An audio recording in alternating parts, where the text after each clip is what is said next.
Plus, of course, Rockbusters, the return of Rockbusters. Let's start Rockbusters. Let's do Rockbusters. Let's get it rolling, because I have got some amazing prizes. I went to the Americas and I brought back gifts. Not your tobacco and your potatoes, but brilliant prizes. Now, quite seriously, these are not the usual tat. You will win some tat for Rockbusters, okay? We've got DVDs, CDs, things like that, right? But the winner of Rockbusters today will go through to a chance to win the prizes in week 6. We're only here for 6 weeks, by the way. This is our first of 6 shows. Thank God for that. Yeah. And I went to do The Simpsons last weekend, and I've got a drawing here, an original drawing of Homer by Matt Groening. See that? Look at that. As Homer there, your pal Matt Groening, May the 18th, 2005. And Homer's saying, "I love Karl because he's stupid like me." And that's going to be framed, original drawing. That is worth, I think, a lot, but I've promised Matt Groening that it will not go on eBay. So please, I hope it goes to a fan. I've also got a rare Spinal Tap poster, met with Christopher Guest, and he signed that, Nigel Tufnell.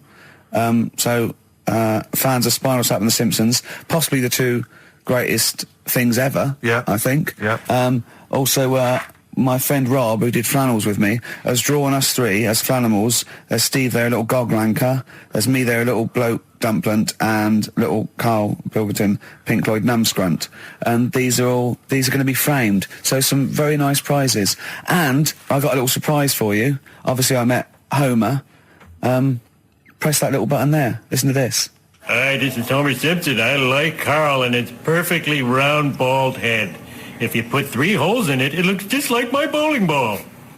Fine. Actual proof that you've met the people themselves, that the prizes are bona fide and genuine. But don't enter this week's Rockbusters thinking you're going to win those prizes automatically. No. This week you just win the usual tat. What is the tat, Steve? Well, we'll talk about that shortly. Okay. But you go forward to the big showdown, the big final competition in week 6, where you get the chance to win those. One person wins all those beautiful everyone collectible prizes. Yeah, everyone. Yeah, the winners of each week go into the draw. What is Rockbusters, Karl? We've whet their appetite. I think play a record and maybe some wonderful adverts and then come back with Rockbusters. It's that kind of teasing that has made this a potential award-winning show. Bronze, I think, next year. Can we just swap that round, do ads and the song? Whatever way suits you, mate. Go on.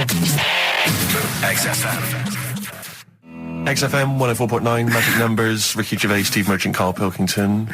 Well, I'm a little bit worried. I've just got to warn the listener, if we suddenly just go off air, right, it's because champagne is pouring down a hole where there's loads of wires into the desk. Because Steve, getting ready to open this champagne, right, just took that wire thing off, just put it there, of course, because it's warm. It just exploded everywhere. Yeah, I should explain now, I didn't bring in champagne to toast our return to the radio. I mean, I'm not an idiot. But, actually, from Focus PR, Ashley has rather nicely sent us some Lindauer sparkling wine, and I'm just trying some, and it's really quite refreshing on this summer's day. So if you're perhaps working for some kind of PR agency, you know, or any kind of company, and you want to send us stuff which you want us to shamelessly promote on air, then feel free to do that. So you're just looking for free stuff? Yeah, I mean, you know, electrical goods. Okay, it's not just like champagne Definitely stuff. not. Because I was going to say, if other champagne companies... What's that champagne company called that they sent us for free? Lindauer sparkling wine, which I imagine is available now. Yeah, so other champagne companies feeling jealous could send you some and you'd mention it. I don't want to exclude anyone from this. You know, anyone is welcome to send anything in.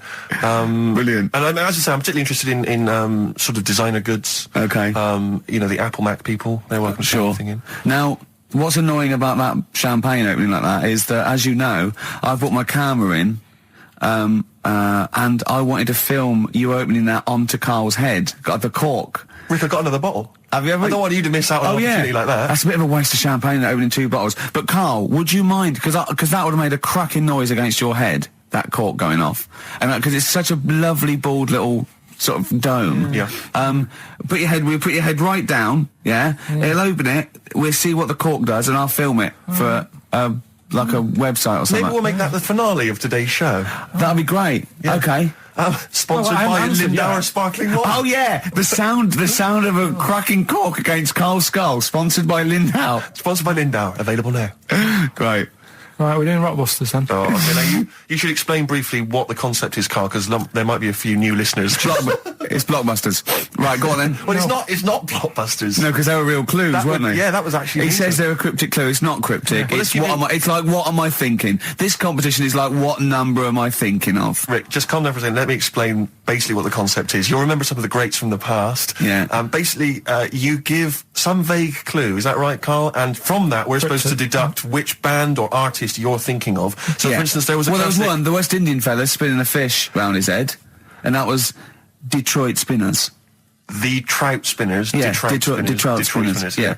There was also what happens if you fall over into a puddle in Texas. Wet knee, Houston. Wet knee. That is the level of Carl's That's what you're clues. working with. But can I just say, there's no irony in this. Carl doesn't think this is quirky or kitsch or ironic. He thinks these could go on the Guardian crossword. Yeah. Right. Okay. This is the best stuff you can come up with. Yeah. Right. So there's three of them. Yeah. Right. I'll give you the cryptic clue Yeah, not to help cryptic. you along. Well, it is. Yeah, and not I'll really. give you some initials of the band or the artist or whatever to help you along as well. Yeah. Three of them. This is on the text only. We don't want emails on this one. Just It's 8. the one that gets the highest or the first one to get 3. The first email with 3 or the first one that is the highest. So if no one gets the third one, which I wouldn't blame you for, so if there's like 30 people that get 2, it's the first email that comes in that we pick, and they win a handful of tat, which would you like to go through, Dusty? I'll search out the tat in a second. I'm not sure where it is, yeah. Good stuff. There's some DVDs and stuff in there. It's not bad, yeah, but it means you go forward to the grand final in 6 weeks' time when you're playing for all that amazing stuff Ricky's got. We've got the signed, genuine, exclusive drawing of Homer Simpson done by Matt Groening, featuring references to Carl. We've got the signed Spinal Tap poster. This is big stuff you can't get anywhere else. No, it's a rare American poster signed by And Nigel it's such a Tufnell. shame that your only chance of winning it is with this inane quiz. Absolutely, it's not down to skill or anything. It's just such a shame that. Let's just do it then. Go on then. Right. The first one. Go on. What you got to remember is it's a band or an artist that XFM play as well. Right. Right then. So the first one. Oh yeah, because X-Men play the Detroit Spinners and Whitney Houston all the time, don't they? All right. These three. Okay. Giving it away, but these are XFM bands. Okay. Yeah. Right. If you got like a bulb. Oh Jesus. I know, you don't think about the cryptic clue is that every syllable counts. He says it different every time he says it. There'll be something different. Look, go on then. Right. So if you get a bulb, right? What? A bulb. A bulb. What's a bulb? What's a bulb? Like a. I like bulb. I like bulb. Oh, I like bulb. So you get a bulb? You get a bulb. Yeah. Go on. He's gone. Right, go on. So you get a bulb. Right. Oh, yeah, a bulb. Yeah. Have you got something in your throat? What are you doing? You need a gobstopper. What are you doing? We'll play a song then. No, come on. Get the clue out, for goodness Go on. sake. So the cryptic clue is, so if you get a bulb, right, so... That's the beginning. Okay, great. Right, if you get if you get a bulb, like, go on. And you look after it, right? You look after that bulb. And you teach it stuff. And all Jesus that. Christ.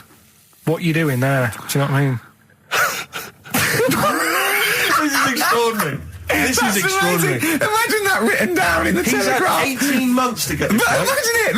That's not a clue. That's an essay. I don't know what it is. It's a I conversation don't know with if he means yourself. a light bulb, a bulb like you plant in the garden. What kind of bulb does he mean? Yeah. It doesn't really matter. Oh, okay. Right, you get a bulb.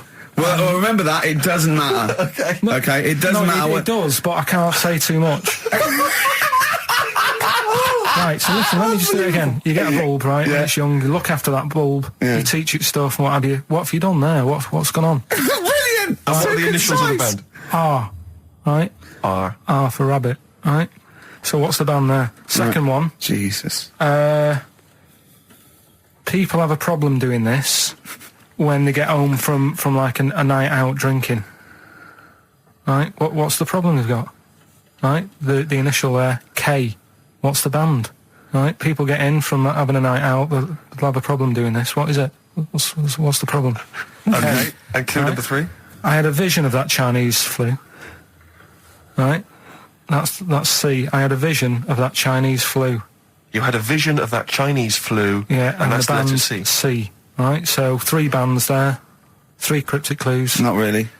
Text in 83 XFM. Just send the 3 band names. That'll do on it. Can they do a website as well? If they want, they can email in. Well, tell them what it is. Yeah, ricky.gervais@xfm.co.uk. Just send it in there. Give them again quickly then, Carl. Right then, so get a bulb when it's young and that. Look Brilliant, after it. different, totally look after different. It, teach it stuff Yeah. and all that. Okay. What's the band, right? Yeah. Second one, people have a problem doing this when they get home late at night. You know, they've been out drinking and that. They get home. What problem are they going to have? K is the initial. Third one, I had a vision of that Chinese flu. What do I mean? Brilliant. C's the initial. Play a record. I mean, that's abomination. Right, but Anyway, so- the answers. Give us the. Go on, give us the clue. I haven't got an idea. Go on, give me the clue then again. Right. Well, do you want to say who the winner is, or No, let's Alright, hear the answers first. First clue was if you get a bulb when it's young, you look after it and that, you teach it stuff. Yeah. What's going on there? Go on. The initial was R. Yeah. Right. That was razor light. All right. Raise a light. You raise a light. Razor Yeah. light. Okay. Kind of works. Yeah, it Second didn't matter one. what sort of bulb it was then. It was very Sure. specific. Sorry, Mike. Go on. People have a problem doing this when they get home from a night out drinking. Yeah. What's the problem they're having? They have a problem getting the key in. That keen. That's awful. Word. That doesn't count. Words. Keen. And they got it right. It's keen. It's keen. It's Got it one right. to awful. The last one, Awful. I had a vision of that Chinese flu. Yeah. The initial I was C. That was Caesars. Caesars. They managed to get that as well. Who's Great. I love the fact that even he knows they managed to get that as well. Did anyone get all three? Yeah, a few people. That's terrible. Okay, who's the first one? Who's I the don't first? know what it says about XFM and its listeners that people are getting these answers right. I know. Go on then. I mean, horrific. But anyway, we're going to give it, and he goes forward, as I say, for the big prizes in 6 weeks' time. It's Paul in Bookham. Well done, Paul done, Booker, but also he does get the complete series of Alias, League of Gentlemen, that Rock Gods album. So you know it's pretty good. But Open Water on DVD and a chance to win all those prizes. Brilliant. Yeah. Coming up next, a cork smacking a bald man on the bonds really hard. XFM.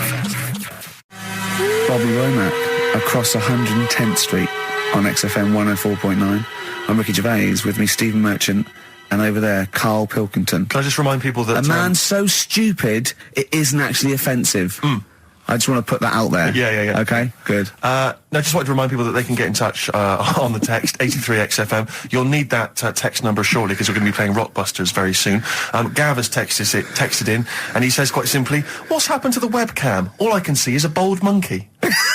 Well, you're absolutely right. We'll try and get that sorted out for you. But we're rockbustering now. We'll do it now. Should we do it now? Set it up now. Okay, great. Yeah.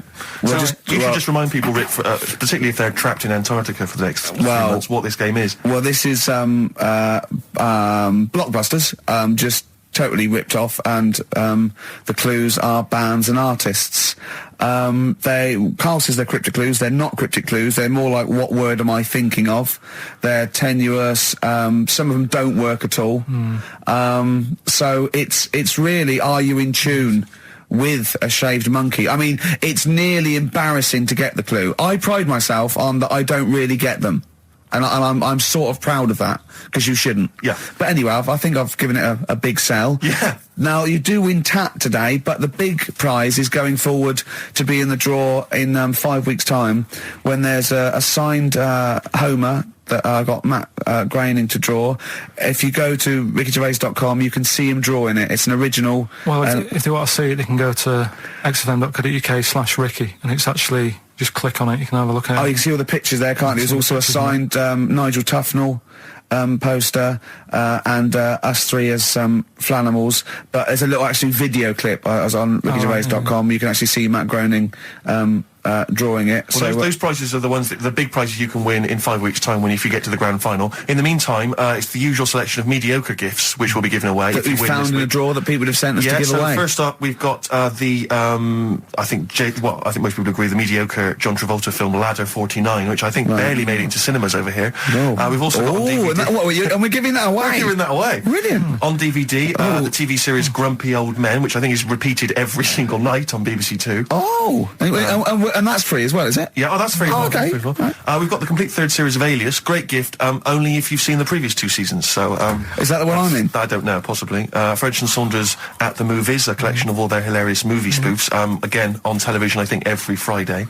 And the TV series Operation Good Guys. Fine series, but you could see that on UK Gold most nights. So once again, an excellent selection. But if you win all those and take them straight down to Record and Tape Exchange, you will be able to get 2 albums that you actually like. That's exactly right. So, people send us them so they can sort of get bigged up on the radio, so that's done. We don't need to, worry about that. Angry. So, anyway then, three clues. Well, hang on, let's play the jingle.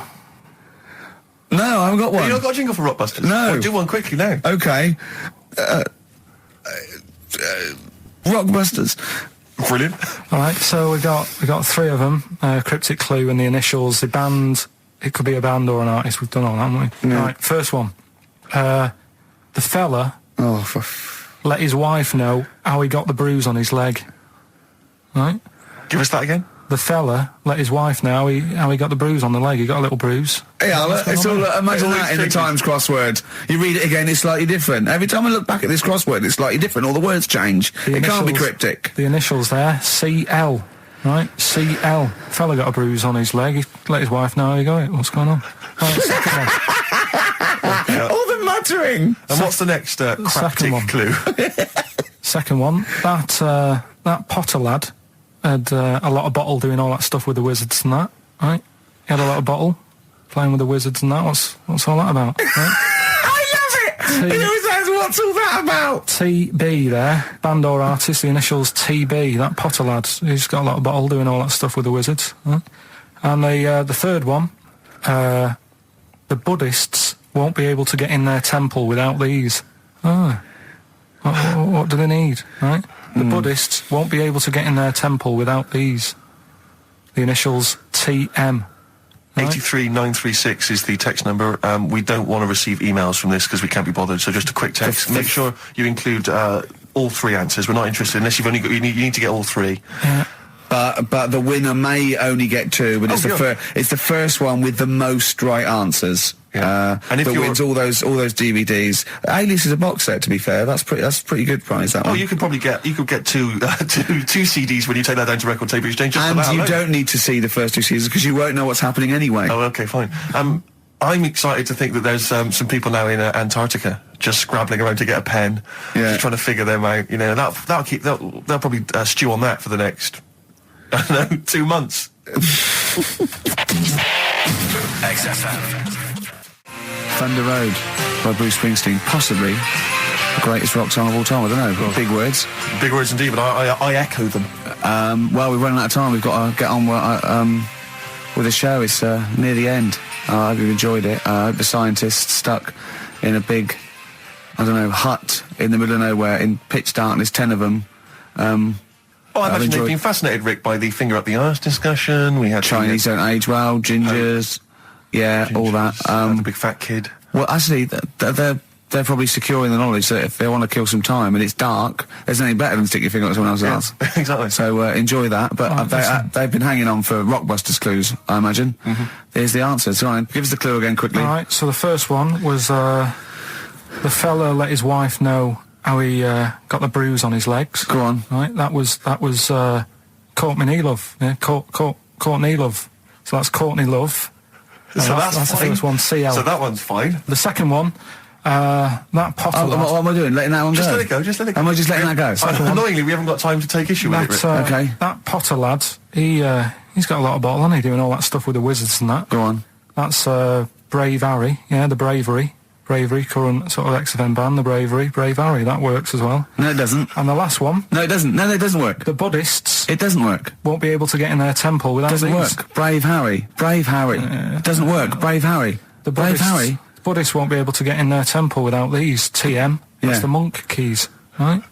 So who got all them? The Monk Keys? Who got all them? Right, Which band are called the Monk Keys? the monkeys. Oh, the Monkeys. Yeah, the monkeys. Right. So who's the winner this week? The winner this week is Gina. Well, we're letting that go, yeah? Gina got them all right. I think her text said she was from Horrorstead. I don't know, I've never heard of that place, but I assume that's right. But Gina, you win that selection. I can't believe she got them. I cannot believe she got them. But she wins those and also goes into the prize draw. We'll have 6 people competing for that original Matt Groening thing. If you go to rickygervais.com, you can see Matt actually doing that. We've got a signed Nigel Tufnell and original drawing of us as Flanimals. If you want to see it, xfm.co.uk/Ricky. If they want to have a look at the picture. And well, that's it. It's 3 o'clock. I'm Ricky Gervais with me, Steve Merchant and Karl Pilkington. More drivel next time. A shaven monkey. Right. Half Light by Athlete on XFM 104.9. Ricky Gervais, Steve Merchant and Karl Pilkington. Karl, Right. 2 o'clock. Let's get Rockbusters rolling. I should just, if people aren't familiar with Rockbusters, then someone has actually sent in one of their own to test Karl. They've used, I think, the same principle that Karl has, which is, utterly random. Yeah. As you said before, really just try Not and really think of cryptic. something that he might be thinking of. Sure. So I'm going to... I mean, she's done it quite coherently, but I'm wondering if I should sort of say it more as Karl might say it, just slightly less... More different every time. Yeah, slightly less coherent. So, Karl, this is one for you, all right? Go on. It's Sunday morning. I'm just... I'm in bed, but I don't sleep, but, like, Hollyoaks is on, the omnibus, I'm just watching that, I go and make a lovely cup of tea, in the bed with Suzanne, aren't I, having a cup of tea. What's going on there? Just watching the telly and that, but hang on. I haven't got anything to dunk in me, in my tea. I haven't got anything to dunk in my tea, have I? You know what I mean? I haven't got anything to dunk in there, and I'm just having, what am I doing? Is it LB? It's LR. Oh. LR. So, have a think about that one, Karl. I think I know it. Yeah? Do you? Go for it. Go on. Is it Lionel Richie? It is Lionel Sort of- Richie. What's your logic? Sort of lying in, lying ill, and it's like... No rich tea. No rich tea. Yeah. No biscuits, no rich tea. Lying, no rich tea. I think we're... Lionel Rich tea. Lionel Richie. It works. We've It's just done as one a coherent bit as one of like yours. it. What's that? We've done one a little bit like it. There's nothing wrong with that. I cannot believe you got it. That's a You got it taster. instantly. I cannot believe you got it. I might not have got it without the initials, but that's why we chucked them in, just to help you along. Right? so Right, so what have you got for us right, this so week? we've got three of them. Oh, by the way, don't bother calling in Kate Bush, because Karl doesn't want to answer the phones. He says Kate Bush is not going to call, so it's all going to be nutters. So we apologise. He's got one thing to do. He didn't even get the sound right, because someone was complaining about they couldn't hear Steve. He's got to do Monkey News, which is always twaddle, and he won't even answer the phones now, so I don't know why he gets paid. He takes off Mondays, because he I don't. works Saturdays. He I gets don't. paid for Saturdays. He takes 5 weeks Not off holiday a Mondays. year. Not off Mondays anymore. And he moans. Not off Mondays. Wow. Right, What have you got for us? right then, the first one. There's a vehicle that sells kebabs. Right? There's a vehicle that sells kebabs. Initial B. Right? B. Right. Right? Have you worked that one out? Of course I haven't. Right, the second one. You're asked if you want that bit of the egg. You what? You're asked if you want that bit of the egg. You Yeah. think about it, but we sort of decide against it. And again? What's going on there? You're asked if you want that bit of the egg. You think about it, but you go, nah, I'll go against it. Right? I've got it. Is So it that's his initials W-O-Y-O? Yeah. Got it. Right, so... Okay. yeah. That one works. Right. No, it doesn't. No, it doesn't. No, it doesn't. And the last one, I don't think this burger will catch on. I don't think this burger will catch on. Yeah, and the letter there is M. So you just text or email in with the answers and win some stuff. What have we got? We got some prizes. We got another box set of the League of Gentlemen. This is instant gratification, but you go into a draw for something bigger. So what have we got today? Yeah, well, today, this is what you're taking home today. Wow. You've got the League of Gentlemen, the complete collection on DVD. That's Yeah. that's worth having, definitely. We've got Catterick, which is the current Vic and Bob show on BBC Two, which is good. The Aviator, the award-winning Leonardo DiCaprio, Martin Scorsese biopic, and once again, Ladder 49. We're giving that away again, are we? Yeah. Apparently we got. Did we get a job like those? Did we? We got loads of them. We got boxes of them, stacks of them. Oh, Yeah. excellent. So, Email in if you just want a copy of Ladder 49. I'm sure we could dig one out for you. yeah. Or phone in, because Karl does not answer the phones. Right. And remember, the winner goes forward into the chance to win the big prizes, the signed Homer drawing, the signed Nigel Tufnell poster, and you go to rickygervais.com and see Matt Groening actually drawing that to verify it. Bet Lloyd Cole won't. Never anyone has it? Has it? Roxy Music with the old Dylan classic Hard Rains on XFM 104.9. Mixing it up, just mixing it up, Oh, mixing and yeah, matching. sorry, We've got Neil Young, we've got a bit of Roxy Music, we don't care, do They're we? all right up, bang up to date with some of the latest tracks from Feeder and the like, so... Yeah, big time. But it's what we're waiting for, is the Rockbusters answers. That's right. Right. Okay, give us the clue, give us the answer. Right then, first one. Hurry up, because we haven't got long for Monkey News. Don't worry about it. Don't worry about it. First one. There's a vehicle over there that's It's changed. selling kebabs. Oh, it's changed, go on. Initial D. Yeah, what is it? That was Donovan. Okay. All right, yeah, okay. Yeah. That Good. worked. I'll give you that. Yeah. Second That's a one. real clue. Well, they got it, like they always do, so they're always real clues. Second one. You're asked if you want that bit of the egg, right? You think about it, then you decide against it. I think I know this one. What was the initial again? Y-O. Is this John Lennon's wife, Yoko Ono? Yeah, that's right. I think that was her name, Yoko Ono, wasn't it? Yeah, it's Yoko No. That was- It was Yoko No. No, you've got it no. wrong. You're thinking about it. You're asked if you want a bit of the egg. Yeah. You go, yolk. You think about it. Oh no. Oh, so you say it twice, you stutter. So No, it's no. Yoko Ono. No, you didn't No, her wrong. name's Yoko Ono, though. Yeah, Yoko Yeah. Ono. Listen to the clue again. Okay, no. Listen to the clue. So what you say is, do you want this bit of the egg? You know, the end of it. No. Yolk. Oh no. That's Yolk. right. Oh no. Yolk. Oh no. Yolk. Oh no. Oh yolk. Yeah, go on, brilliant. Yeah, okay, yeah, Yoko. No, yeah, go on. Works Yeah. perfect. Next. Yeah. And the last one was, I don't think this burger will catch on. That was initial M. Yeah. McFly. Right? So, there's your three clues. There's your three answers. It won't catch on. Well, who'd want to eat that? You know what I mean? It's like a Mac burger or whatever. Mac chicken. McFly. Don't want one. Put it back. I'll have a chicken. Right? So who's got the three then? Well done to Ian Shillam from Mansfield, who's got all those answers right amazingly. And he wins all those great prizes, including Ladder 49, starring Joaquin Phoenix and John Travolta, which I don't think anyone's ever seen. There's 49 of them. And he wins that, but he also goes forward, as you say, to the big draw, which will come up at the end of our little to run. win the signed Homer saying "I like Carl because he's stupid like me," and you can see Matt Groening drawing that. To know it's real on rickygervais.com, and you can win that and a signed Nigel Tufnell poster. Brilliant. XFM. We've got some rubbish to give away now, haven't we? We have indeed, yeah. If only we hadn't opened that, we could have thrown that in the mix. I But, know, no, it's too good to give away. it's time for Rockbusters, the quiz that no one looks forward to. And we've got, as usual, the bunch of CDs, DVDs, I should say, which... Just tell me we have got another copy of Ladder 49. Ladder 49's right here. That's Brilliant. in the mix, yeah. How many did they send you? Joaquin Phoenix, John Travolta, Ladder 49, the movie that no one's seen. Yeah, I've never met anyone who's seen it. but it's owned by every single XFM listener. Exactly. Also in the mix, as I said before, we've got Priscilla, Queen of the Desert, which, if you haven't seen that on telly, I'd be very surprised. French and Saunders at the movie, the best of all the French and Saunders movie spoofs, which is, I think, on TV every single night. Yeah. It's a very gay giveaway so far, It's a very isn't it? good- well, this got will- Ladder this will- 49, the people in uniform. You've got Queen of the Desert and French and Saunders. Well, the gays love them. You know how much a fan of Chevy Chase. You know I love Chevy Chase. Yeah. Well, we've also got here National Lampoon's Christmas Vacation 2, which doesn't feature Chevy Chase. It was so bad, even Chevy wouldn't agree to be in it. So instead, Randy Quaid, who plays Cousin Eddie, it's him. Right. And on the back, I notice it says, special appearance by Eric Idle.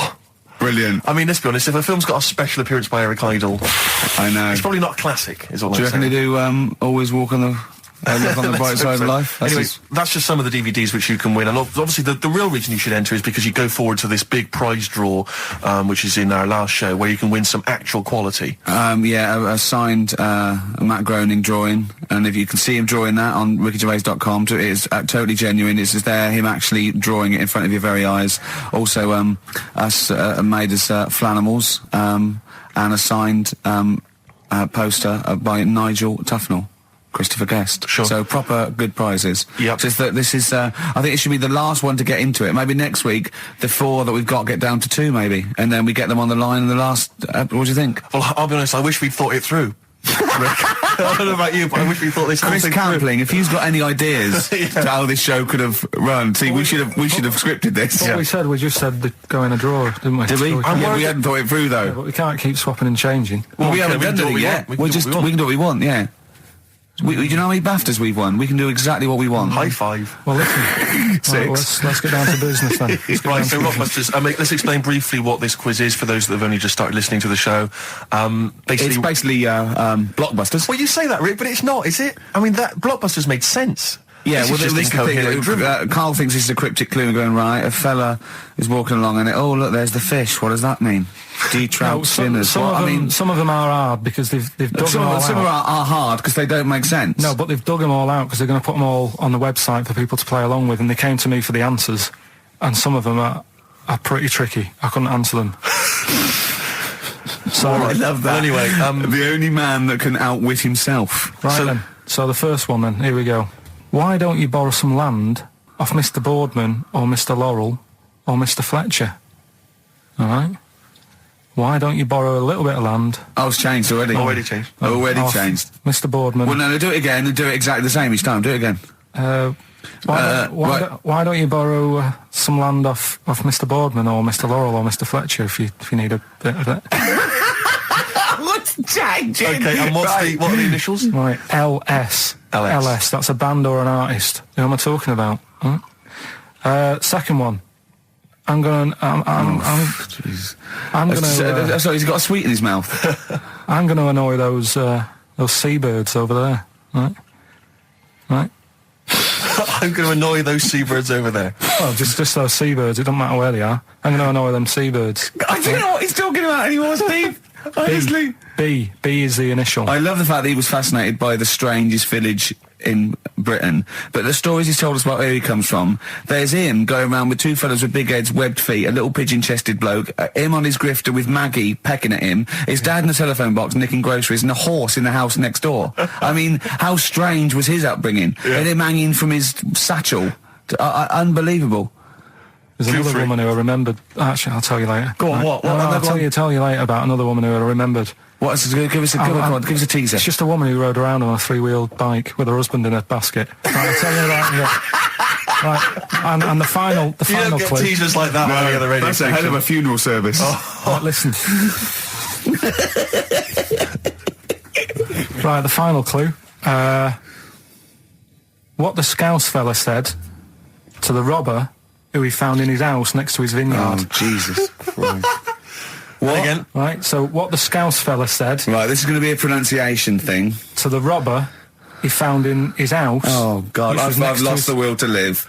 I want to get in that woman's basket on the street. We'll just be driven round And for the rest of my life. the initials there, AW. AW. Who is it? All right. Well, Email in and that. should we have also on the text 83XFM? You can win Christmas one to get National all Lampoon's three. Christmas Vacation 2 and Ladder 49. Is that about it? Yeah, what's that, man?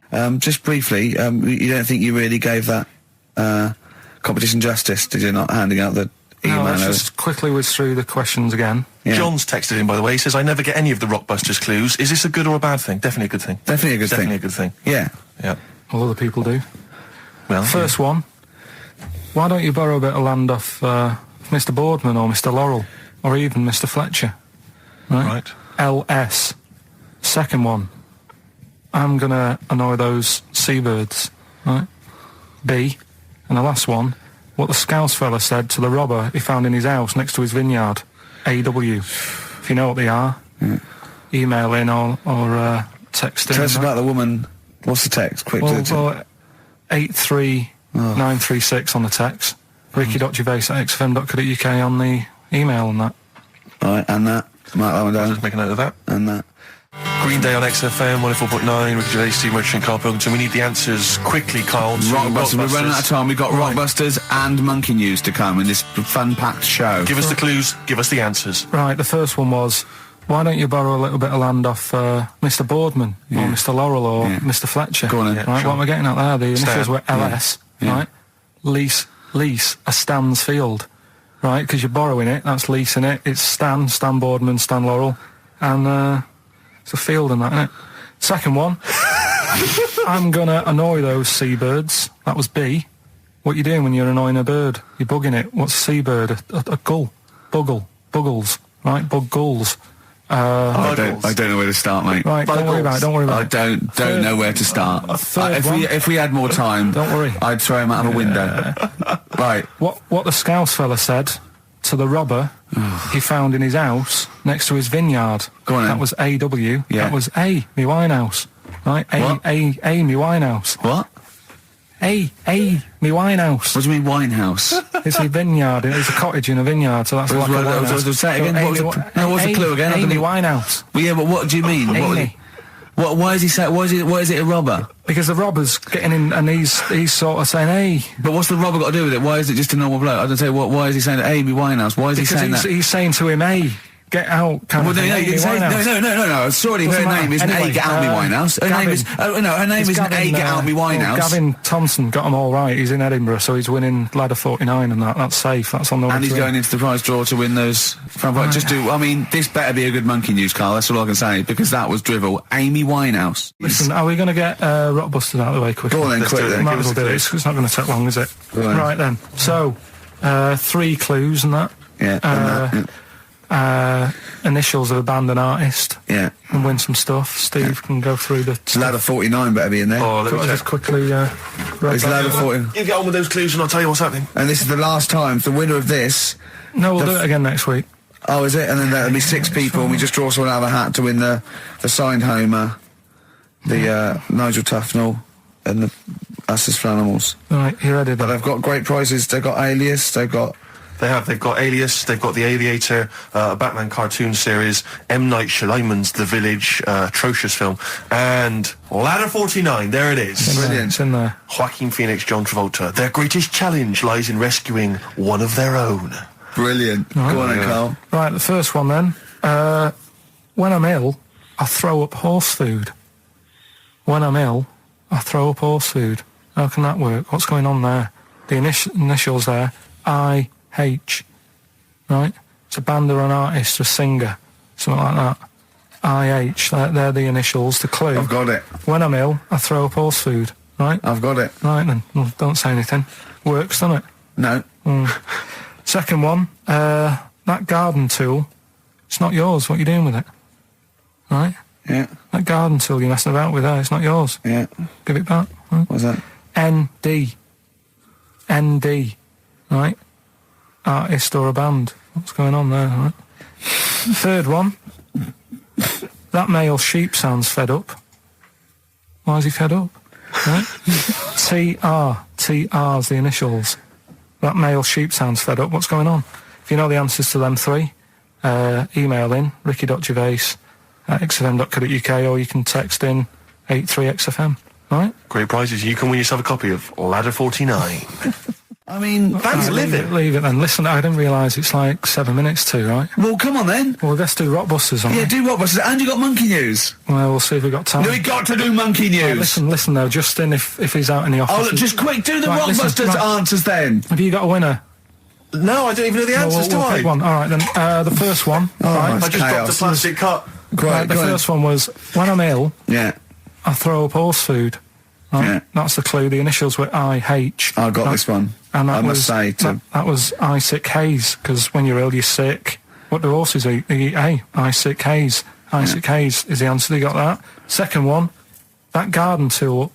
That garden tool you've got, it's not yours. What are you doing with it? Right? ND. That was different. That was what's a garden tool? A rake. Right? If it's not yours, what have you done? You've nicked it. You've nicked Drake. You've nicked that rake. Nick Drake. Nick Rake. Right? So that's ND. You got that? I don't know where to That's start. fine. No, that's fine. That's fine. The third one, that male sheep sounds well fed up. Go on. What's up with it? That was TR. That was that ram. That's a ram. That's a male sheep. It's fed up. It's moaning. Ram moans. Ramones. The Ramones. So they got that as well. Well, let's give it to Jenny McKean from Isle of Wight, because she's got all 3 of those answers. And Right, straight onto monkey news. It better be better no, than let's that. play a record. Too We've much. got to play a No, record and we've and got have to do monkeys. monkey news. It's only 5 minutes to go. We've got time for a record and then some monkeys, Yeah. surely. Bit of XTC. We got the Rockbusters, and then we give away. I just saw those. I'll finish the sentence in a minute. I look forward to it. I'm getting excited. I'm getting excited. So we got so much to pack in. I haven't got time to finish all my. So listen, right? You know the things we're giving away: the signed little Homer, the Nigel Tufnell thing, and the Flanimals. Right? Looks brilliant. They've done a brilliant job. The people here at XFM. So take back all you were saying about them, Carl. And also, we should say as well, you've still got a chance to win that, because if you get today's Rockbusters, you go straight into the hat for Yeah. the big draw, so you've still got a chance to win all those top prizes. Play a record. Bit of monkeys. Yeah. Have we got Ladder 49 today? Rick, there's a number of cracking DVDs, as ever, on Rockbusters. We've got The Life Aquatic with Bill Murray. We've got Howard and Kumar Get the Munchies, hilarious stoner comedy, and Batman the Animated Series. And Ladder 49, there it is. Joaquin phew, Phoenix, yes. John Travolta. If you've ever seen Ladder 49, then you can give us a quick text review on 83 XFM. I'd be interested to know if it's Why are actually you worth giving watching. away one a week for the last 6 weeks? Yeah. Well, we better do them then. Let's do Rockbusters for the last time. You can win those amazing prizes. All right. As always, just a little cryptic clue. Some initials of a band or an artist. Work it out, email in or text in. That's it, isn't it? Mm-hmm. Right, the first one. Richard's kid Yeah. cuts hair for a living. Right? Richard's kid cuts hair for a living. Right? Initials ED. Right? BD. Richard's kid cuts hair for a living. Second one. I have a problem saying the French word for well. Right? I think that's the right word anyway. Wow. I have a problem saying the French word for well. So what's that? That initial there is K. Right, band or artist. And then the third one, you take 8 kebabs, 2 kebabs, 57 kebabs, times it by 27 kebabs. Right?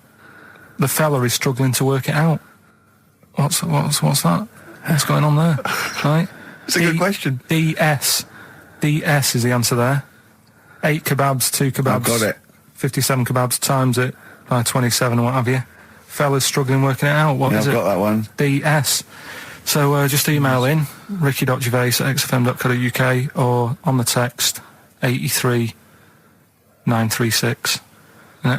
Yeah, and you can win Ladder 49 and those other DVDs. Plus, you go into the draw, which we'll do before we leave, and you can win the signed by Matt Groening, personally drawn Homer Simpson. We've got the Spinal Tap poster signed by Christopher Guest, and also the original artwork of us as Flanimals. But they've all been framed. They've done a brilliant job. It really is a nice prize. I mean, almost too good to give away. A little bit annoying. Is it too late to take that back? Well, I was thinking we could sneak in a copy. Yeah. Just a very bad photocopy, so it goes grey and Yeah. No, they're all originals. So get texting. Right. Right. XFM. Well, how's it going with Rockbusters? Anyone got the answers? Actually, one guy has texted in, James in Deptford, he's offered some answers, and he says here, the guy that hated us, famously, of course, we should have remembered, Dickie Anderson. Dickie Anderson. Richard Anderson, of course. I don't know if Dickie's still listening. If he is, obviously email in ricky.gervais@xfm.co.uk and tell us what you've been doing, how you been keeping busy and stuff. Yeah. Nice to hear from him. Chris Campling hasn't called, has he, either? Yeah, The one that thinks that not only is this whole show scripted, imagine that, right, but that Carl is a character created by us. Yeah. He's actually an actor. Oh, if only we Look could at take credit that, for a that. shaved monkey we got. I still have that other girl in my head by Elvis Costello and Burt Bacharach on this final XFM show, Ricky Gervais, Steve Merchant, Karl Pilkington. Well, we've nearly got to wrap it up. I think we've got to do the Rockbusters winner and give someone those lovely prizes. Monkey news, then we're out of here. We'll maybe come back, maybe do some Christmas specials. I don't want to make any promises. Right then, first one was Richard's kid, he cuts hair for a living. Yeah, what's Right. that? That was, well, try and work it out. you know. There's no point. Dick's son, yeah, he was a barber. Barbara Dixon, right? Doesn't work. Dixon, well, again, Barbara Dixon. Right, Her name wasn't Barbara Dixon, was it? So that's that one. Did Ronnie Corbett ever say, ladies and gentlemen, Miss Barbara Dixon? Second no, one- he second never one did, was, did he? He never did. I have a problem saying the French word for well. What's the French word for well? Oh, isn't it? That's good. What? No, that's good though. Bell? Well, no, what? Isn't it bien? Yeah. Yeah, all right. I have a problem saying it, so I can't say it. I can't say bien. I can't say bien. Can't say bien. Right? So they managed to work that one out. Can't That's say. one of your worst, that. Can't say bien. Can't say bien. Can't say bien, it's not. No. And the last Doesn't one. work. That's terrible. 8 kebabs, 2 kebabs, plus 57 kebabs, times 27 kebabs. This fella is struggling working it out. What's the answer there? DS. Right? A Donna sum. Right? So he's struggling working it out. It's a Donna sum. Right? So they got that right as well. So What was the answer? Donna Summer. Donna Summer. Yeah, Donna Summer. So just pick So went out one, on a high Steve. then. Steve, just pick one. We went out on a high. That was shocking. What about, let's have a look, there's, Well, it's the first one to get all three. Steve, what's the first one with all three? Well, there's so many here. Yeah, but this is the first one that came through in time-wise. probably that one, No, I don't like Rob because he's been slagging us off. In fact, no, let's give it to Rob. He hates If he's the show. first, if he's the first... No, to be honest with you, Rob's been slagging us off, but at least he knows. I mean, at least he's got some taste. Yeah. You know? Yeah, well, what, if he was the first, then Rob's the winner. Well, give Rob, he gets Ladder 49 and a bunch of other DVDs. But that means he goes straight into the you're hat putting him for in the big there now. draw. I'm just going to write his name now. I'm going to throw that straight in the hat. I can imagine that no one, even the people who've entered, are that excited. Not because the prizes aren't great, but I'm worried that they don't appreciate it, Rick. Do you know, I get the feeling that our listeners, they just don't appreciate the fact that we've gone to all this trouble. We've got the Homer Simpson drawing and things like that. I just feel like these people don't deserve it. And do you know what? It's weird. I just wish we had a better quality of listener. Like, people who listen to Radio 2, they deserve it. You know, they're elderly and infirm, some of them. It would really cheer them up. But our lot, you know, drug addicts. Yeah, let me pick You it know, out. truck drivers. So I've just put all the names in the hat, all the previous winners from the previous weeks, and Who's Rob as put it well. out? Is this Pilky going to put it out? Do you want Pilky or do you want Ricky? Oh, well, let's have the shaved monkey do it. All right. Plunge your hand in there. It's just, that's one, isn't it? That's it. there? Just pull that one out. Check who it is. Right, it's, Gavin Thompson in Edinburgh. Well done, Gav. Are we going to get them up there? That's not his problem. You got to post them. You got to pay. They're amazing prizes. Yeah, but the Spinal Tap one, it's about 5 foot, isn't it? Well, they can post it. It'll cost them a few quid. It's a radio station. I think he should have to come and collect it. No, just because then it'll at least it'll prove that Where's he's he interested. from? Edinburgh. Give it to Bob Geldof. I'll give it to Bob Geldof. He's walking up there. So He can talk it. XFM. we should just point out as well, if you miss Rockbusters while we're away. Yeah, right. You can log on to xfm.co.uk/Rockbusters, where you can actually see Karl himself playing, introducing you to an interactive game of Rockbusters. Looks very much like Blockbusters. It does, surprisingly. But yeah, you can join into that. And there's also, talking of monkey news, there's a link on the website. I'm trying to think where you go. I think if you go on my little biography bit, someone's done some animation to some old monkey news. Oh, it's brilliant. Great. Right. Yeah. So if you're having withdrawal symptoms of monkey news, then you can find some classic And it's monkey news on animated. Classic monkey I feel news. drained today. there. Do you? Go on. This is the strangest radio show in the world. Yeah. Isn't it? Yeah. Because well, we can do that. We can talk about this and go, oh, I feel drained today. Just like he's not... Like, no one's listening. Because that's the sort of thing you say socially and no one listens. Like, just when you're watching up, oh, I feel drained today. It's rhetorical. Yeah. You're not expecting anyone, not even your loved ones, to go, oh, really? They just go, oh, that. But to do it live on air, Yeah. no one's listening. What I mean is just give us a jingle. But the Exactly. But the truth is, the contempt we have for our poor listeners is the truth is, unbelievable. the listeners aren't listening, and we don't want to be here. So it really is one of the most pointless things ever. No, I would have been quite happy to do a full show. But you know what? The flow of it's just. I would mess. love to listen to this back in 10 years. This actual show. Let's keep this forever. Let's keep this show forever. The show, we went early, we were bored. It was a day we're trying to save Africa, but we're a little bit annoyed that no one's listening. So we're looking into animals that we get rid of. I've spoken to someone about snails. I've spoken to someone about jellyfish and that. And looking at cockroaches today. She's an expert. She's just not just some random person. No, she works in a museum, a good museum. I said I'd give it a plug. It's the one near Knightsbridge. It's got dinosaurs and that in it. It's worth seeing. And this National is History her. Museum. Yeah. So, It's not sure. He's not sure. this is what happened.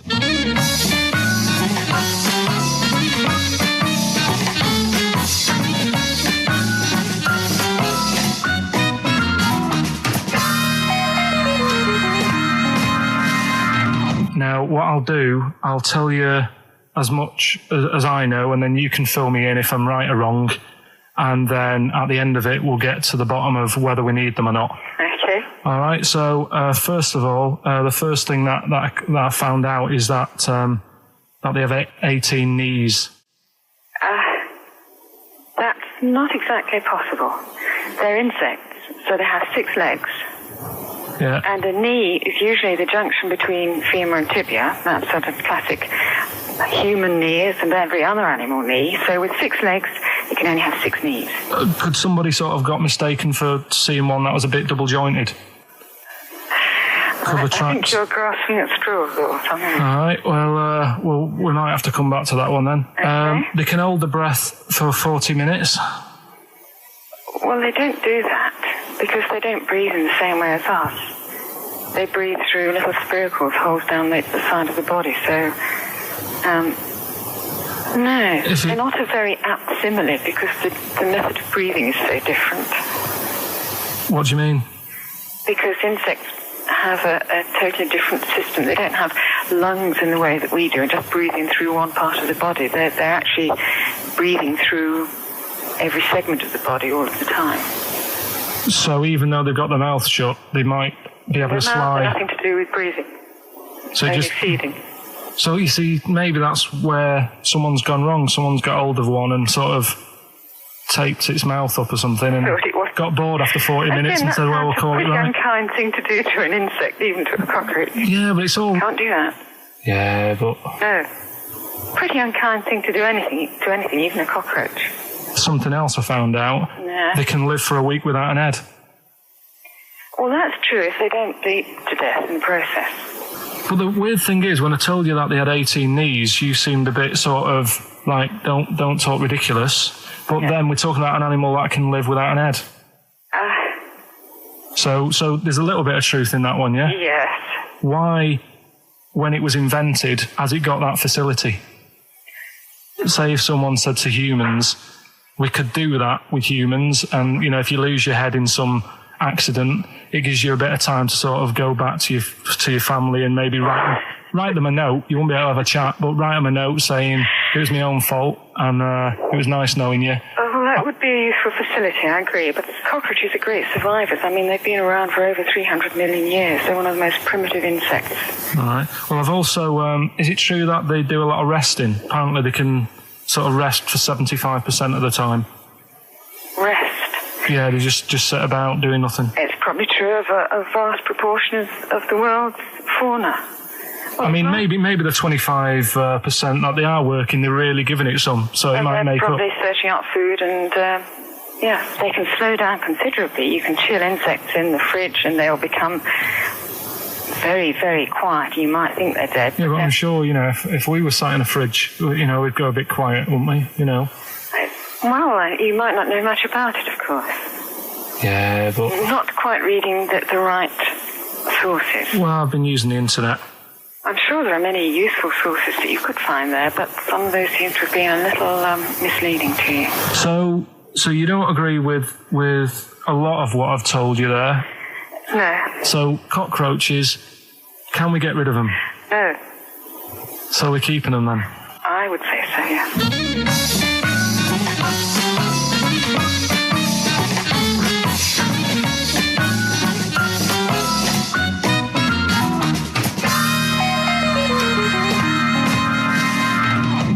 I think we should get her on more often because she sounds like she'd be a bit of an ally, really.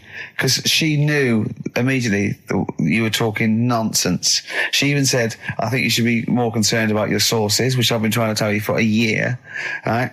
The fact, I mean 18 knees, where did you get that from? It was on the internet. They can hold their breath for 40 minutes. I mean, I don't know what you read and take on.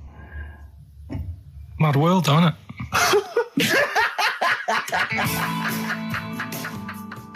Right. The Cure, obviously. Yeah. That song. Right, Carl's been taking phone calls for these clues. Right, and so everyone's been saying the same thing for the last one. He's been going, no, and I'm worried, I'm always worried. FD, I just overheard him on a call there going, what have I been saying? Oh, no, it's FP. Dickhead. Right, give me the clues out. It's a rollover. Right, tell people. We're really sorry to anyone who would have got that right. Okay, right, do the clues quickly. Tell them it'll be a rollover, so we have to do 3 new ones. Do you not write these down, You're such I don't write the answers down in case Ricky looks over the thing and sees the answer. Why would I cheat? I'd rather you do something right with your life. Right, well, the clues were I've got 3 other jumpers like this one. Yeah. That was FT. Yeah. They got that, 4 tops.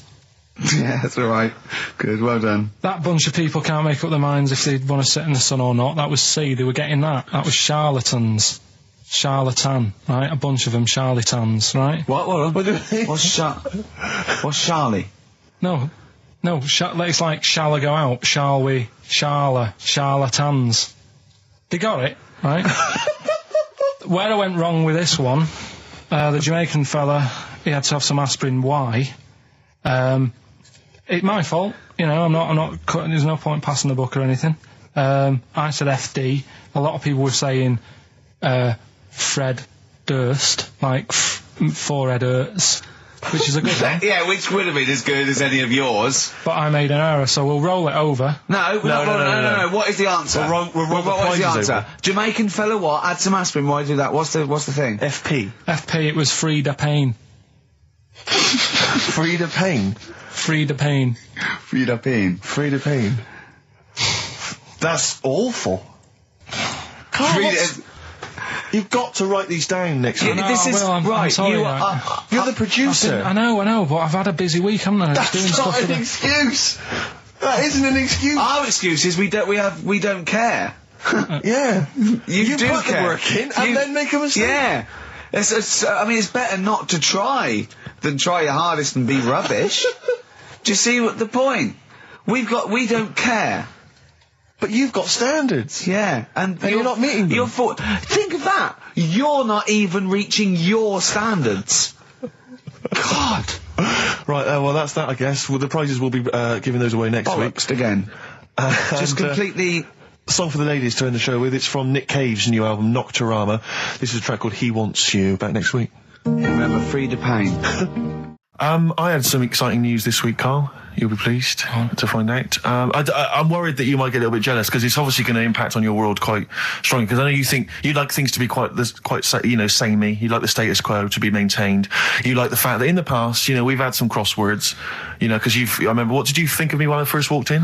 When I first came in on the first day of XFM? I don't know why you're making a big deal out of it, because I'm just being honest, though. I'm just being honest about a lot of people who see you for the first time sort of go, well, he's a bit weird. I know that, Steve, that you brought it up, and then you're again. But I'm sure that wasn't what he said before. No, did he say before? Yeah, well, he's a bit weird. Yeah, well, he looked at you, and I knew. I could see by the look on his face. You know when you know your kid, and your kid's sort of scared of something, and they go, "Why's your kid?" He goes, "Oh, he doesn't like pigeons or spiders." Right. It was like that when I saw Carl, and I brought you in, and I went, "What do you think of that, Carl?" I could see the look on his face that he was disturbed. Sure. And then, as he said, you get used to it, don't you? Yeah, you get used to it. And you have changed a little bit. Your hair's a bit smarter now, and you got some nicer glasses and that, I think. Or I might have just got used to it. Whoa, don't bring it up, Steve. Don't look at me like that. So you say that you think some other people in the office thought the same? Do you know that for sure? Carl. Did you discuss it? Carl. Yeah, I think they do, yeah. Okay, leave it there then. But not just in the office, as you walk through the building. Oh, it's worse than you ever thought. Well, no, it's not worse than I ever thought, because as you well know, Ricky Gervais, what did I do on Thursday morning? Oh, is this the thing... For those that perhaps are not of the female persuasion listening, there's a magazine. Apparently it sells quite well. It's one of the sort of female, kind of issues magazines. I think it's called Company Magazine. It's like your sort of, I guess it's a bit like your More or your Vanity Fair or whatever. Anyway, they run every year the 50 most eligible bachelors in Great Britain section. Ding dong, hello. Who's in there this year? In the top 50 of the entire country. And then they vote, and they put them in order and see who's the most eligible bachelor. But that's 50 people, right? It always annoys me slightly because bachelor, it kind of seems like a more sophisticated word for loser. Yeah, doesn't it? Which always sort of unnerves me and also slightly. they try and do a different 50 every year, so they're getting pretty desperate to get different ones. Because also a lot of people who are sort of like successful, are married, so there's very little to... No. There's a huge... I don't know if this is international. It could even be international. I'm not sure, actually. So I could be up there with the likes of Justin Timberlake, etc.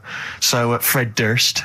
Yeah, that sort of person, So anyway, this is what's exciting, right? Although I'm slightly frustrated because they were telling me that last year, all right, because what happens is the readers of the magazine, they vote for who they think is number one most eligible bachelor, right? Last year, the prize was a 2-week trip in the Bahamas. Okay, this year. I'm rather annoyed because all I'm going to win is a moped. That's the prize this year. That's the prize this year, a moped. Whoa, backtrack. What? Sorry? Last year was a 2-week trip to Bahamas, and this year just a moped. All I'm going to get is a moped. All you're going to win is a moped. Yeah, you got no chance. You've got no chance. Who else is in it? Well, I mean, I don't know lots of people you'd never heard of. I know Duncan from Blue. Dean, so you're second to him at least already. I imagine you're going to come behind the other 49. No, because there'll be people voting for me. They get to vote for me. Yeah, Steve. They'll see my photo and then they can vote for me. Yeah, according to Heat, I was 22nd most sexy man in the world. I better take that helmet back. I would. Here's a problem that someone's emailed in.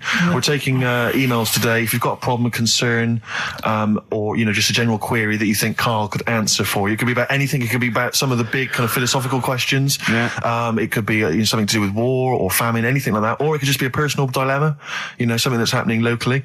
Anyway, this seems one that I think you and your father have probably come across this sort of dilemma in the past. And I'd be interested to know what your take is on it. Let me see, this is from Lee Matthews by the look of it. He says, he lives in a suburban area where the local teenagers also live on the same road, and they're running riot. They're smashing wing mirrors off the cars, they're crashing into parked cars on their skateboards, and they're just generally making mayhem, night and day. What can he do to stop this going on? The parents of the kids don't seem to give a damn. Anyone who complains to them, they just say, "Oh, piss off." The police are useless because they never catch them in the actual act of violence, which is what they got to do to apparently convict them. So they don't know who to turn to, really. It's rather like when a little old lady went and got the A-team, and he was dressed as an elderly Chinaman. Exactly. She knew who he was. Colonel Decker didn't have a clue. Yeah. You see, it's weird because now it has got out of hand. Sure. Do you know what I mean? Like years ago when I was growing up on the estate, you had problems, but not like you have now. Do you know what I mean? Summers were nice as well, weren't they? Well, right. And police are getting shorter and younger. But you yourself kind of admitted in the past that you were something of a tearaway. You didn't do anything like these kids here. The thing is, I was scared that if I got caught doing it, my dad would go mad. Yes. And I remember smashing a car window by accident and legging it in the lounge and sort of pretending to go asleep on the settee. Right? Genius. And I heard a knock at the door. He chloroformed himself just to be unconscious when his dad came home. And there was a knock on the door, and I thought, oh God, this is a fella he saw me. I was chucking a stone in the air, seeing how high I could throw it. Of course you were. Did it keep landing on your head? That would explain a lot.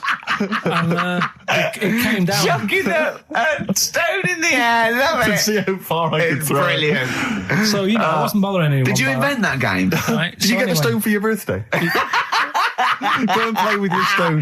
He gave one to Suzanne. Karl, go and play with your stone. The thing is, right, and it came down at a funny angle, and of course it did. It ate the back of this car, and the back window is the most expensive because it has that heating thing in it. Yeah. In case you got a frosty window. Yeah. So I thought, oh God. So I legged it in, got on the settee, went to sleep, knocked at the door. Genius. It's a brilliant plan. It's a brilliant plan. I couldn't be guilty. I'm asleep. So I love the idea. So the thing is, our lounge used to sort of, you could see in from the door, right? So this family who saw me do it, saw me asleep on the settee, and my mum said, go and get the door. And I sort of went, what? As if I'd been asleep. Yeah. I went to the door, like, rubbing my eyes, and the fella said, what did you run off for? I saw you. I was like, oh, no. And I didn't see my dad. I went out. It was when he was working sort of evenings. So I went out so I didn't have to see my dad. And then the next day I came home from school, and my dad said, 45 quid.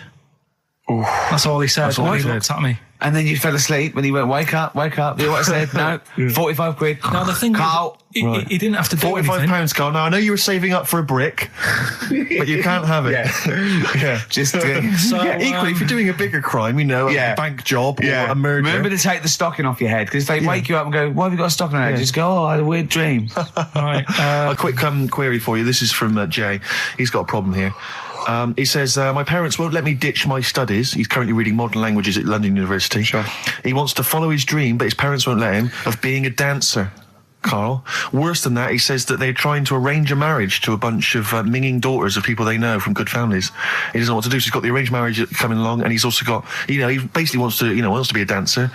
His parents are forcing him into something more practical. Well, the first thing, right, I don't think live your dreams. The arranged marriage thing is such a bad idea. Okay. Because I think too many people go on looks. Right. And then you soon get bored of that, and you find out the person who you're knocking about with, it's actually not your type. Right. Why don't you arrange marriages for people? Well, I'm just saying, right, so I'd say, Jay, go along with that. I wouldn't worry about it. Okay. I mean, if they're really ugly, then, don't go along with it. But if they're half bad, put up with it. That's sure. all right. The dancing. Brilliant. Right? That's that solved. Brilliant. I want to be a dancer. after I did the boxing, right, I joined a dancing thing just near Man United's ground, right, called Twiggies. Went along, I wanted to learn some moves. How old were you? Well, it was when Michael Jackson was like pretty big, so about 83, 84, 85, something like that, around there. Wanted to do it. When I went, it was shut and it had become like a warehouse for toilet rolls. So in a way, I wonder what would have happened. Sorry. How is that an anecdote about you going through dancing? You've told me before you did boxing for a while, you did dancing for a while. You had a true fight in the boxing. You didn't even get in the... That's not an... Imagine if that was a film. This is nice. A boy's dream of becoming a dancer.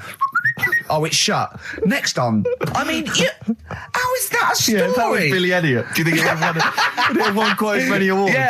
Yeah, brilliant. Footloose. All right, Yeah. I'm fed up. They banned it. Let's go. Oh, it's shut. Flash dance. First, there was. It's a warehouse. Never mind. I'm just saying, you'll find something else. I think I got a go-kart after that.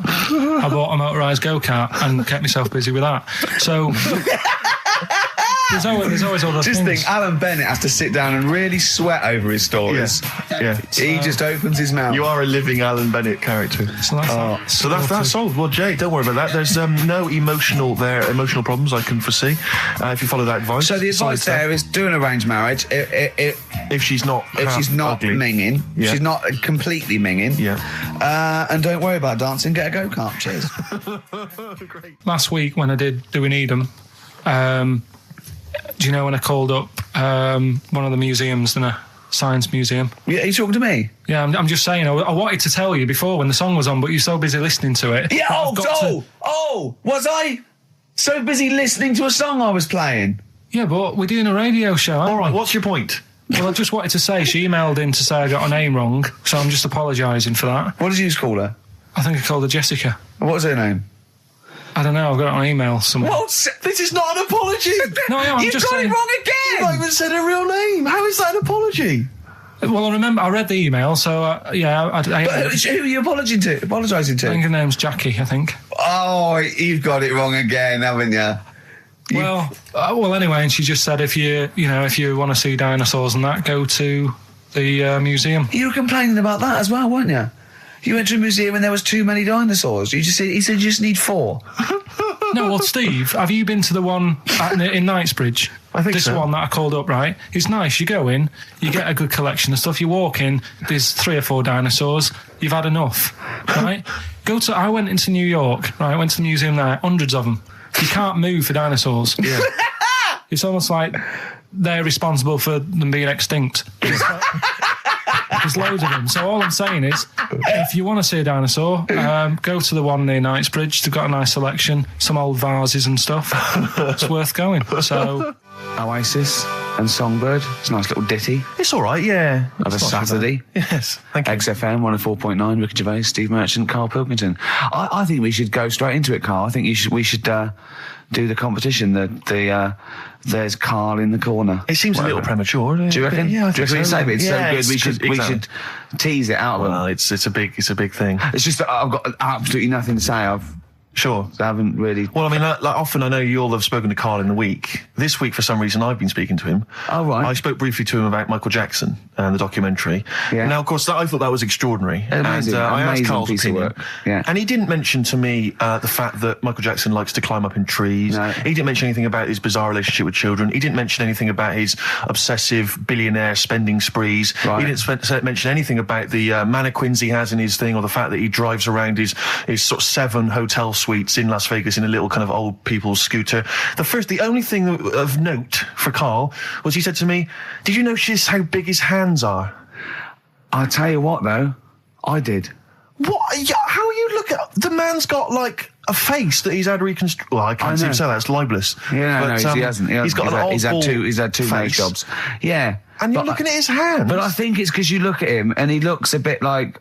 there's a bit of androgyny there, but it's sort of like it is quite a petite sort of old lady's face in a way, but then you see these labourers' hands come out. That's always the way with a tranny, isn't it? You know what I mean? Well, you kind of accuse him of being a tranny? No, he's not. No, he's not. What are you saying? No, I know He's got enough issues, now you're accusing him of being a tranny. I like him. I thought he came out that brilliant. I thought it was really... I really felt sorry for him.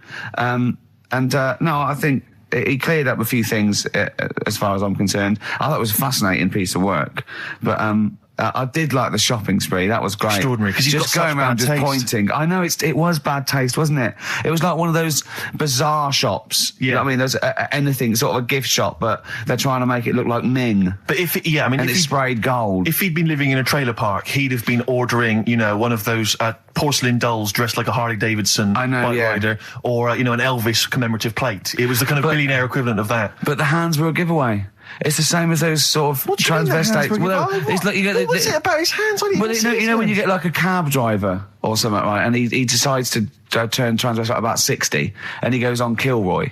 Do you know what I mean? It's that way. He got a twin set of pearls, and he goes, "I've never felt so comfortable." But his hands are still big. He's got a little wig, and he's got the lipstick on, and he's with his teenage kids who are going, "Kill me." Do you think he's been having surgery on his hands to make them larger? Bigger, yeah. Is that why he was wearing that glove? Exactly. But I think he wants to be a goalkeeper. Right. And they said, well, you can't, Michael, you got big hands. It would help him climb the trees. Yeah. And he can play tennis now without a racket. Yeah. So what did you make of it, Carl? Were you intrigued? The Michael Jackson thing. It was all right. But, that got a load of attention in the press. But the Trisha programme got nothing. Okay.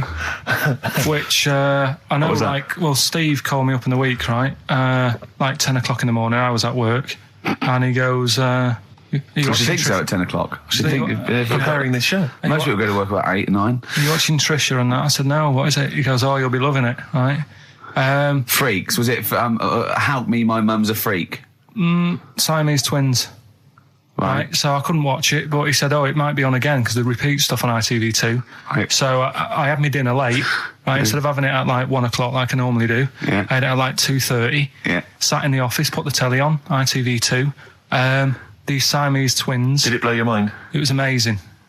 We talk about a lot of things on the show quite a lot. The Airy kids crop up a lot. I was waiting. It's been 10 minutes and you haven't mentioned the Airy kid. Right, and last week we were talking about Siamese twins, weren't we? So it was weird that this programme was on, but it was amazing.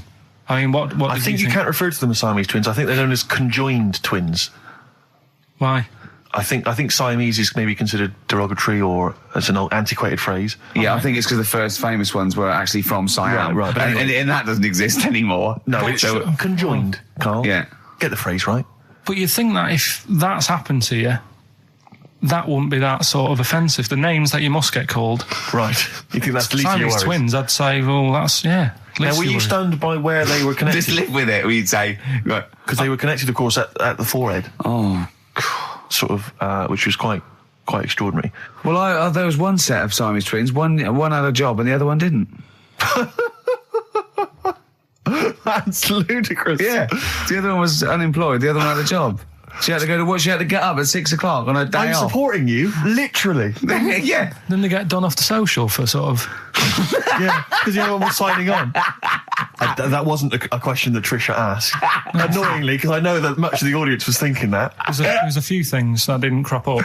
What questions would you have asked of them? Because what things did you feel weren't mentioned? I'd love to just watch Carl watching amazing things. Exactly. Do you know what I mean? It's like early learning thing. Mouth slightly open. Yeah, mouth open and a dribble, looking round to see if anyone else has seen it. You know, like when a cat sees a bird land on the balcony. Exactly. It can't believe it's luck. I'd probably say, how do you buy her a birthday present? A surprise gift, yeah. Because everything's ruined. Sure. Right? I'd probably ask... Yeah. Well, did you not think it was interesting that one of them had a boyfriend? Well, that was a bit weird, wasn't it? Uh-huh. But what was the other thing that I was thinking when I was watching it? I was thinking if one got into crime and that was sent to prison... Right. What would happen? How would you handle that? It's brilliant. It is brilliant. If a chimp could talk. And what was the other one? The other thing was, what did he talk about? Because it's not as if you can say, oh, guess what I did today? Do you know what I mean? Yeah. So... taking the mickey. The really weird thing about all this, right, And it's annoying because you were saying about, you know, oh, what should have Trisha have asked and all that. Yeah. But one of them mentioned that one of them was adopted and the other one wasn't. Don't talk rubbish. No, seriously. I didn't understand it, right? Of course you didn't. And then Trisha sort of said, well, let's have a chat. And they were like, no, don't want to go into that. What do you mean one was adopted? That's what he said. One of them... don't quiz me on it, but that's what was said. Hello there, hello there, I'm a multi-millionaire. Oh, and yeah. I've just seen your orphanage. Oh, I'd yeah, love it's lovely, to isn't adopt it? one of your children. You'd like to adopt one? I'd love to adopt a children, because I've got loads from around the world, so I'd love to adopt one. I'd give you $10,000 towards your orphanage. We're speeding through then, yeah. Brilliant, okay. We've actually got 2 left. I only need one. I'm only interested in one. Yeah, I don't need any more. Don't need any They're more. sisters. I know it would be tragedy to break them up, but I really only need one. Now break it up. There's the rub. You see. Sure. Because, you just need the one. It's $10,000 now. You can have that. I'll sign it now, but I don't want to discuss it further. I'll bring you around. Brilliant. Okay. Ding dong. Hi. Yeah. Brilliant. You brought my kid round. Yeah. There she is. There. That's a joy. Yeah. Okay. Just standing next to a bush. Yeah. Do you want to? Can you bring her out? No. There's nothing behind the bush. So you just want. I just want to be able to walk 360 degrees round her. Do you want her or not? Yes. I can't believe it. What's that little trolley? She's talented. Oh dear. You're talking nonsense, Karl. Well, whatever. Well, listen, still to come, right? We've got the monkeys thing. Oh, chimpanzee that. And when I was out last Sunday, right, at Johnny's birthday party, Yeah. Steve was there. Yeah. Got talking about stuff. And a debate that we didn't really finish cropped up. It blew your mind, didn't it? Amazing. Oh, I know about this. Steve told me. This is the infinite amount of monkeys. Or a monkey with a typewriter and an infinite amount of time would eventually come up with the works of Shakespeare. Yeah. There was no debate. It's a philosophical, mathematical problem. There's no debate. It's true. It wouldn't happen. No, listen, Karl, listen. Infinity sorts it all out for you, right? An infinite amount of monkeys at a typewriter, right?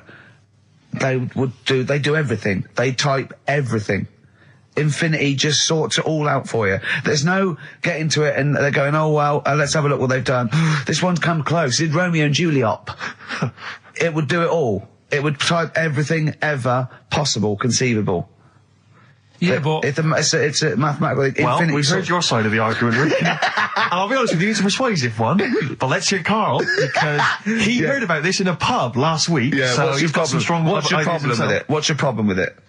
Well, first of all, right, you're saying it's a load of monkeys. It's not just one monkey that Depends. can live forever. No, wait. It's either a chimpanzee with a typewriter with an infinite amount of time. He would eventually, by definition, mathematically, type everything ever possible, okay? Or it's an infinite amount of chimps with typewriters, and one of them will type it first time. But already that's not right. You either need to have What do you mean? monkey. What? You mean Let's hear his employment point. laws? He What do you mean can't- it's not right? Let's hear him out, please. If it's one monkey Yeah. with a typewriter that's got loads of ink in it and that, right, at least it knows what it's done in the past. It's not... Keep going. Cry. If you've got a load of monkeys, it's like if you have too many, what's that saying about too many chefs? Too many chimps spoil the soup. Right, well, it's the same thing. It's like, well, I didn't tell you to put salt in it. I was going to put salt in it, and it messes it up. Whereas if it's just one, they know what's gone on. So what I'm saying is... just leave him go. I can't be bothered, I want to hear. I want to hear the rest. This blows my mind. He doesn't know what this does to me. It's a mathematical problem. I want to hear the rest. Well, it's just I just don't think it will happen. What do you mean you don't think it'll happen? Infinity works it out for you, by definition. Well, what's stopping them typing the same thing again? They would. In fact, the problem should be, if you had an infinite amount of time, that it would type the works of Shakespeare an infinite amount of times, and everything else an infinite amount of times. But, you know, that's not as... But not Shakespeare. Oh! Shut up! You idiot! Rick, do you know what he said to me? I said to him, I explained it to him. I said, God. you've got an infinite number of monkeys, infinite number of typewriters. They will type the complete works of Shakespeare. He said, have they read Shakespeare? You're an idiot! Play a I said, record. no, I'm not having this they're not doing conversation. it from I'm not memory. having it because it really, really winds me up. But you're saying they'll do it with no spelling errors. Well, they do it an infinite amount of times. And they do it wrong an infinite amount of times. And they spell the last full stop wrong an infinite amount of times. And they get one thing wrong in Hamlet wrong an infinite amount of times. They do everything an infinite amount of times. But are they going off a story that they've... Play a record, Carl, because I'm going to knock you out. I'm just saying... Shut up! Do they know the story? Oh, They're monkeys! Oh, Christ. No, right, okay. Right, Carl, she's a girl and I'm a man. Good that, innit? On XFM, 104.9, Ricky Gervais, Steve Merchant, Karl Pilkington. As ever, Rick, there's always someone who steps in to defend Carl. Okay, what is the defence? What is the defence? Here's an email from Scott Coomer. He says, Carl is actually right. I've got an A-level in statistics and probability. It doesn't matter how long they have and how many monkeys you have. You cannot guarantee they would type the complete works of Shakespeare. Infinity makes it probable they would get it right, but not definite. Yeah. Well, yeah. Yeah. That's what I was saying. No, you weren't saying, Carl. You don't understand it. Infinity sort of sorts it out. But if they do anything, they nearly do everything, won't they? No, I mean, they'll give it a good shot. No, that's not the point. But the I'd point be is surprised if they did one page right. Right, listen. It's not to do with consciousness. It's not to do with them aiming. They are just bashing away at the keyboard. It's like they're used to show that there isn't consciousness. They chose the chimpanzee because it can type, presumably, hit the keyboard. It's because they hadn't come across you at the time. Yeah. It's to take out thought out of it. It's to take out reason and trying, right?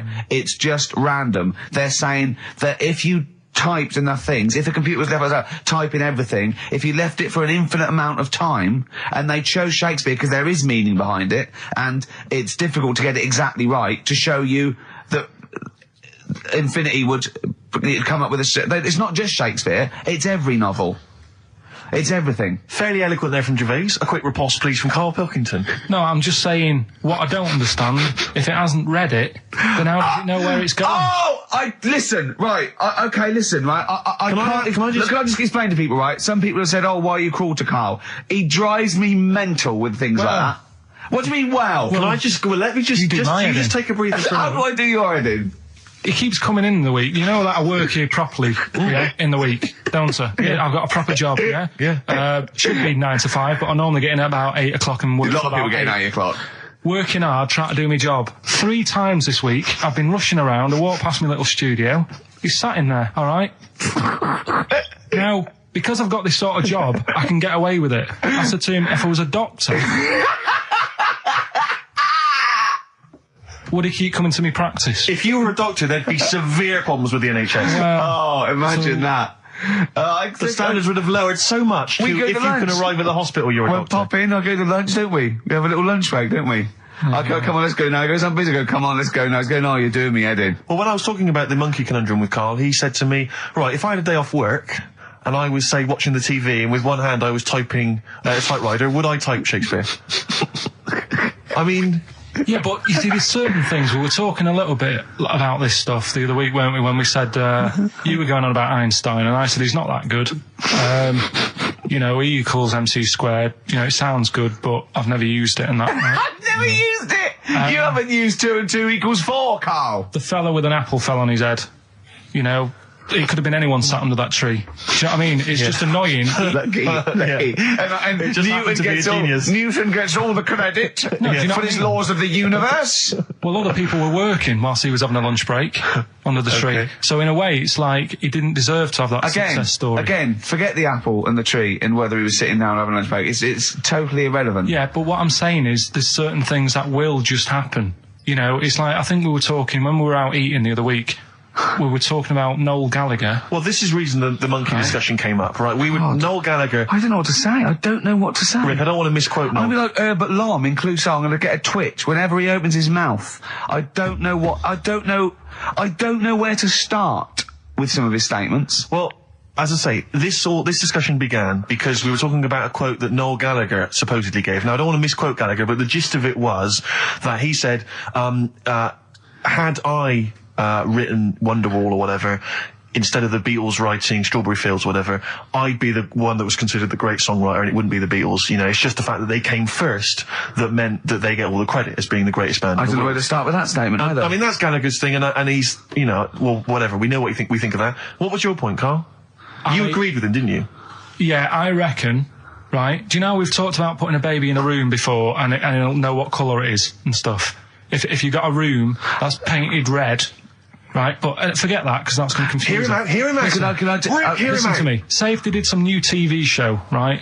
Like, what's that film with Jim Carrey in where The Truman Show. The Truman Show, right? So they make up a little room and some woman has some kids and you say, right, let's put the kids in this room, and they don't know what's going on outside. They don't know anything about, like, EastEnders and that. It's like their little world, right?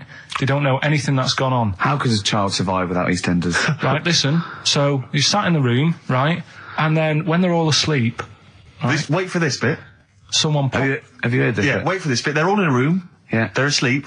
Yeah. someone pops in, puts a guitar next to the bed, right? Nips off out again. They wake up in the morning, and one of them goes, "What's this?" They don't even know it's a guitar because they've never seen one, right? They're talking English, though. Yeah. We just left guitar out of the vocabulary.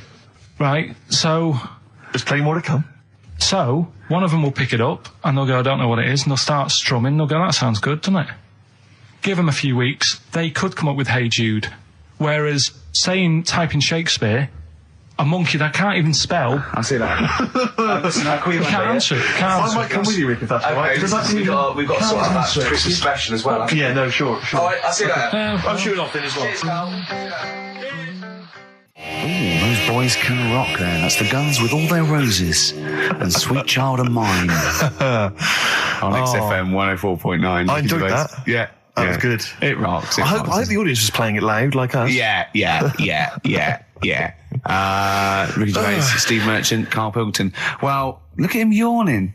How rude is that? Carl, what's wrong with you, man? Have you been up late? A little bit. Girlfriend was away, wasn't she, yesterday? Yeah, I always have a problem with that. I always have, because you don't go to bed, do you, early?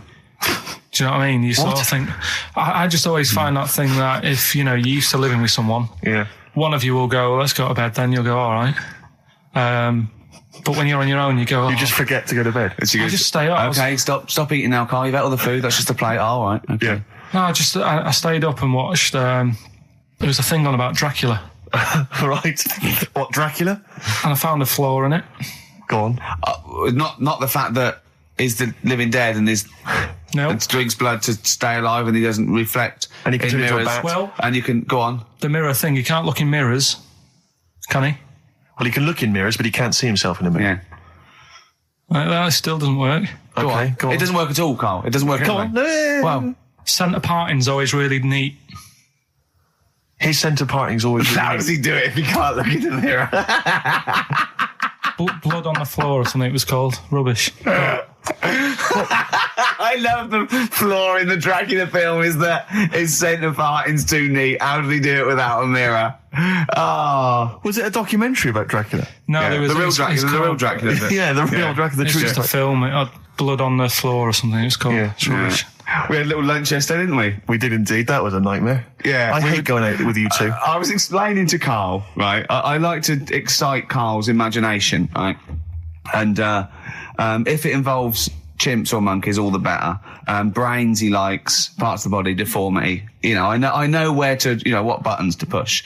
And I told him about this thing. I don't know if any of you out there know about this, but there's an experiment they did in the 50s, a clinical psychology experiment where there's your two hemispheres of the brain, okay? They're joined by a thing called the corpus callosum, right? Which is just a little flap of skin, like a little scarlet lead that joins your two hemispheres.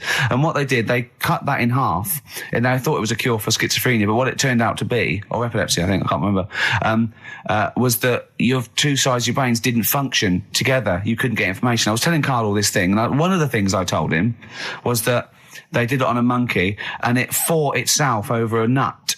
Like its right arm was connected, by its left lobe of the brain, and it was fighting over itself. And Carl went, instead of thinking this is amazing experiment, he went, would it have been happy if you'd given it two nuts? Yeah, I know.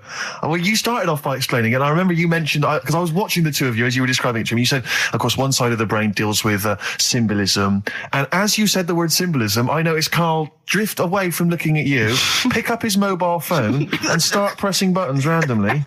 And I thought it was the word symbolism that got him. And I noticed it took you just a moment longer. And I think the first thing you said was, when did I lose you? Yeah, I knew I'd lost him. It's extraordinary. And he doesn't even try I to think I disguise said it. nomenclature at one point as well. Right, yeah. And I knew I was dicey with death there. Yeah. But, Yeah. but I told you tried to look it up, didn't you, on the web? You didn't find anything about it, did the you? spelling of it's what is it again? What's the word? Corpus callosum. Yeah, so I couldn't do it. No, there's no point. Yeah. Don't bother. Give up. Don't bother. Give up. So if anyone knows any interesting facts about that, I don't know. But yours hasn't been cut in half, has it, Carl? That would, again, might explain something. I'll tell you what we will be talking about later.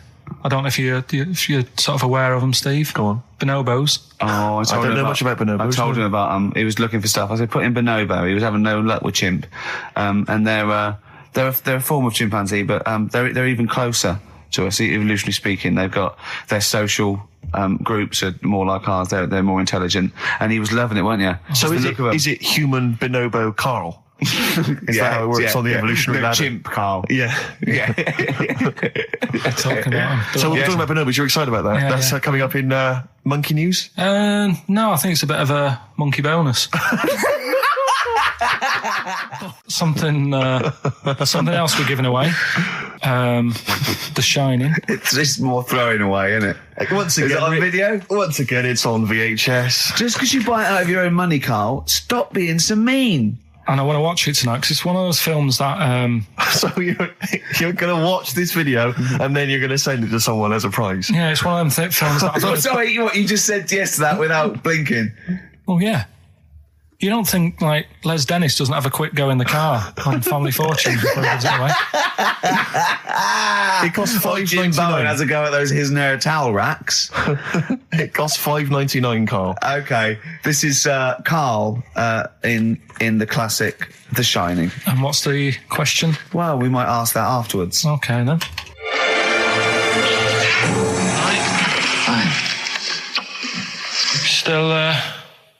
Still trying to write the book, then? Yeah? Yes. Good. Funny, someone told me the other day, weird thing about a typewriter, the top row of letters, the longest word you can write is typewriter. Oh, I'll just show you. That's weird, isn't it? It's just the typewriter being... You're not in the mood, are you? You're in one of those grouchy moods again, like you get into when you're writing. I'm not being grouchy. I just want to finish my work. Yeah, just being a bit funny, a bit offhand and that. Let me explain something to you. Go on. Whenever you come in here and interrupt me, you're breaking my concentration. You're distracting me. And it will then take me time to get back to where I was. Understand? Yeah, but I just was coming in to try and cheer you up. You know, if you... I mean, I'm full of ideas as well. You know, if you're having a problem coming up with stuff, got loads of ideas you could write about. The other day I read about this airy Chinese kid. What do you want me to do about it? No, it's just that it could make a good book. Do you know what I mean? Sort of following round. That's swell. Well, I'd buy it. You know. But if you don't want to know, don't bother doing it. But do you know what I mean? It's just airy Chinese kid. It's weird because they're not normally that airy over there. Yeah, this kid caked in it. But if you don't care, I wouldn't touch one hair on his goddamn little head. you don't have to touch any hair on his head. Like I say, he's covered. Leave the head alone if you want. Touch his hands. He's totally covered in it. But I love the little son of a bitch. Well, don't go that far. You haven't met him, but I can sort it out. I'd do anything for him. I don't think you'd expect that much. Just take him to the barbers 3 or 4 times a week. You know, he's a good little kid. In fact, I'll do it. I think I'll write a book on him. Yeah? How do you think you can handle that? Yeah? You're not too busy, are you? Well, yeah, I'm pretty busy. I've got to sort out some monkey facts for the show this Saturday, but I reckon I can still... Why don't you start right now and get out of here? All right. I will. You're going to be like that? Couldn't borrow a pen, could I? See you later. There you go. Haunting. Haunting stuff there. Karl Pilkington in The Shining. You know, in the film, Jack Nicholson goes crazy because the suggestion is he's maybe possessed by demons that maybe are in the hotel. But, you know, if I was stranded in a desolate hotel, removed from all human contact with Karl, I'd go mental with an axe without being possessed by demons. That's more chilling to me, trying to get some work done and you keep wandering in. I'm trying to get Karl to spend a couple of days in the caravan with me, just for the head of it. And he won't. I've offered him money, won't I? I think it'd be a great laugh, wouldn't it, Karl? Oh, yeah, great. That would be terrifying. No, I want to film it. I just want to film it. Like a little video diary. There's Karl there, he's just waking up. Well, and if I was stranded in that would be like being... I may as well be with Freddy Krueger and Jason Voorhees. That's more scary. The thing is, Ricky doesn't mess you about as much as he messes me about. No, you see, you've given him an inch. You've given him an inch and he's taken a yard. 12:30 you got in today. In 30 minutes between 12:30 and 1. The old bin lid on the head. He wanted to do that again. Yep. Squeezing my head, think he had a go at.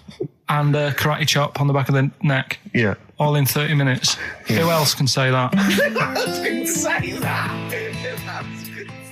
Wait, what were you thinking during the quiz then, when the questions were coming out? What were you thinking of? Well, what it was, right, just before the quiz started, I had to go to the toilet, right, because the rule is, right, people who don't go to it, once it starts, phones off, no more toilet. They take it dead serious, don't they, right? Yeah. So, I went to the toilet. Now, I'm not being out of order here, it just got me thinking, right? I went to the toilet, the gay fella in there, right? There was a gay fella in there. Gay fella in the toilet. Now, how could you tell? How did you know? Just typical, you know, everything about it, right? Everything about it, right, yeah. Oh. What, large handlebar moustache, leather cap. Butt plugs, amyl nitrate. Could I just say that these views do not reflect the views of the management of XFM or me and Steve. Or most of the people in this country. Go on, Karl. What's your problem? Yeah, but this is what I'm worried about, really. But this is why I only got Danny Minogue right. Right? Because this was floating around my mind. Went to the toilet. Big gay icon, now, isn't she? Go into the toilet. They have like men's cubicle and they have women's cubicle. Yeah. Now, without sounding out of order, is it wrong for me to think gay men should have their own little cubicle? Go in! They should have their own... Well, not cubicle, you mean an actual toilet, I suppose. When I was at the urinal, normally, you know, there's a fella there and then you go, all right, and there's no pressure. But I couldn't go. I was thinking, should I wait? If I go into the toilet, it'll look obvious. Yeah. I had loads of pressure and but this was going on. What were you worried about? I'm so sorry. What were you concerned about? Viewers? I'm so sorry. It's like, right, listen, when I was a kid, right, and it's all right for you to go into women's toilets when you're a kid, it's like, oh, it's a bit cute, right, as long as you're not, like, over 15 or something, right? Right. But when I was a kid, I went into a toilet, and women, when they use their little cubicles, they don't shut the door. Some of them just sit down on the toilet, right, and you see everything, and... No, seriously, that's probably one of the first times I saw, like, a woman. Yeah. That, right, and my Auntie Nora when she was staying over. What happened with your Auntie Nora? She was, she's into wearing caftans. Into wearing what? You know, caftans. Oh, yeah. What caftans? Big, bellowy sort of dresses. Right. And, yeah, I used to sit on the floor at home in front of the telly. Sure. She was on the chair behind. Yeah. She did a bit of a sort of a Sharon Stone scene. Oh, God. Yeah. Did you see it? There was no underwear? No. What age were you? What was it like? What age were you? It was like a ripped tennis ball. What? Right, we're off air. Either that or put us in for the Sonys.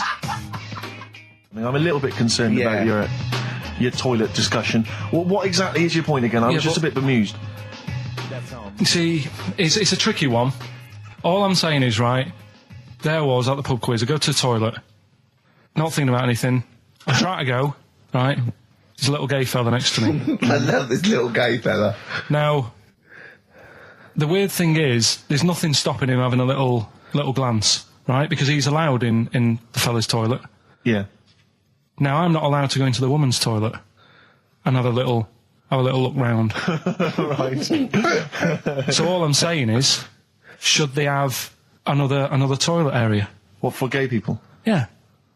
And so this would be gay men and lesbians? Is that going to complicate things? Well, I mean, I can only assume. I mean, to what point? I'll ask you a question, right? If you're intimidated, that's a shame. But you know, most gay men aren't looking at your knob. You know that. What do you mean? I can only say that 99.9% of gay men who use a urinal standing next to what they assume is a heterosexual man aren't looking at his knob. And what they're doing then? They're emptying their bladder. No, but the thing is, I can't talk. You're saying like, you know, about would you have one toilet for lesbian women and gay fellas, right? What does that mean? Yeah, would it be mixed? Would it just be? Would it have a man on one? That's heterosexual man. One little picture of a woman, other, and then what? What would the little icon be? A man and a woman. A man and a woman. Just having a chat. Yeah. In pink and Doc Martens. But you couldn't mix them, because then what would happen is you'd get people who are going, oh, I'll play up to this a bit. What, pretend to be gay? And yeah, you know, sort of grow a moustache and shave their head. And pretend to be a lesbian. Right. Yeah. So I see. So you know, people pretending to be gay so they could go in and have a look at the lesbians. Yeah. Right. So that would mean that we need 4 cubicles now, would we? Yeah, no, this is fine. 4 cubicles. So every pub How now... many toilets do we need at Every the pub's moment? now got 4 toilets. Oh, Carl, bisexuals. Yeah. Now, interesting. Bisexuals. How many toilets do we need now? Call the council. Do you use any? Huh? No. No, because they're interested in everything, aren't they? Because a little bisexual fella will be looking at your knob. Right, with them, Yeah. what you do, you just have a door, you open it, and there's one urinal there, so you can't get a queue. They have to sort of wait. I just thought that, well, why can't there just be a thing between the urinals? So no one can look at anyone else's knob. Wait a minute. Just to go back to Ricky's point, what stops, even if we've got the toilet for gay men, what stops the gay men who want to have a look at your willy going in the regular toilet and pretending that they're straight? Most men don't wear gay across their No, head. exactly. They don't have a tattoo. There's no branding yet in the British house where they have to declare. So we're going to have to expand this. What So we've do all you- got to carry identity. Do you know cards. you can see a gay, can you? Coming a mile off. No? No, I'll just hold it in next time. No. Can you tell gay men? Do you know a gay man? I'd say probably if you did if you lined some people up and said point them out, I reckon I'd get. But hold on, we're not talking about people dressed in leather with the arse cut out and an handlebar moustache. Yeah. We're talking about the everyday non-seen. Of course. Yeah, but I mean, suppose I put you in a room and there was 10 naked men, right? Yeah. And there's 5 gay men and 5 hetero. Could you walk along that line looking at those gay... Am I naked? No, you don't have to be naked. Why would you have to be naked? To catch them out. Play a record! How would you catch them out? No, don't go into it. Don't go into it. Play a record. There was this. This is what it's like about getting presents and stuff, right? With my mum and dad. Go on. My mate Colin, right? Colin Makin? No, Colin Bailey. Oh, right? yeah. He had a little Sinclair Spectrum, right? Yeah. Computer, Yeah. which was like the thing to have at that time, right? Yeah. Used to always go round to his house. The deal was Not the one you had to play through the window because you weren't allowed. no, that's another lad. Oh, right? yeah. This is a different lad, and the deal was he came to our house, and my mum gave him a pie, and then I'd go round to his, and I'd stay there for a few hours playing, Hungry Horace and stuff like that on it. Right? Now, my mum and dad knew that I really wanted one of these computers, right? So I waited about a year. Came round to Christmas Day. I thought, I reckon might have one. Turned out they bought me the wrong one. They bought me a ZX81 instead of a Spectrum, right? And Christmas Day, I'm there trying to load the games up. It's not working. I'm thinking, what's wrong, right? And the thing with me, when I was a kid, I used to get quite sort of agitated. This is the moment. Right? I found out that it needed a RAM pack to make it work, right? Looking in the thing and it's saying, and make sure you put your RAM pack in the back. And I was like, oh, where's the RAM pack?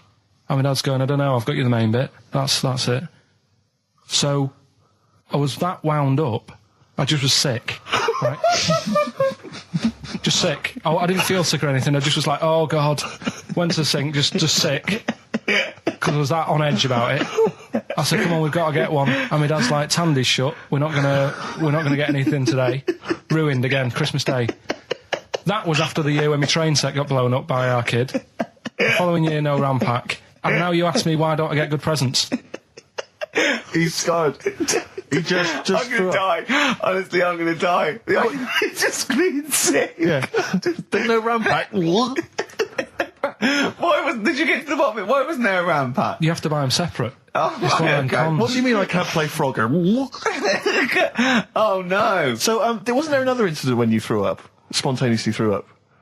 Through sheer anxiety? I do get it. It's not so much now because I've relaxed a bit, but as a kid I used to be quite on edge all the time with certain things. Do you think that's what happened to your cat that kept being sick? That it didn't get the food it wanted and it just threw up? Do you remember that? Yeah. God, so they shaved it. Yeah, but again, you see, the cat thing, I mean, it's mad. I was thinking about it the other day, right? I used to think I had quite a normal upbringing, You didn't. right? And someone was talking Your about the mother cat. once told you not to go to school because it was windy, Carl. It was Yeah. not a normal The upbringing. cat was being sick, so she shaved it, so it was easier to clean. Right, well, my mum and dad went on holiday, right? And I stayed at the Ross's down the road. Oh, yeah. Only a kid, must have been about 5 or something, right?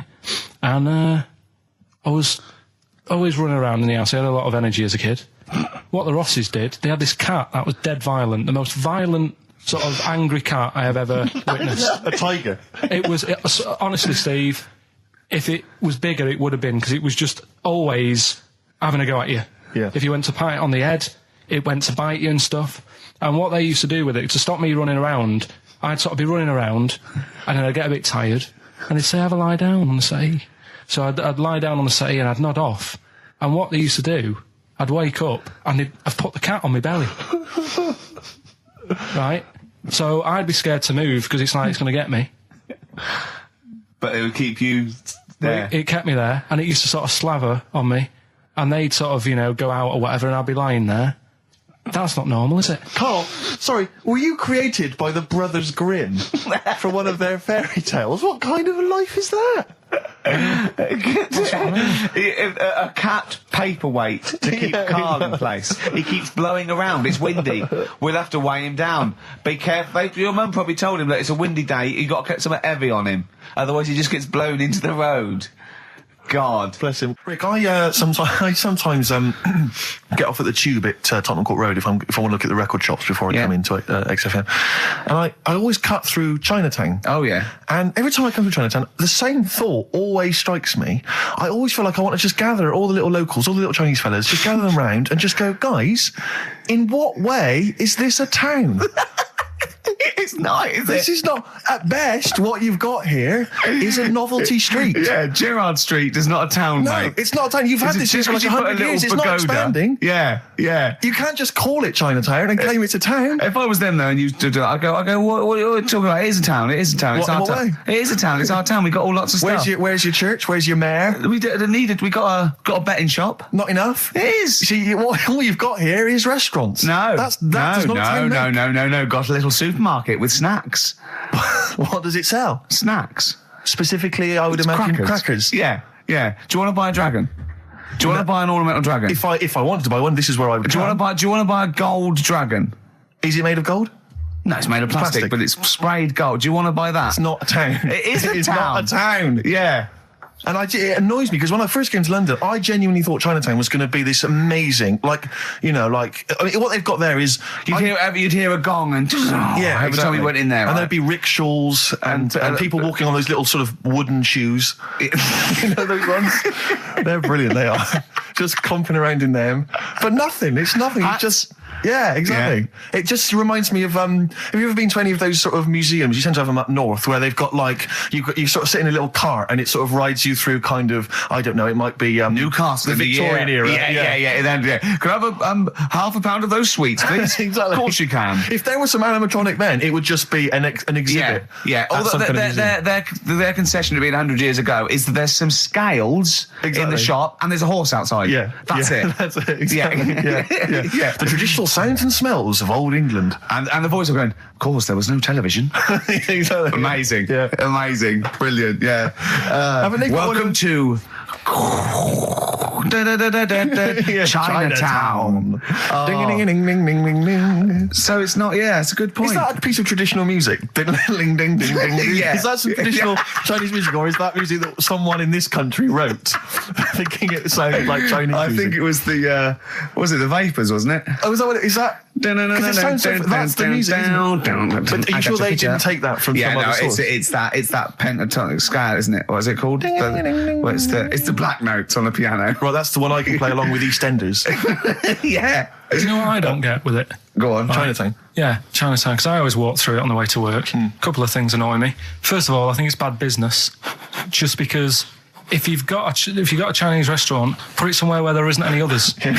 It's a good point. Yeah, but it's also a community. They're not just a theme park for other people. I remember going out one night with Suzanne and some friends, and you got there and there's so much choice. It's that dilemma of, oh, forget it. Well, I'm not moving really. It's somewhere else. specifically, do you fancy Chinese? Well, no, but No, why don't you go to the one with the dead ducks hanging in the window? That's my That's the favourite. other thing as well. It's like, normally you put your good stuff in the window.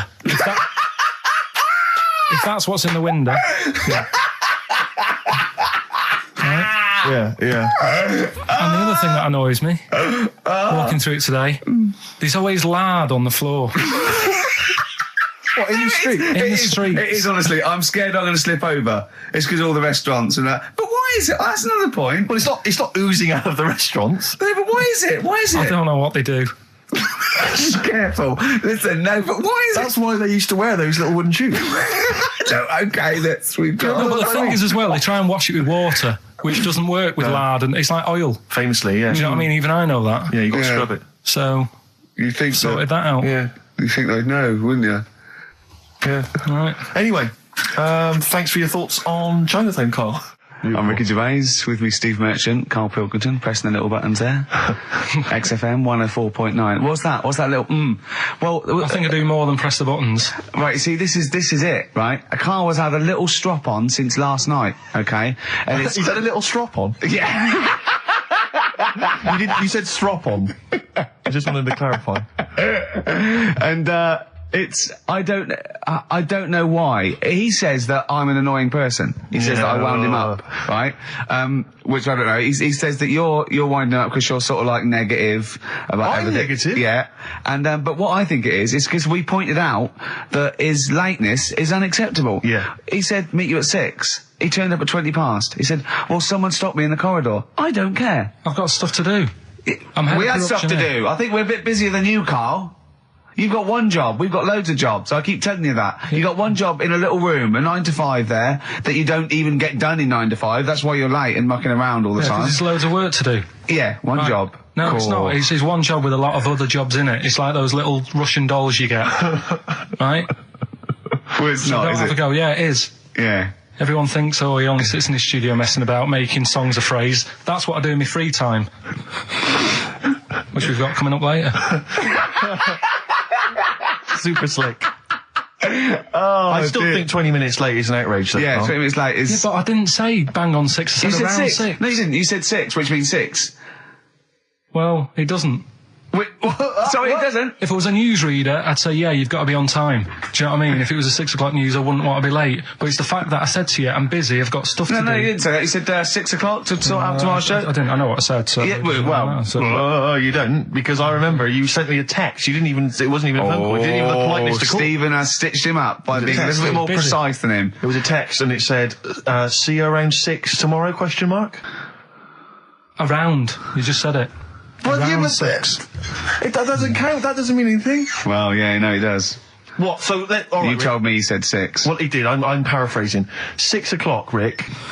To me, even if it was around 6 o'clock, that would be 5 to 6 or 5 past 6. It would not be 20 minutes after the event, because that is late. Well. Well, you've got nothing. You see, you haven't even got an excuse. Yeah, but then I turned up, right, and I said, right, well, let's not argue about this. Let's come up with some good new features, because we've been in Cheap as Chimps. That's gone today. Good news.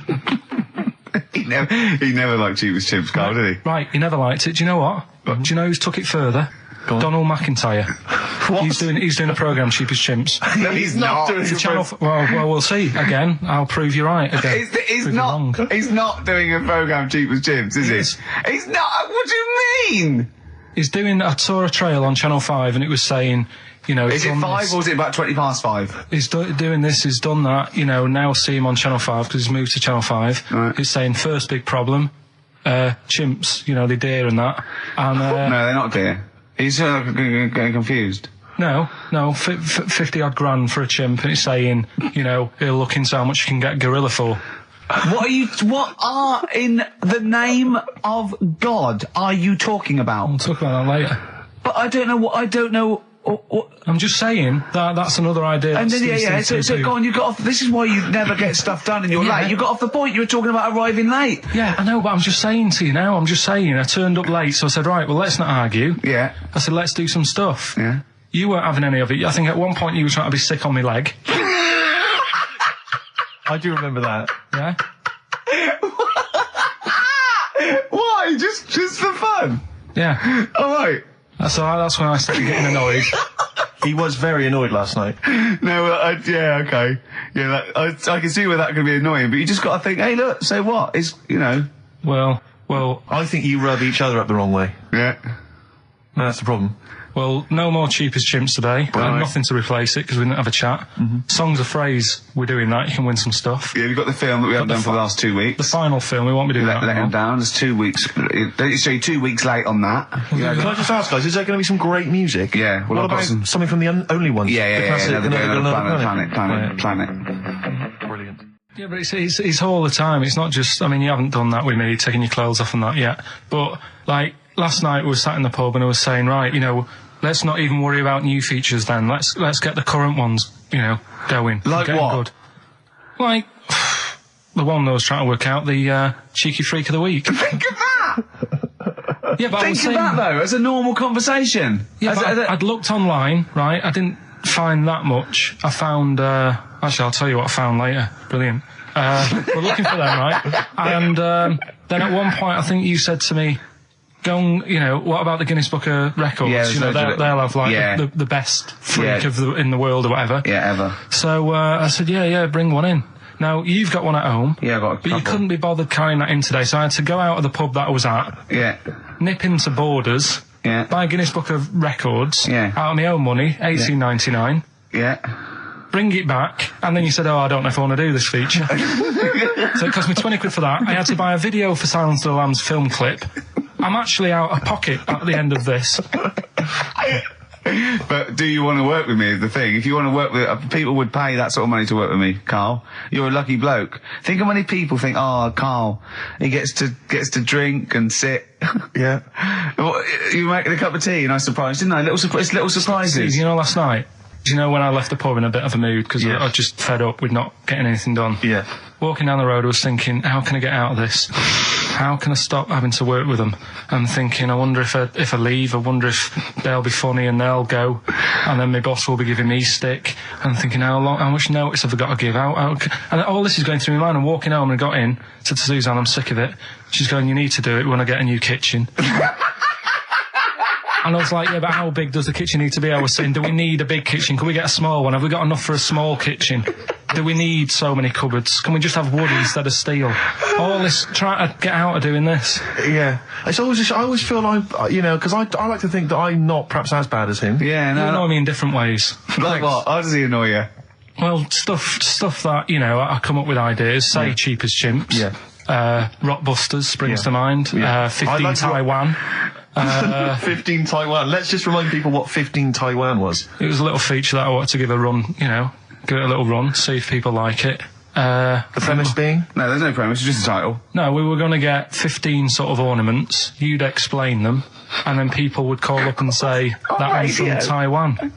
See, Karl, you just explained why I didn't think that was a good idea. Yeah, By explaining the good... No, you know the funny thing is, Steve, right, I was walking down Regent Street on Monday, walked past one of these big stores, right, and they've got all famous quotes on the windows, right, and one of them was something like, an absurd idea is often a great idea. Yeah. Do you know who said that? Go on. Einstein. Yes.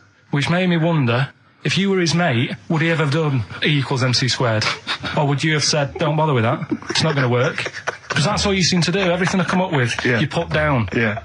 Well, that's one thing. He's negative, right? I don't know why. I don't know why he is. What else? He messes me about. I get him concert tickets for stuff, and you say, oh, I didn't bother going. Yeah.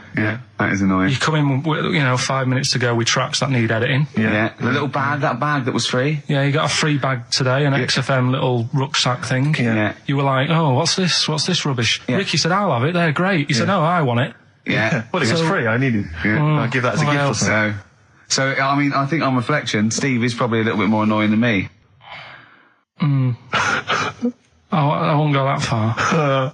You are annoying. If I had to go away for a week somewhere, if it was a quiet place... Well, you are again, aren't you? That's 2 holidays you had this year, I mean. If it was a busy place, I'd probably go with you, because people, do you know what I mean, staring at me all the time and that if I'm walking around with Steve. No, I'm just... Can I draw up a list of reasons I don't like you, Carl? Just being honest. What? I'll tell you, because the list of reasons I don't like you is incredibly long and getting longer. Just saying. Do you want another slap? Eminem, Sing for the Moment, on XFM 104.9. I'm Ricky Gervais. With me, Steve Merchant, with 5 little hamburgers. Got 5 burgers here, yep.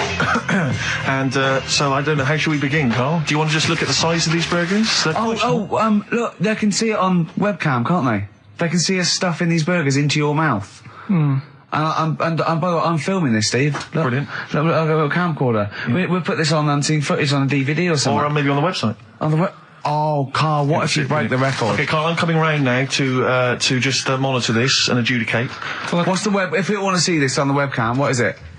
XFM.co.uk. Right, okay.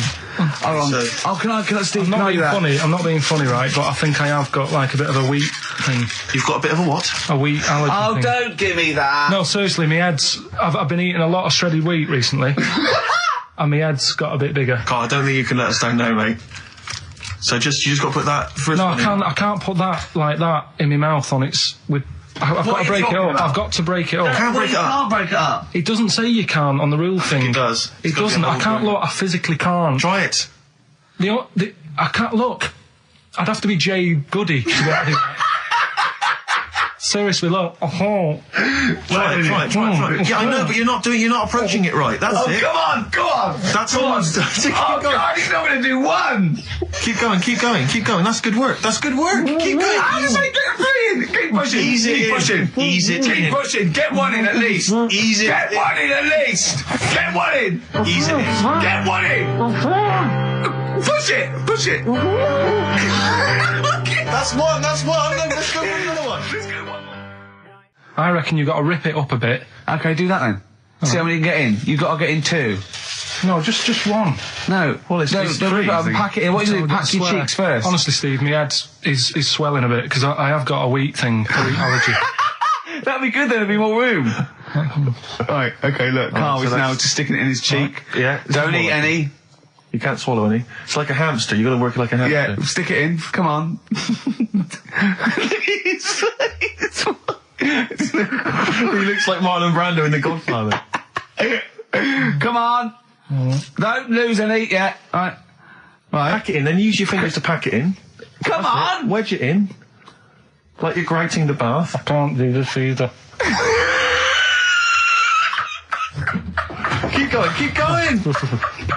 Keep going, don't give up so early. This is part of the problem. You just give up, Carl, too quickly. You failed again. It's like your history O level. Come on, Carl. Come on. Do something well. Succeed at something. Push it in. You've got nearly a half a burger there. Oh, I'll come round there. You're chewing. Don't chew. I've got a bit of food. I don't know what he said, but... Is that a whole one? No, it's not. I can see bits left. Come on, Carl. Come on, keep working at it. Keep working at it. But there's so much space in your mouth, I can see it. He's going red. Okay, we'll do another one. We'll do another one. That one then. We're doing a... Oh, are you alright? Are you going to be sick? Are you alright? Alright. Oh God, should we play a record? He's making my eyes water now. Oh. Okay, I'll find a different one for you. Find a different one for What him. about most grapes eaten in 3 minutes? I'll go. Do you want to do that? Grapes are Most easy, aren't grapes they? eaten, that's easy. Great. Come on, grapes are easy. You've got to have a handful of grapes and you've got to press song 2 by Blur. When we come back, you'll be stuffing your face. Hold on. You ever do that? How can you work the buttons? I can do that. No, I don't think you can. You cannot touch the grapes until the opening note Yeah, of but hold song 2 on. begins. When the Blur 2's, when song 2 stops, can we just push up the fader? So because you'll be stuffing Don't worry, your face. we're almost. Let's go. If we go. Okay. Any second now. Okay, right. You're Okay, ready, 3, 2, 1, go! And he's off. It's good work from Karl there. He's approaching it cautiously to begin with. Cautiously. And he's keeping Well, let's just, he's keeping people. Come on, don't make him laugh. He's choking. He's choking. Oh, Karl, quick! keep going, Karl. Come on! What happened? Did you just throw up? No! Don't make him laugh! Oh, Come on! we can make wine. Come on, Karl. You're doing so well, Carl. mate. I want to go. Come on. Only. Why are you making him laugh? That was a world record attempt. Come on. He's over. Keep going. Come on! You got 25 seconds. Come on. Oh, I think that was a shame actually because you were doing well, but something went wrong. I know, and I think those are bigger grapes than the ones I've seen before. They're quite big grapes. Look at his face. He looks so despondent. Come on, Karl. 8 seconds. Just a few more. 5. Come on. What's the matter? 2. 2, 1. It's all over, Karl. It's all over. Better count how many you did. You can get good at this. We can get good at this over the weeks. I think that was a fairly pitiful attempt, actually. I really thought you had a... It's interesting, actually. These are harder records than you might think. Yeah, I know. 6, 8, 10. How do you feel after that record-breaking attempt? Not happy with that. What are you not happy about? The fella who did it, was he in hospital and just had loads of grapes? I was bored. I'm sure he wasn't producing a radio programme, that's for sure. Well, to be fair, neither are you. What was tricky about it? What did you find hard? I think having Ricky standing over me, sort of shouting, "Go on!" isn't normal. No. But that wasn't... He hasn't eaten any! Hold on, that's 50, you have to. That's quite a poor attempt then, by the seam of it. Would you think about trying to maybe do that again in a couple of weeks? Would you do some practice and try that again? Leave it for the experts. And I noticed a tricky point, maybe sort of when you had about 50 seconds to go, you seemed to be spewing things into the bin. What was that? Again, mainly Ricky standing over me, so... 88. He's got 88 left. Okay, so what's the mental arithmetic there? Because we put how many in? It was 150 in the thing, wasn't it? What did I say? What did I say I had left? Well, I'm not doing it again, 88. so... You had 88 left. So 62. God, you're only at 62. What's the matter with you, Karl? There's people start you at 62. That is rubbish. That's disappointment. Let's leave So that. you failed on 2 world record attempts there. 62, and the record's that is rubbish. What were you doing? Oh, yeah, but like I said, I've got a small throat. I can't drink a drink quick. Ever since the Mr. Freeze Pops when I was 6, that I nearly choked on, I nearly died on, I can't go back. It'd be like asking, I don't know, someone who got run over to play Frogger or something. What's Frogger? What, you mean real life computer game? Well, just a computer game brings back memories, doesn't it? And I can't do that. What's Frogger? Does Frogger get run over? Yeah. It's a little frog that has to run across a busy road. Do you know who he reminded me of? Apart from Hamburglar and Zippy and all that. When he was mentioning those grapes, because of the shape of his head, it looked like a game of Pac-Man. Yeah. It did, as he was getting to him, it looked like... We should have had that music. It looked just like it. Oh, Do you remember God. there was a board game version of Pac-Man? Was there? I mean, the only thing that Pac-Man had was the fact that it was on a computer and it was a little face eating things. But imagine that as a board game. But there's board games of like things that you don't need board games for. Yeah. It's like there's board games of charades. Do you know what? You don't need that. It's like parlour games. Board games of let's watch the telly. Yeah. Let's play sit around. And it's all like 1999. You don't need it. New from Mattel, a stick. Simply run along, clanking it against a fence or a metal grate. It's fence stick. And a picture of it. Oh, Nan, that's my stick. I'll tell you That's what. my fence stick. Do you know I saw in a shop recently the board game of Cold Feet, the TV show. That is a winner. You are John Thompson. Yeah. Go back. Yeah. So a good game. Drink 8 pints. Go on. Songs of phrase. Songs of phrase, nicely done. Right, we'll get this going. How do you feel, Carl? Yeah. all Again, right, all disappointment. right. Disappointment probably to your family and friends. Well, I don't think they'll be that gutted, to be honest. Right, songs of phrase. Well, Carl, why don't we play a tune? We'll come up with songs of phrase because it's a big tease. People love that. Yeah. It's one of the hot new We've got quizzes. one more thing for you to eat. No, I'm not doing any more of that. Seriously. Play a song? Right, songs of phrase next. Right. That was rubbish, that half hour. Rubbish. Well, here we are again, XFM, on a Saturday. Just gone 1 o'clock, Steve, if I'm very much mistaken. But we're not here, as such. We're away again, gallivanting around. We've got to do the special sort of best of again. Okay. Which we did a few weeks ago. So this is the best of the last 3 weeks. Which I think is, I think it's the best 3 weeks we've ever had. But I'd like it condensed into 2 hours. Yeah.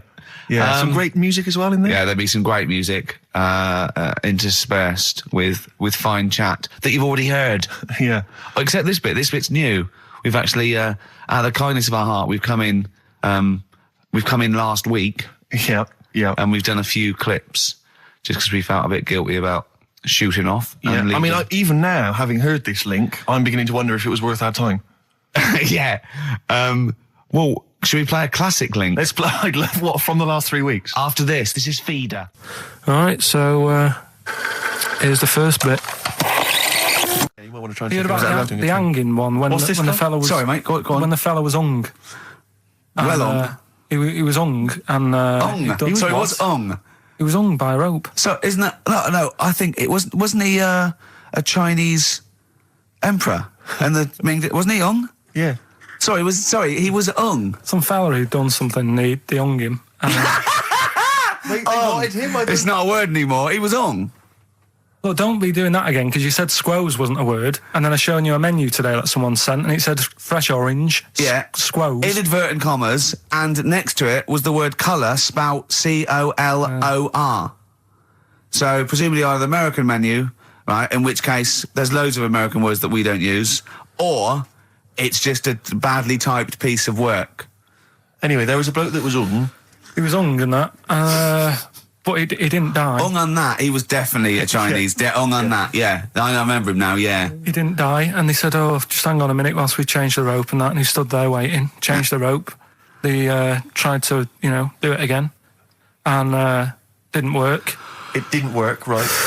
So, they got another rope, right? Didn't work. And then they had to let him go, because it's like there's a well-known saying or something from this thing.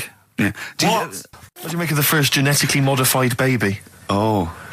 Are you worried about this? Do you know what did they do? What? Let me see what it says here. It says, Isn't it just choosing the, eye colour? Well, this is the concern, isn't it? That in the future you'll be able to decide whether it's a boy or a girl, how intelligent it is, what it looks like, is it handsome, is it ugly? Obviously, no one will choose an ugly baby, and so on and so on and so on. And so it means that where will it lead? Where will it end, Carl? Are you concerned?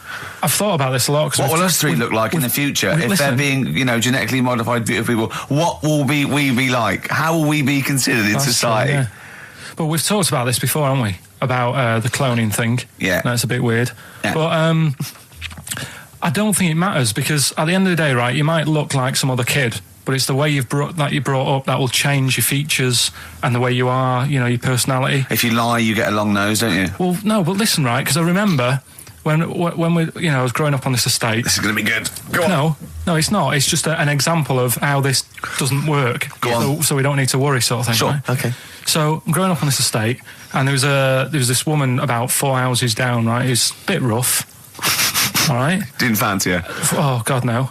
Right, but she had a baby. Well, tell me about her first. I'm interested in this woman. Why was she? It was a very... Was it like being a man in a dress? I mean, I didn't grow up in a posh house or anything. And I'm not saying that if you live in a bit of a rough house, you're a bad person. What does she look like? But anyone can Tattoos? clean up. Look like Tony Green with a fag on. They didn't clean up much, right? Oh. Which, even if you've not got a lot of money, you can still try and make the place look nice. Yeah. Right?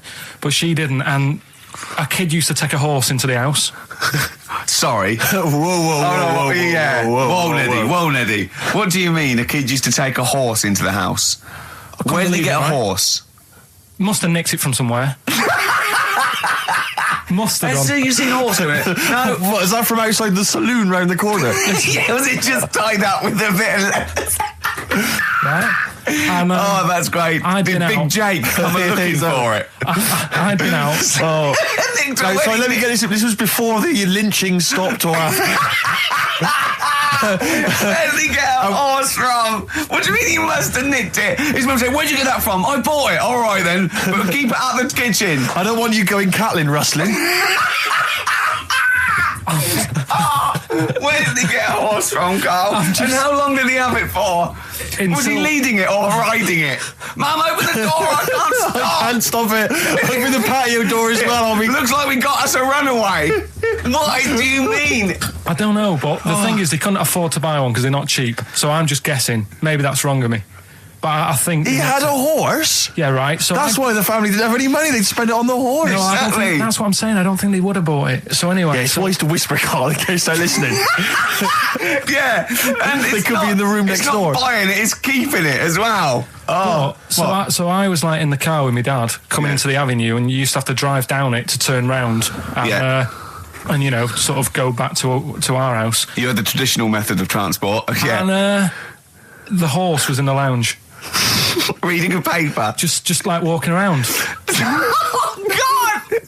What? And when I was doing, I tried to earn myself some money once by flogging little flowers in plastic cups. What? This is genius. It just keeps coming. What do you mean you're trying to flog little flowers?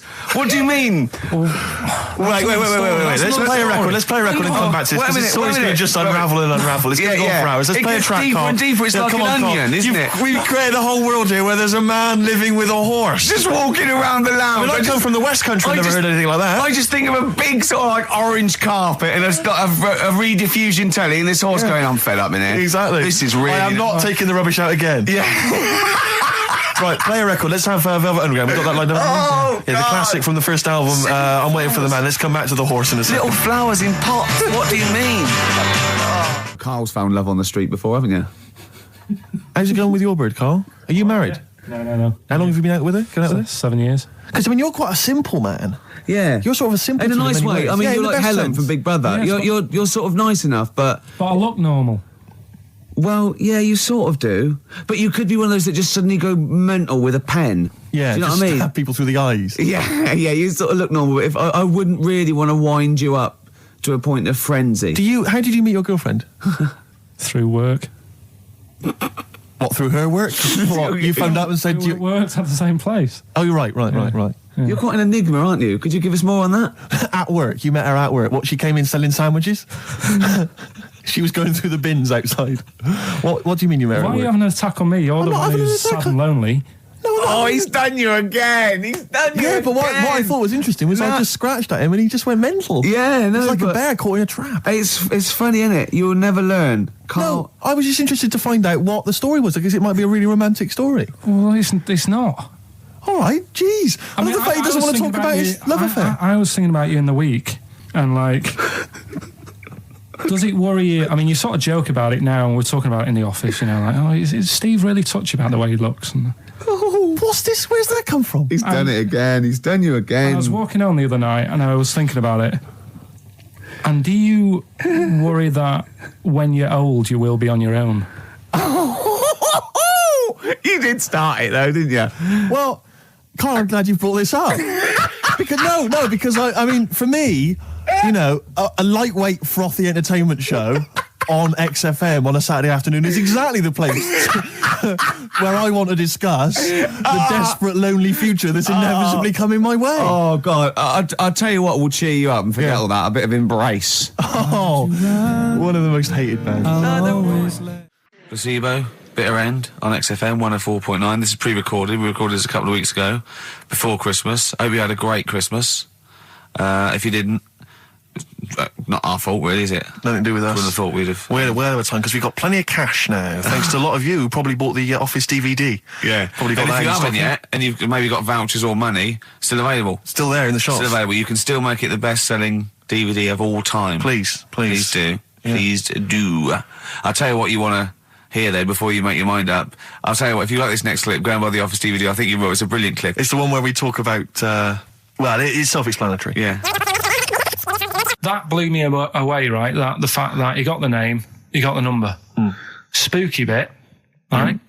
I'm walking home. I called you up a couple of times and I left a message on your phone because it was just amazing. Not only was he good at magic, but his maths was brilliant.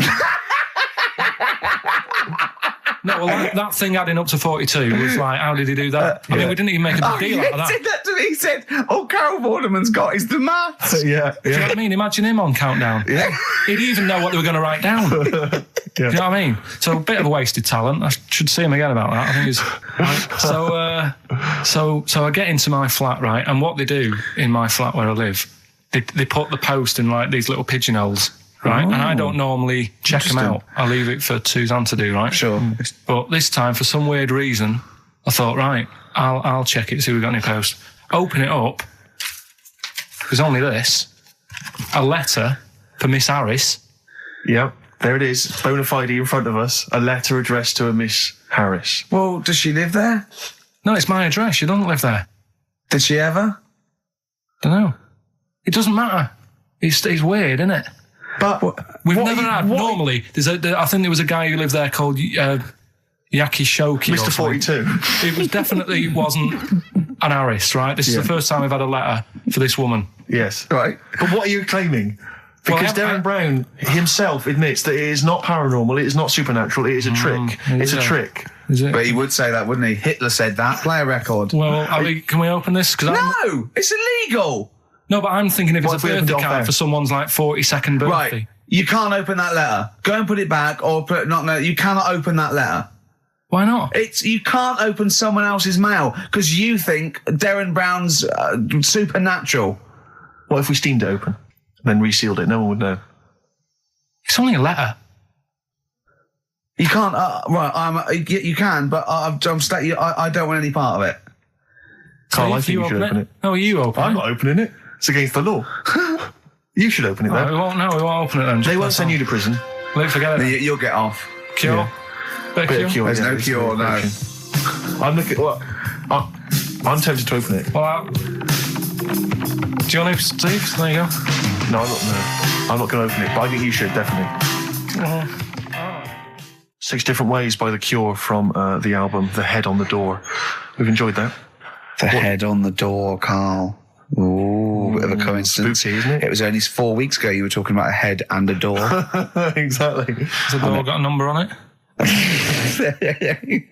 42. Oh, dear. So we're not opening it? No. Well, I can't open it because as the producer, right? Oh, yeah, because your standing in society is such that they'd make a real example of you. Yeah. A producer of a tin pot radio show once a week. Yeah, he should know better. He can press buttons and talk at the same time. Sending down.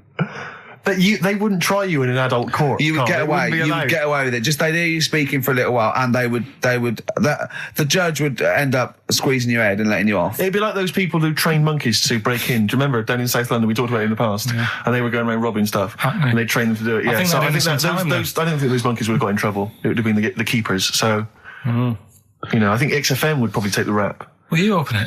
No, I can't be seen to open it. No, he's a writer-director. Exactly. So am I. I can't be seen to open it. I'll give it here then. Right, I'm having no part of this. That's against the law, but... Right, I'm having no part of it. Open it. Come on, you've started now. Right. The thing is, right, if it's important, we can say maybe she's listening. But do you need the stress? What it could be anything. What are you going to say? We're going to say, oh, and if you are listening, Mrs. Harris, you have got gonorrhea. Call the clinic. Do you know what I mean? It could be anything. Oh dear. Oh well. I think my talk did well. Well, what is it? It's the number 42 on there. What is it? Can you say? Be careful. What? Let me see what it is. What is it? Dear Sir, Madam, your periodical dental inspection is now due. Would you kindly contact the surgery to make an appointment? Harris, Mrs. Harris, if you're listening, your periodical dental inspection is now due. You might want to contact the dental surgeon that you normally go to. She could have a faulty tooth. 42. 42. 42. I don't believe it. 42. 42. Oh my God. God, that Darren's good. Darren Brown's good, isn't it? Oh dear. Well, listen, still to come, right? We've got the monkeys thing. Oh, chimpanzee that. And when I was out last Sunday, right, at Johnny's birthday party, Steve was there. Yeah. Got talking about stuff. And a debate that we didn't really finish cropped up. It blew your mind, didn't it? Amazing. Oh, I know about this. Steve told me. This is the infinite amount of monkeys. Or a monkey with a typewriter and an infinite amount of time would eventually come up with the works of Shakespeare. Yeah. There was no debate. It's a philosophical, mathematical problem. There's no debate. It's true. It wouldn't happen. No, listen, Carl, listen. Infinity sorts it all out for you, right? An infinite amount of monkeys at a typewriter, right? They do everything. They type everything. Infinity just sorts it all out for you. There's no getting to it and they're going, oh, well, let's have a look what they've done. This one's come close. Did Romeo and Juliet. It would do it all. It would type everything ever possible, conceivable.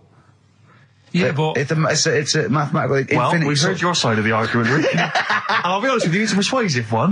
But let's hear Carl, because he heard about this in a pub last week. Yeah, so he's got some strong What's your ideas problem with himself. it? What's your problem with it? well, first of all, right, you're saying it's a load of monkeys. It's not just one monkey. It depends. That can live forever. No, wait. It's either a chimpanzee with a typewriter with an infinite amount of time. He would eventually, by definition, mathematically, type everything ever possible. Okay, or it's an infinite amount of chimps with typewriters, and one of them will type it first time. But already, that's not right. You either need to have What do one you mean? monkey. What? You mean Let's hear employment his point. laws? He What do you mean can't- it's not right? Let's hear him out, please. If it's one monkey Yeah. with a typewriter that's got loads of ink in it and that, right? At least it knows what it's done in the past. It's not. Keep going. Crime. If you've got a load of monkeys, it's like if you have too many. What's that saying about too many chefs? Too many chimps spoil the soup. Right. Well, it's the same thing. It's like, well, I didn't tell you to put salt in it. I was going to put salt in it, and it messes it up. Whereas if it's just one, they know what's gone on. So what I'm saying is, honestly, just leave him go. I can't be bothered. I want to hear. I want to hear the rest. This blows my mind. He doesn't know what this does to me. It's a mathematical problem. I want to hear the rest. well, it's just I just don't think it will happen. What do you mean you don't think it'll happen? Infinity works it out for you by definition. Well, what's stopping them typing the same thing again? They would. In fact, the problem should be if you had an infinite amount of time that it would type. It works for Shakespeare an infinite amount of times and everything else an infinite amount of times. But you know, that's not as. But not Shakespeare. Oh, shut up, you idiot! Rick, do you know what he said to me? I said to him, I just explained it to him. I said, God. you've got an infinite number of monkeys, infinite number of typewriters. They will type the complete works of Shakespeare. He said, have they read Shakespeare? You're an idiot! Play a I said, record. no, I'm not having this they're not doing conversation. it from I'm not having it because it really, really winds me up. But you're saying they'll do it with no spelling errors. Well, they do it an infinite amount of times. And they do it wrong an infinite amount of times. And they spell the last full stop wrong an infinite amount of times. And they get one thing wrong in Hamlet wrong an infinite amount of times. They do everything an infinite amount of times. But are they going off a story that they've... Play a record, Carl, because I'm going to knock you out. I'm just saying... Shut up! Do they know the story? Oh, They're monkeys! Oh, Christ. No, Right, but- okay. We went. It was a great day, wasn't it? Brilliant round of golf. Absolutely brilliant. Such a beautiful place in Stoke Poges. It's like a really posh place. And are you a good golf player? Well, we'll get to that. Oh, okay. Wow, he bought the shoes especially for it. Oh, brilliant. I'd love to have seen him in those little shoes. I know, and they were no good because they were metal spikes. We had to change them. He was annoyed straight away. He spent over £22 on these golf shoes. We hired a buggy that was brilliant fun. I was bombing along, wasn't I? I don't drive, but it was great on that buggy. Well, you've been on a buggy with me, and you were a bit scared. Yeah. What? I nearly killed us once. I was just taking banks and things, but you don't see sort of bunkers, and he'd scream and go, "Stop!" And he'd put his foot down the brake, and then I reversed. At one point, he sort of did a handbrake turn next to the lake, and then we had to reverse, right? And you just flick a switch and put your foot down. He did that without looking. I looked behind, there's a big oak tree there. He screams, "Watch the tree!" Right? So Dukes of Hazzard. I kept jumping in and leaving him behind because I had to go to my ball. Because anyway, so the first shot, I got on the driver. I honestly did one of the best shots I've ever done. It went straight down. It was great. I thought, phew, got away with that because it's always the first one because it's a clubhouse and you want to look good. Yeah. So. He tees up, and I've been saying, buy some balls. He just got 6 balls. I was going, what if you lose me? I won't lose 6 balls, right?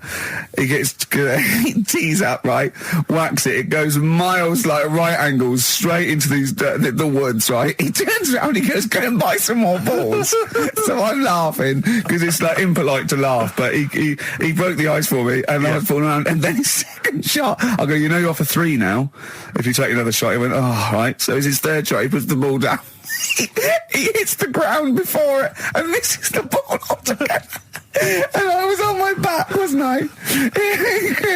Unbelievable. Actually rolling about on his back. I was rolling about, and we were terrible. I went round 107. He went round in like 119 or something. Sure. It was just rubbish. How long did it take? 5 hours. Of course. And there was no one around, luckily. But it was fantastic. So then we go and have our meal. What annoys me, I said, right, I'll go for a run. He went, I'll have a bath. I said, I'll see you at 7:45. At 7:55, I have to call him. He's not ready, so he's let me down there. I can't stand lateness or laziness. You hate lateness. Yeah, and he's let me down. Do you know his excuse? He fell asleep in the bath because there was no light bulb. There's no light bulb in the bathroom. So instantly he fell asleep, and he was late.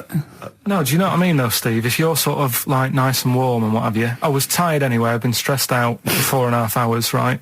My life flashed in front of me a few times in that buggy. So it's all sort of wears you down a bit. I thought, right, I've got a headache. You're going for your run. I'm going to have a bath. I walk in, put the light on. For some reason it didn't come on, but I thought, it's all right. I'll just... doesn't matter. You can have a bath in the summer, so it's light anyway. Well, there's no windows in the bathroom, so... So you were in the darkness? So I'm in the darkness. I nod off because I'm shattered.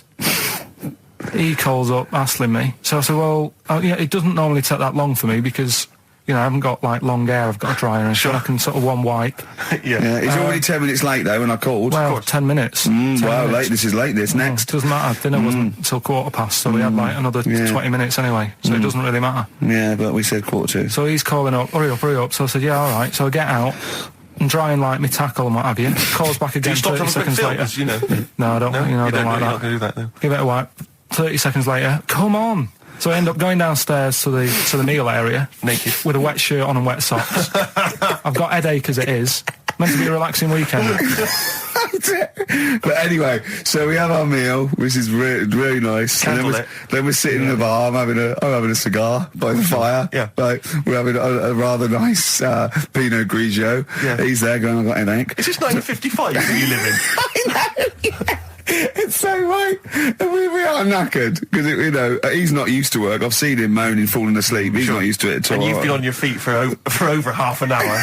Yeah, right. So we didn't even walk around the golf course. We had a buggy. Yeah. Wasn't even exercise.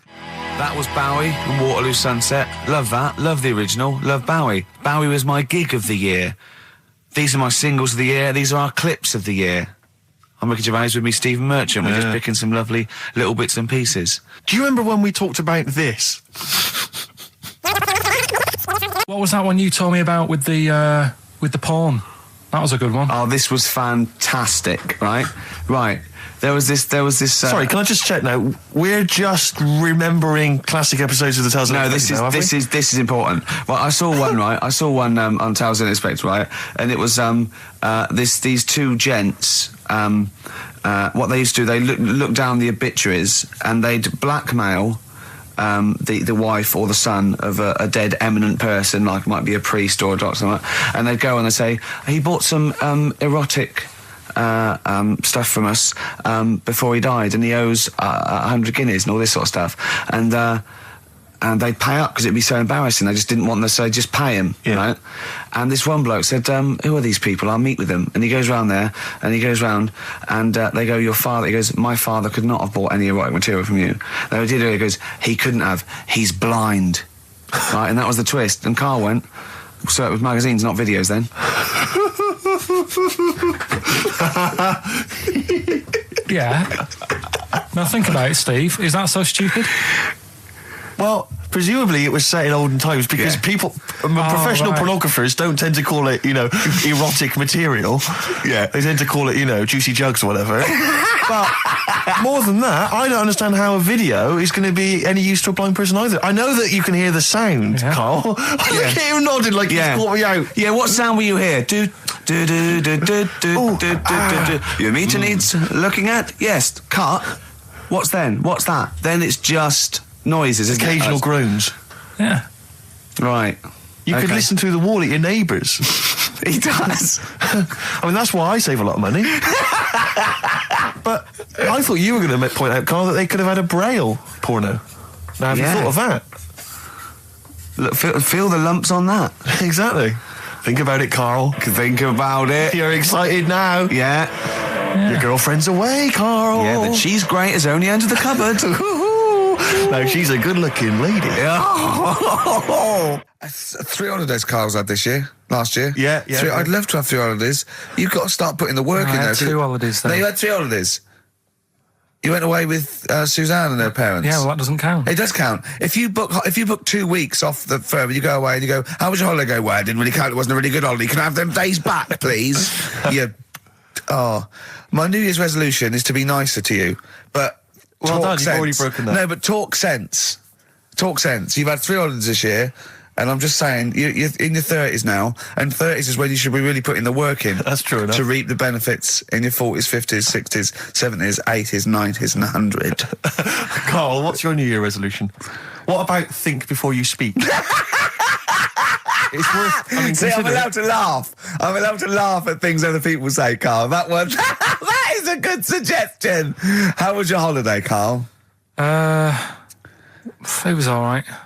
Right, brilliant. But that I don't see on the ratio of good to bad in Karl's mind. That might be amazing because we never might be amazing, the basis of anything. I'll tell you what. Can we have a cracking little tune and then come back and hear about Karl's holiday? I'd love to do that. Let's keep it tight. Love to Tear Us Apart by Joy Division. Now I can't put my finger on it, but that doesn't sound like the original, and it's off a compilation. It sounded a bit fast. I think the vocal was slightly different. If anyone can, put me out of misery, I think it might be in a session of the time or something. Karl, is it a New Year resolution for you? Another one. Maybe when we ask you to get a song, get the original single version. I could be wrong, not some but obscure session. Yeah, it does seem different, doesn't it? Very odd. Yeah. Maybe we just remember it wrongly. But anyway, that's XFM for you. 104.9. I'm Ricky Gervais with me, Steve Merchant. Karl Pilkington. Karl, you went to Lanzarote. Yeah. People said don't go to Lanzarote. They told you it was Lanzarote. They told you, were they right or wrong? They were right, yeah. Really? Yeah, it's a bit ropey, yeah. Is it? Why? Just, out there. If it wasn't for the volcano they had, it'd been knackered. That's their big draw, is it? That's it, basically. That's all they've got going for them. When you landed, was it really hot? Were you quite excited? You were thinking this is okay? It was warm. It's we can't complain about the weather. The weather was all right. Sure. You know what I mean? That's what I went for, but it'd be nice if there just was something else. Yeah. What did you do all day then? Did you read your ritual book? No, I didn't read that. I read that book. Do you know the book that I bought and all the chapters were messed up? Oh, yeah. I bought a better version of that. All right. And I read that. Excellent. And then... Did it make more sense in order? Yeah, a lot easier to follow. Yeah. And then we went went and had a look at the volcanoes and that. They've got 36 of them to look at. How many did you look at before you realised that pretty much, you've seen one volcano, you've seen them all? Probably about 6 or 7. Really? And then when you got to the 8th, you thought, now I know what this is going to be, Suzanne. This is going to be like a mountain with a hole in the top. Yeah. Really? But it happened years ago as well. It's like, just keep a couple, fill the rest in, tidy it up. Fill the rest in! Yeah, no, Well, getting some builders. No, seriously though. Okay, 4 million tons of concrete, please. They're an absolute death trap. Yeah, what do you mean fill them in? Do you know what a volcano is? It's just a hole, isn't it? That's happened. Well, it's more than the hole. It's more a portal to the magma in the centre of the Earth. Back in 1730 it happened, and they still haven't sorted it out. Well, when you say it happened, volcanoes were made a lot longer ago than 1730. No, but the one that did Lanzarote, right. Sort it out. What would you suggest? Well, how can they fill it in? It's joined. It's all joined. No, but what I'm saying is, the big plates of the Earth are all joined. All the magma's joined. With the trade centre thing, that happened. They cleaned it up, sorted it out. They've moved on. That's what I'm saying. Whereas Lanzarote have just gone, leave it. It happened back in 1730. You misunderstand me. How, in the name of God, can you fill in a volcano? You ignorant twit. No, but it's not just the holes. They've actually left the lava everywhere. That's what I mean. It's not just the big holes. There's lava everywhere. But it's molten rock. They can't just pick it up like they're like a carpet. Put it in the holes. The holes are there ready. Just push it all in. That's what I'm saying. Right, we've got who's that on the line? It's Rob. Rob, and are you a doctor? I'm a final year medical student. I'll be a doctor in 2 months, touch wood. That's close enough, isn't it? Yeah. Excellent. So, where do you study? Do you want to give more details, or do you want to remain anonymous as you're calling in to I study at Barts Hospital. All right, great. So, why do GPs sometimes put their finger up a man's anus? To see what's there. You know, if you've got hemorrhoids, if you've got an enlarged prostate, it's either that or they stick up a big tube and have a look up with a light. What? And it's easier to do that.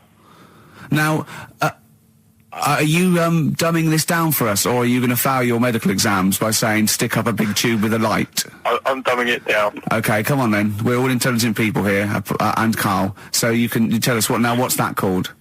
It's called a sigmoidoscope.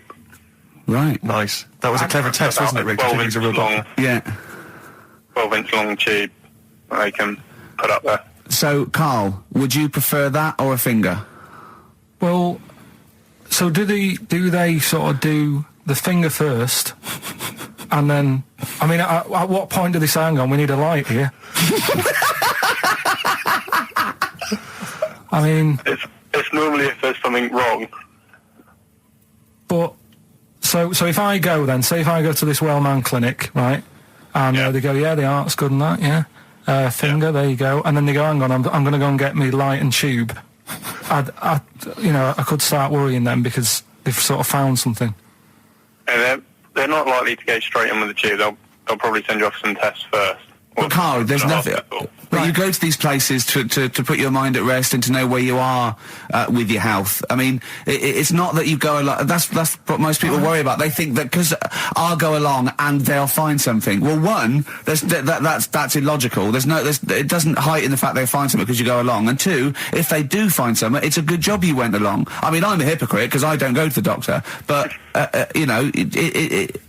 had that Karl, done. You should be concerned if when they shine the little light in your ear, it comes out the other side of your ear. No, the other ear comes right out the other side. That's when you should be worried. But Rob, right, you said then, if they find something, they send me off for some tests. Why can't I just have the test without that and cut out the middleman? Do you know what I mean? Because you're wasting lots of money. There's hundreds of tests they could do, and they could do every test, and they could all come back with nothing. Or they could do the finger up there and send you for the 3 tests you need to find out what's wrong with you. But in this day and age, with all the technology and that, and like brainy doctors and all that, the only way to find out is sticking a finger up there. What are you worried about, Karl? Is it fundamentally that this doctor who's has done 6 years medical training. Is it embarrassing to have a man's finger up your ass? I just don't understand how you can get round to that without... But what don't you like? Is it fundamentally you don't like anything up your ass, or is it the fact that it's a man's finger up there? I don't like going to the doctors. It makes me nervous, because I think if anyone searches you long enough, they're going to find a fault with you, right? And especially if they're going that far into you. They're going to find something. And... Probably not. Well, you know, I just don't... I don't know how to get round to that sort of... that point where you get a... What do you talk to the doctor about? And he's like, all right, nice day. Strap your trousers. He goes, he says, I'm gonna just, Most people just shut up and let you do it, and then breathe a sigh of relief when you say there's nothing there. Yeah. But is that at the end of the test, or is that the first thing he does? It's the last thing. So that trousers up out the door. Because he knows it ends conversation. He knows it's a bit of a faux pas. The doctor says, I better not kick off with a finger up the arse. What I do is I'll start on with the, the head, and then then I go, one final thing, Mr. Pilkington. So Rob... He drops his keys and he goes, pick them up, and as you bend over... Will you be doing this, Rob? Is this what you're, like, open to do? You do all these... I'll have to do it at some point. All doctors do it at some point, no matter what they specialise in. So the first one, is the another doctor there to sort of make sure you're doing it right? Not dentists. No, but do you know... Dentists aren't doctors anyway. But do you know what I mean? Like, normally it's like a co-pilot will have someone with them for the first one. So when you put your first finger in, will someone be there going, right, you just want to move to the left of it? I've already done it. Have you? Yeah. So that's the thing with a student, you're learning. So you get people teaching and you learn on these things. Can I just point out, Rob, I think I'm right in assuming that you have a glove on. Yep. And there's lubrication. Yep. And it doesn't hurt. No. There you go. What are you worried about, Carl? Who's this person who everyone's testing on in your class? It's not one person. One person. There's like, when a patient comes in and they've got a problem, your boss, the consultant, he does his finger up, and if he finds something, he goes to the patient, is it alright if the student has a feel as well? Then the student puts on a glove, puts the sleeve on the glove, and sticks his finger up and sees what he comes out with. Rob, I wish you could see Carl's face. I mean, his face when you said, and he says, can this fella have a go as well? He looked horrified. That he thought it was a free-for-all, like there's a queue of people trying on gloves and going, let's have a go. That looks good up there. What have you found? No, I mean, how come you had to sort of... Is it not something you could test on yourself rather than waiting for other people to come in? Because then, you know... It's an awkward position to get to, really, isn't it? Well, but you can have a good rummage then without feeling too awkward, but to sort of have a go on your first patient when you don't really know what you're looking for anyway, do you know what I mean? Never really thought about it. Because you don't... If you've never done it before... You pop your finger in there, and you've got to sort of look. You've got to have an expression on your face, like you know what you're finding. Well, they can't see what you look. They can't see your face. There. You got the big boss consultant man going, now move your finger there, and you'll probably feel this because he's just done it. He knows what's there. Well, what? Oh, so he's already had a go. He's had a feel, and he's going right. If you feel to the right, that's the conglomerate or whatever. The conglomerate, yeah. Its conglomerate is in perfect working order. I'm still... Thank you, Rob. I'm sorry you had to go through this. Carl is probably the worst patient you'll ever encounter in your medical career. Good luck with your finals, and thanks very much. And do you know any female doctors who do this? Or? Thank you. XFM 104.9. Thank you. 104.9. I'm Ricky Gervais. With me, Stephen Merchant. It's the best of. You've been voting in all week, sending your emails. So here's the clips that you wanted. Right. Okay. Right. The results of Rockbusters. We ain't got a winner for the first time. Yes, we have. We've got loads of winners. No, we haven't. We've done this feature for 3 weeks. This is the first time I've managed to sort of... What? Well, let's go through them then. What have they got wrong? The first one. The first one? What was the first one? Well, hang on. Let's do them in reverse order for a second. So what's the last one? The last one, the clue was... That bloke does sport on the telly, and he's got a little kid. What's that? That's Destiny's Child. Des, who does ITV Sport, has got a tiny child, right? No, that's fine. They got that. Okay, Destiny's Child. What's the middle one? Right, the middle one. Right. Child. The second one was he doesn't like women. Yeah, he's got a couple of kids. That's a bit weird. Yeah. Right. That was PD. That was Puff Daddy. That is offensive. Go on. But it's not Puff Daddy. It's Puff Daddy. And he's not even called that anymore, he's called P. Diddy. Well... Okay, fair enough. But they got that one. Yeah. And if I'm being tight, these lot are as well. Yeah. Yeah. Tight means something in Manchester. Go on. Right. And the first one that they're having problems with, I don't think them birds should be allowed in this area. Got it. Boyzone. It's not Boyzone. What's the clue again? I don't think them birds should be allowed in this area. That is perfect. A boyzone. No birds. No women. No women, yeah, birds, right? A boyzone. Sorry, Carl. If that isn't the answer, their clue is better than yours. That is brilliant. What was yours? Boyzone. It works perfectly. What's your answer then? Bangles. I have no idea what that means. Like seagulls. So you don't want them in this area, so you're banning them. Bangles.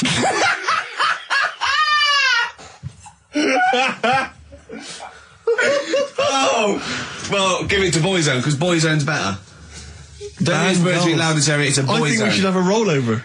Carl beat them. You have to use his logic, surely. But theirs works. You can't do what am I thinking. No, that's not what I'm thinking. It works perfectly. I think you've got to give it to the ones that got the Boyzone.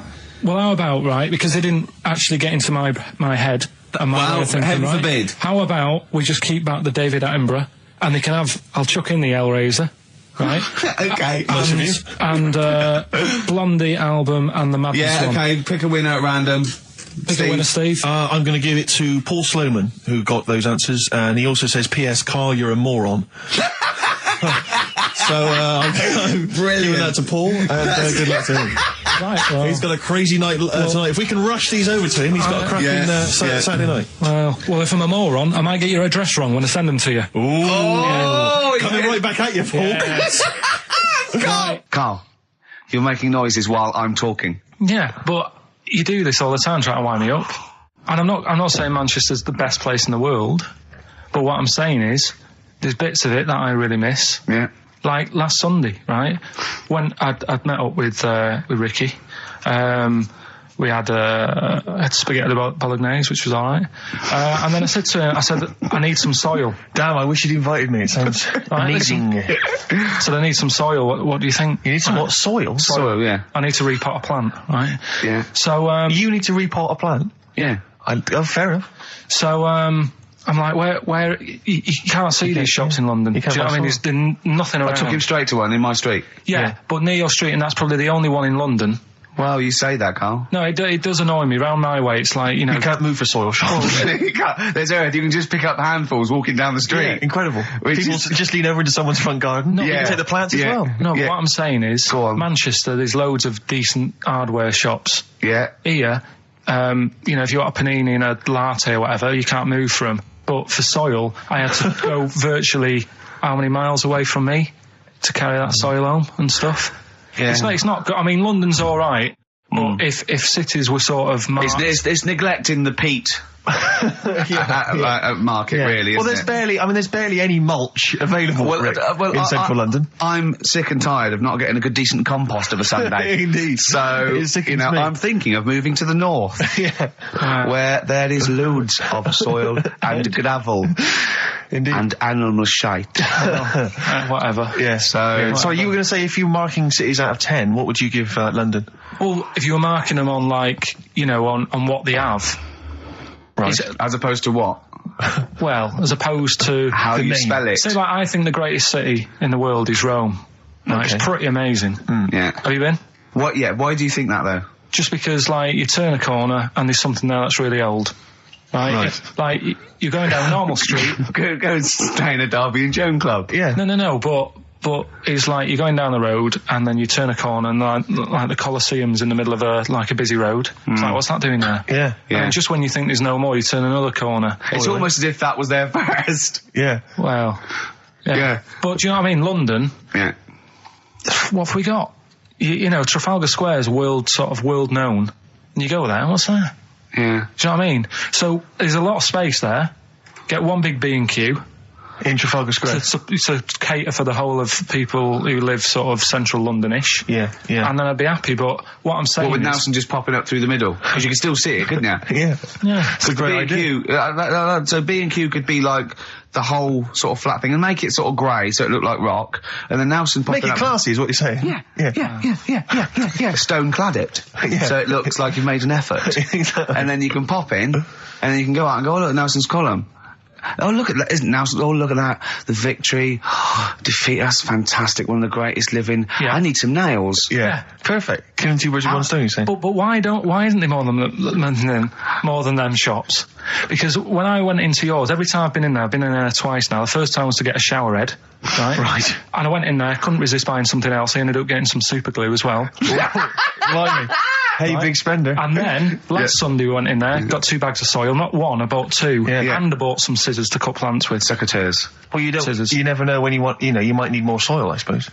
Well, I've got You've stocked out now. Where'd you keep it under your bed? Sorry, this isn't going out, is it, this conversation? It's not going out on air. I got a feeling it might be.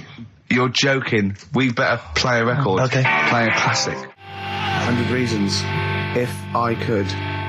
Ladies and gentlemen, will you please welcome to the stage Pop Will Eat Itself? Carl, have you got like a sound effect or something of like, get the atmosphere Cheering. we're going to test? Cheering. We'll seek it out with. Have you got something there? Have a look on there. I'm just looking in the NME for the kind of forthcoming gigs of the smaller known bands, and it might be a useful place to just begin the. Ladies and gentlemen, peoples around the world, will you please welcome to the stage Chumba Awamba? Have you got a sound effect? We got one.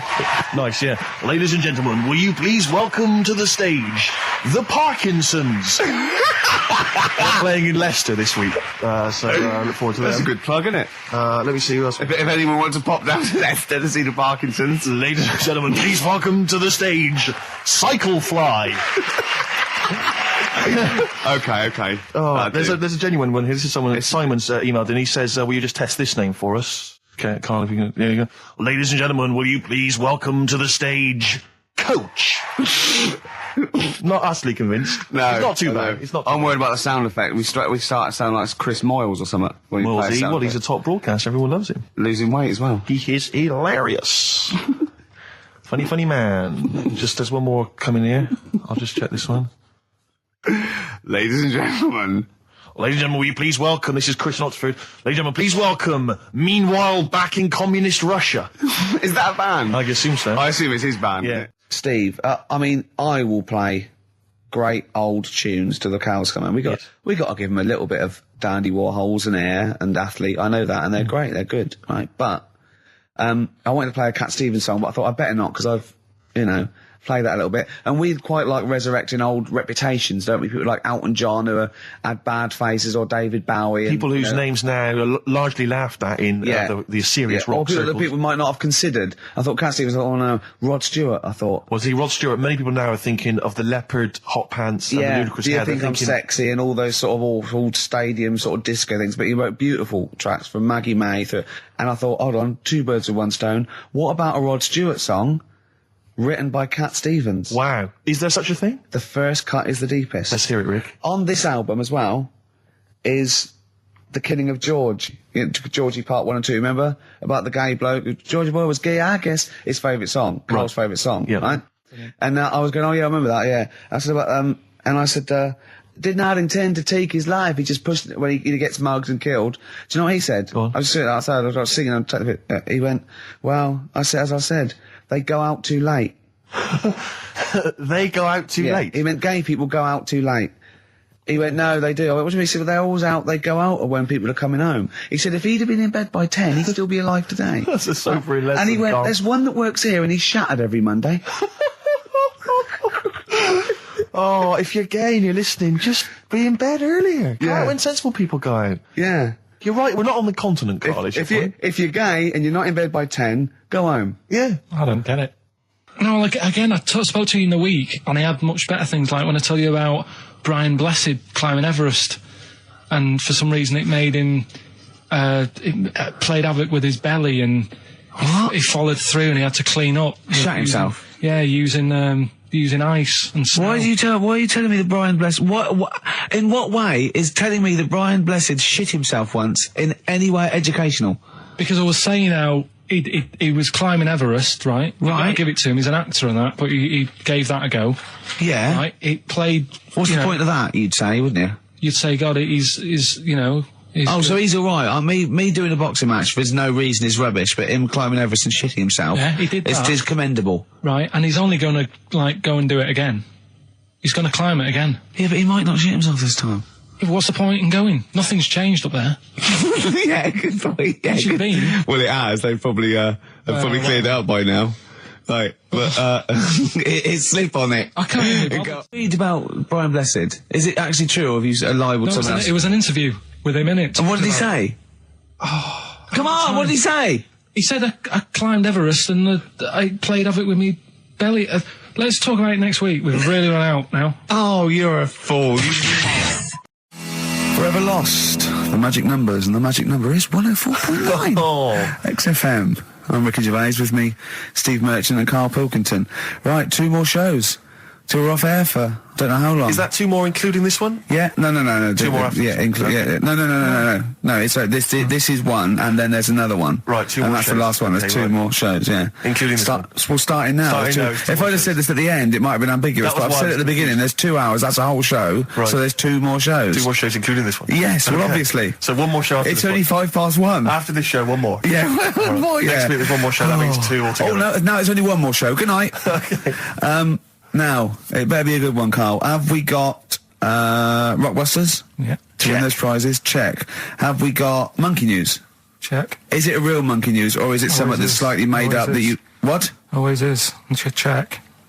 Okay. Knob News? Yeah, we've got a bit of knob news, yeah. I'm worried that knob news, because it's only about penises, is a little bit sexist. Have we got any fanny facts? Can we sort that out for next week? I don't want to alienate our female audience. Welcome to Minge London. Good, I'm glad that's that. Well, brilliant. We've got a song with a story? Yeah, doing that. What is it? I don't want to sort of tell you what it is yet, because the song isn't that great. Do you know what I mean? It's not a song that's like an XFM song, but every time I hear it on, say, like Magic or whatever, yeah, I have an argument. 105.4. Yeah, I have an argument with Suzanne that, you know, what I think it's about, and she says, don't be stupid, it's not about that, and I'll say, no, it is. And so we're going to decide who's right. Yeah. Well, I don't know what song you're talking about, and I don't know what the argument is, but Suzanne's right. Definitely. No doubt about it. Yeah, we'll have a listen, but I'm hoping that once people sort of listen to it again with my thoughts every time. Well, this song sums up what people should think of you. It's don't believe a word. All right? That's the sort of links I'm capable of. If that doesn't bag us a Sony, then nothing will. Thin Lizzy, don't believe a word on XFM 104.9. I'm going to miss this show. It's been good. You want to be the only one? No, well, you know, so we'll come back again. We've got a lot to do over the next few months, but maybe for Christmas or just after. But I still call Karl every day anyway. Oh, sure. I called him a couple of days ago. Of course you did. And I went, it was the weekend, I went, what are you doing? He went, oh, just in Regent's Park and that. I went, what are you doing? I said, just going for... Went, oh, Jesus. I went, what? He went, a caterpillar just fell out of the sky. I went, what? He went, a caterpillar just fell out of the sky. God, it's there, it's wriggling around. I went, sure a bird didn't just drop it? He looked up and went, oh yeah. It was a bird. Of course he did. Yeah. For a moment he thought caterpillars were raining from the sky. I thought I was in Chicken Licking. Yeah. Unbelievable. Why did you think a caterpillar had fallen out of the sky? I don't know, it just startled me a bit. I love Karl being startled. I like the idea of him straight on the phone to Trevor McDonald. Look, Trevor, there's caterpillars, insects falling out of the sky. They're falling out of the sky now. Put it on the news, quick. Are you sure there wasn't a bird? Oh, there was a bird. Yeah, sorry, Trev. Bye. But it was after, like, I hung up the phone and that from you. I sort of sat there for a bit watching it. I imagine him cross-legged, just in front of it. But do you know what? Because of his shape, the shape of his head, and his sort of IQ, I bet the caterpillar was thinking, Mama. Yeah. Do you know what I mean? Yeah. It's unbelievable. Go on. It was sort of running about all over the place, right, Steve? So the caterpillars have loads of feet and that, don't they? Wow, Well, they have 6 legs. They're actually a larva of an insect, so they have 6 legs. But they have little sucker things to hold on to the back of cabbages and that. No, they've got more than that. I'll tell you, they've got 6 true legs. Trust me. Trust me, I'm a scientist. And you were thinking what, Carl? Well, but they've got little pods. They've got little pseudo pod legs and little suckers. Yeah. But it was running about like everywhere, right? Mental, but sort of running off to the left, and then it sort of went back to where it was. Then back, went right and what have you. I'm just thinking, whoever gave them the legs, right? What's the point if they don't know where they're going and that? Do you know what I mean? If you can get about... Imagine that sentence. Did you hear that sentence? Can we play that sentence back? No, I don't think we can. Imagine who gave him that legs. Whoever gave him them legs, what's the point if they don't know where they're going and that? And that. Always and that. And that. But maybe you just, to be fair to the caterpillar, with all its legs, okay, and you know where it's going, it had just been plucked from its house by a bird, shot up into the sky and then dropped from 80 feet, hitting the ground. Onto the head of a weird, bald-shaved monkey. It was probably concussed. Yeah, it's one of them things again, though. But it still knew more about the world than you. How does that make you feel? I just think it's a waste of time having all them feet. It's the same thing as the... now it's got feet now! It has a nightmare buying shoes, doesn't it, Carl? All the, what was it you were saying about leeches and that? Because we were talking about insects. Well, they're not insects. They're not insects. What are they? Well, I think they're probably, probably platyhelminth. Probably sort of like a flatworm type thing. That's what you were thinking, wasn't it, Carl? Yeah, I'm not sure about that. I don't know what the phylum is, but they'd be, What was the leech? What was an interesting? Well, there's an experiment where you get a maze for a leech, and there's a bit of blood thing, and it eventually finds its way to the blood. Okay, and then it knows. Okay. And if you put it back to where it starts, it knows where it goes straight towards it because it's learnt it. If you liquidise that leech and feed it to some leeches who have never done the maze, because of a thing called chemical memory, they find their way straight to the blood. That is extraordinary. It's extraordinary. Yeah. I mean, it's incredible. We should try that at Hampton Court one weekend. But maybe with some tourists. We'll just blend up some tourists.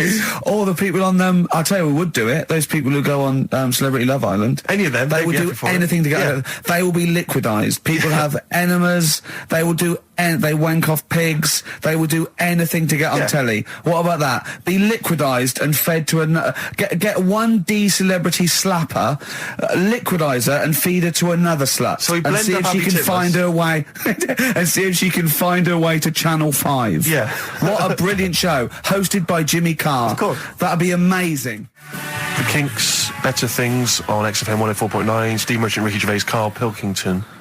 But do you know this, we're talking about the leech thing. Sure. Right. You're saying put them in a blender. I'm not saying that.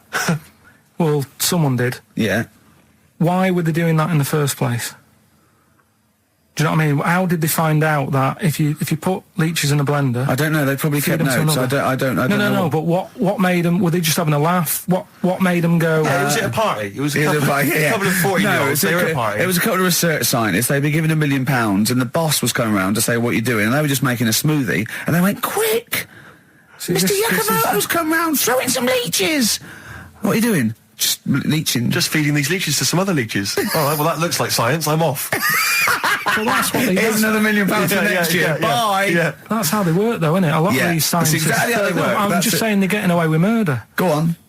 Well, just the way they do sort of spend loads of time. And you can't say anything in front of him because everything's got a point with him. You can't have a conversation with Carl because he always puts in a curveball.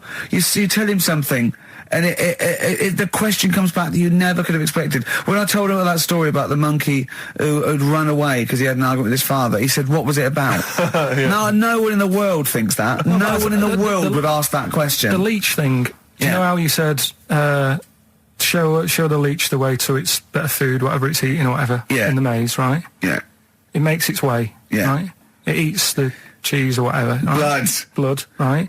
And then you give it... Everything's a cartoon with Carl as well, isn't it? Everything is a cartoon. It's a leech with a little hat and a little baby bell at one end. But what happens if you got another one and move the bit of blood, right? Yeah. So...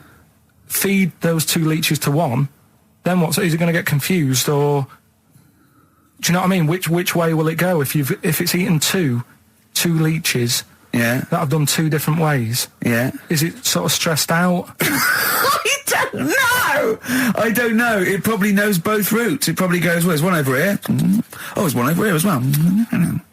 I'm happy. I've had 2 for the price of 1. Right, and okay. I'm full of leeches. Then what's the best that can happen for? Like, What are you talking about? What do you want out of me? Because I'm just saying, if by doing that they can go, right, we can do this with humans. Oh, what do you mean? What do you mean in the name of Christ? What do you mean? All I'm saying is, what's the point in doing it? What do you mean? If you could do it with humans, I'd say. But what? Right, Carl, think about what you're saying, man. Yeah, I'm saying. If you could do it with humans, do what with humans? Say if Einstein, right, didn't do all that maths that he did, right? Say if he got to E equals and then he died. Squash his brain, give it to someone else, say, right, eat that. And they go, right, it's E equals MC squared, isn't it? What I'm saying is... But they wouldn't. They'd go, E equals, wouldn't they? If it was chemical memory, they'd go, E equals, yeah, same as Einstein said. Yeah, I just ate his brain. What am I saying? What have you made? Carl, think what you're saying. It's unbelievable. The thing is, right, you are what a scientist does. You just keep saying why and what and why and what, but nothing's ever enough for you, which is good. It's nice to have an insatiable... I get annoyed with all the amount of time and effort that's put into stuff that's useless. What's the next stage to squashing that leech? If it's not going anywhere, forget it. Work on something else. It's the same way in some science magazine I was reading about, is he anything smaller than a quantum electron or something? Yeah. It's like, if it's not getting in the way, don't worry about it. Why are they worrying about things we can't see? If you blended up Carl's brain and fed it to someone, would it make any difference? No, they wouldn't even notice, would they? No. You fed it to a leech, the leech would go, I don't know what I was doing. I don't know what... Where was I going? I'm even more confused. I don't know. Talking of leeches, did you see the dregs that they put into Big Brother last night? I've not been watching it. It's bad enough anyway. It's a house full of people you wouldn't cross the road to save, right? Yeah. But there's 3. They've put in 3 more to spice it up a little bit. They've put in a low-esteem model. Sure. Right? They've put in Mr. Bean, who is the whitest man I've ever seen. Mm-hmm. I mean, it's like a new race. Yeah. He's nearly see-through. And this thing that looks like Matt Lucas in a bikini. Wow. Unbelievable. The fat things on her back, I thought she was coming towards me. Really? It was unbelievable. And the first thing she said, she went in, she looked in the mirror, adjusted herself and went, oh, me minge. That's the level. Do these people have relatives? Is there anyone in the world who knows them, claims to be a friend of theirs? Families. Do they have family there, or the family just moved away? No. They're probably their family. Their family are probably quite proud of them because they're on the telly. It's probably like saw your daughter last night saying "Oh, we minge" on the telly. Yeah, she was on the telly, wasn't she? Yeah, she was on the telly. What about the bit about "Oh, me minge"? She got one out immediately. Went, got it out, lobbed it out. It's unbelievable. It looks like an experiment. I can't watch it anymore. It's just too much now. Because I can't relate to those people in the first series. I always remember it seemed like a genuine social experiment. Yeah, exactly. There was intrigue, there was drama. Yeah. It was genuinely great hypnotic television. Now it's like putting ants in a jar and shaking it. I don't know but even now I couldn't watch that once a night every week. No, I know. It's just. It is unbelievable that what people are willing to do now and the title, because they've just put in people. It's unbelievable. It really is. You don't care about anyone. But I suppose what's good is that I think you watch it now because you want one of them to fall over and hurt themselves. Yeah, or just choke on a chicken bone. And no one else in the house knows the Heimlich manoeuvre. That's a good idea, isn't it? Yeah, feed him more chicken. Send him more roast chicken. So we got a wonderful celebration for you. Pushing the Senses by Feeder on XFM. Ricky Gervais, Steve Merchant, Karl Pilkington. All right? How you doing, Karl? I'm all right, yeah. Another holiday? Well, it wasn't holiday. Well, it was. You had 5 days off work. Why isn't it holiday? You had 5 days not working for a living. You know how many days holiday gets a year now? 29. Oh, that's more than teachers, isn't it? It makes me sick. It makes me sick. Well, I know the kind of hours you work, Rick. It's mad. I mean, if you're not in work by midday, you're furious. No, but I mean, I'm always... 29's normal for the normal working person. Yeah, but, you know... And anyway, it wasn't a proper holiday. I went to see my mum and dad. It's nice to see them and everything, but it's not holiday, is it? Why? It's not going away. It's not getting on a plane, is it? Going away. Oh, is that definitely a holiday? What happened before 1950? I don't know. People used to go... Yeah, exactly. People used to go to Blackpool or Brighton. That was holiday. Yeah, but I didn't Where did you go? I went to Wales. There you go. Lovely holiday. Lovely holiday. Have a holiday in Wales. That's what they say, innit? Come to Wales and have a holiday. That's what they say, innit? So come to Wales and meet your parents. Come to Wales and have a lovely holiday. Right. Well, anyway, it was good and that. It's always good to see him. Right? Yeah. But week off work. Do you know, like my mum likes gnomes and stuff. Yeah. Right. Of course she does. She's lived with one for 30 years. She said, get your dad to take us to this park where they've got 6-foot gnomes and stuff, right? Have a walk about. Sounds like a nightmare. Yeah. Sounds like a living nightmare. Keep an eye on Carl. So anyway, he stood still for 2 minutes. Someone bought him. No. You can't buy them and that. It's like a little exhibition thing, yeah. Right? And it's part of a hall, right? This big hall that you have to pay to get in. But we didn't want to see the hall. I just wanted to see the gnomes. Of course you did, yeah. So anyway, my dad says, yeah, well, we can get in there for free. Of course he did. Clever. Right? So we parked up on this little country lane, right? No one about. How much was it to go in? Like £2? About £3 each. Yeah. But he said, well, yeah, but if you don't have to pay, do you know what I mean? You enjoy it even more, don't you, when you're walking about and you're thinking, I've got this £3 in my pocket, no one's having it. Yeah. Right? No, looking over sort of for a bloke with a peak hat saying, can I see your ticket, please? I wouldn't enjoy it more, no. Go on. Yeah, but you don't worry about it, do you? You got a bit of money now then, Rick. You're changed. So anyway, so we had to walk across about 4 fields. For £3? Right. And what happened was, we're walking through all these fields and what have you, big grass and muddy bits and all that, 'cause it'd been raining, and climbing over fences and stuff. And we're in this field, right? And I look to my right, and there's about 30 cows all staring at us, right? And Suzanne started to panic a bit. She said, we shouldn't be here. Dad says, of course we can. We're allowed to go wherever we want. You know, all this land, it's ramblers' rights and all that stuff. Yeah. And take a cow if you want. So, unattended. Serves him right for leaving him in the field unattended. I'm having one. Yeah. And keep us fed for a week. Across. Anyway, these cows start surrounding us. Surrounding us. Oh, brilliant. Oh, no. Face off. And Suzanne's panicking, going, this isn't right. We're not going to make it to the fence in time. They're moving faster than us, and he started sort of running a bit. Wow. And it's like some kind of bovine West Side Story. A gang of cows coming at you. Don't worry about it and stuff. But my dad had to sort of stand there and like wave a stick at him. Of course. And we got away, but Suzanne was like having a bit of a sweat on. Got away. Saying, we could have got killed. Sure. And my dad saying, nah, it never happens. And I just wondered if it does, if there's a risk of... Yeah, it is rare, but there's been a couple of cases of being trampled by cows. They're not aggressive, they sort of run through you. Well, they're aggressive if they've got a calf. Did you have kids? What? You had kids with them? Kids, yeah. That's goats you're thinking of. Yeah. Maybe they were trying to sneak into the gnome thing, and they were worried that, like, if too many people did it, they thought some cows, we can just sneak in where cows, no one's expecting cows. And the cows were going, walk upright like you're human. Don't walk upright. They thought you'd blow their cover. Yeah. Yeah, people have been killed by cows before. Yeah, that was like the highlight, and then...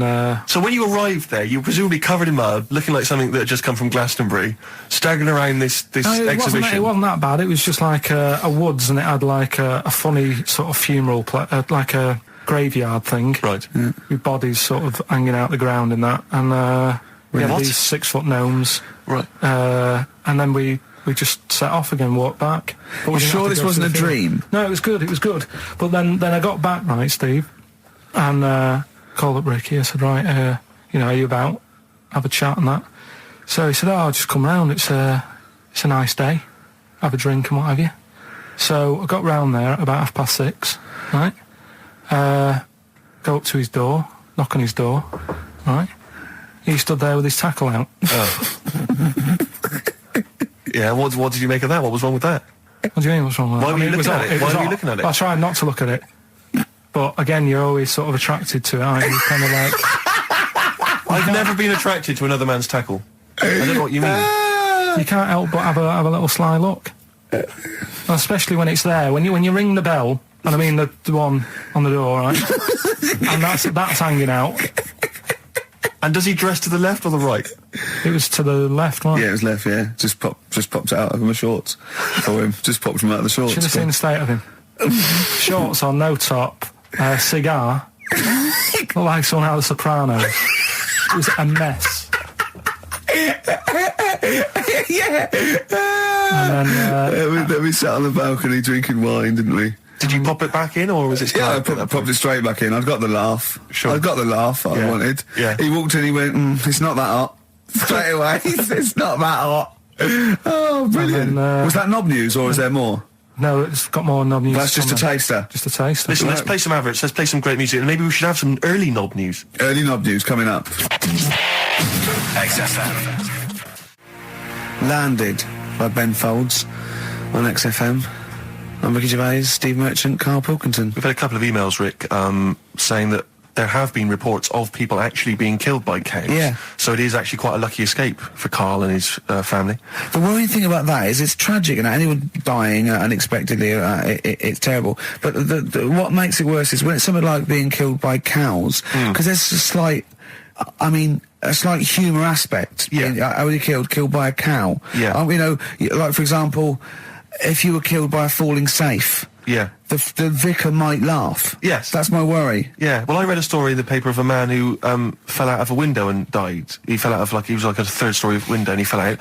But it was slightly amusing because at the time he was mooning. I know. For a laugh, he was mooning someone and he fell out. I know. So when he fell, like, even though it was tragic, he obviously had his trousers around his ankles and his arse out. I know. The thing, there was a kid who died, got hit by a truck mooning. But you know, the worst thing about that is, it's not funny enough to be killed for. No. Mooning isn't funny enough. No, it's just not a good enough gag. Do you know what I mean? It's a witless sort of thing to do, and then to be killed for it. If you'd just done a 2-hour impromptu Eddie Izzard style, routine, and then you got tragically killed, that would sort of make sense. But doing something that's mooning, it's almost karmic because it's such a bad joke. Yeah, it's like in some weird universal karmic way. It's like if you hadn't been mooning, maybe you wouldn't have got killed. I know. If you hadn't done such a lame joke, maybe you'd be okay. Yeah, but that's it. But there's lots. Yeah, you don't want to be walking along. You don't want to be walking through the garden and stand on a rake and it flips up and it hits you so hard, and it's like a boing noise as it hits you. And it hits you so hard that it kills you. It kills you. Yeah. Or you fall out of a window and a cactus goes up your bum. I know. You're killed by a cactus up the arse. I know. Or you're at a concert and a fat woman stage dives. Yeah. And she just squashes you. Yeah. How did he die? He was squashed by a big hefty. Mama Cass just jumped on him. Just big fat woman squashed him to death. Yeah. Tell you what. Yeah. Tell you what though. Right, talking of fat women. Go on. I'm not having a go, but did you see Michelle McManus on... Oh, man alive. Yeah. You are what you eat. What had she eaten? Girls allowed. Look at that. It was unbelievable. No, but to be fair, you know, she did... Did you see her in her bikini or whatever? Yeah, well, yes, but she was always a little bit... Yeah, but just a little bit. Well, no, she eats too much, right? But what I did like about it was that she had a go, you know, she did lose her... hard and that, yeah. Huh? I quite liked her at the end of it, really.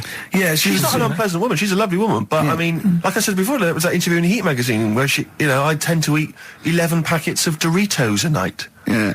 11 I mean... Yeah. Come on, Michelle. Yeah.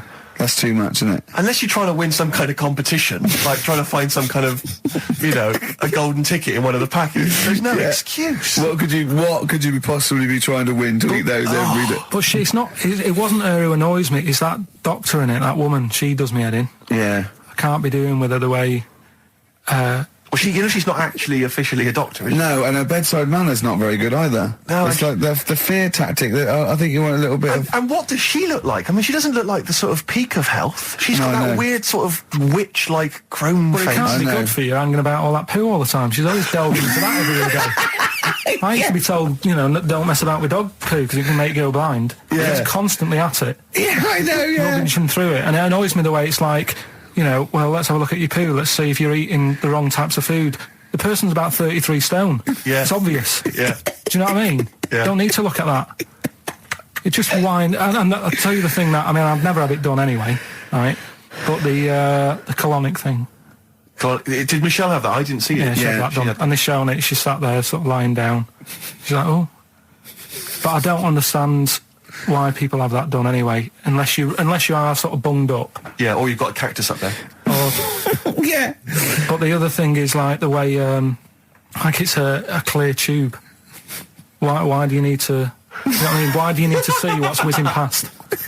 You know what I mean? Yeah. Like, it's some sort of generation game. You've got to remember what's going past. Everything, then you win a prize. Why can't they just look at it in the bucket after and go, right, yeah? Well, why look at it at all? Why do you need to look at it?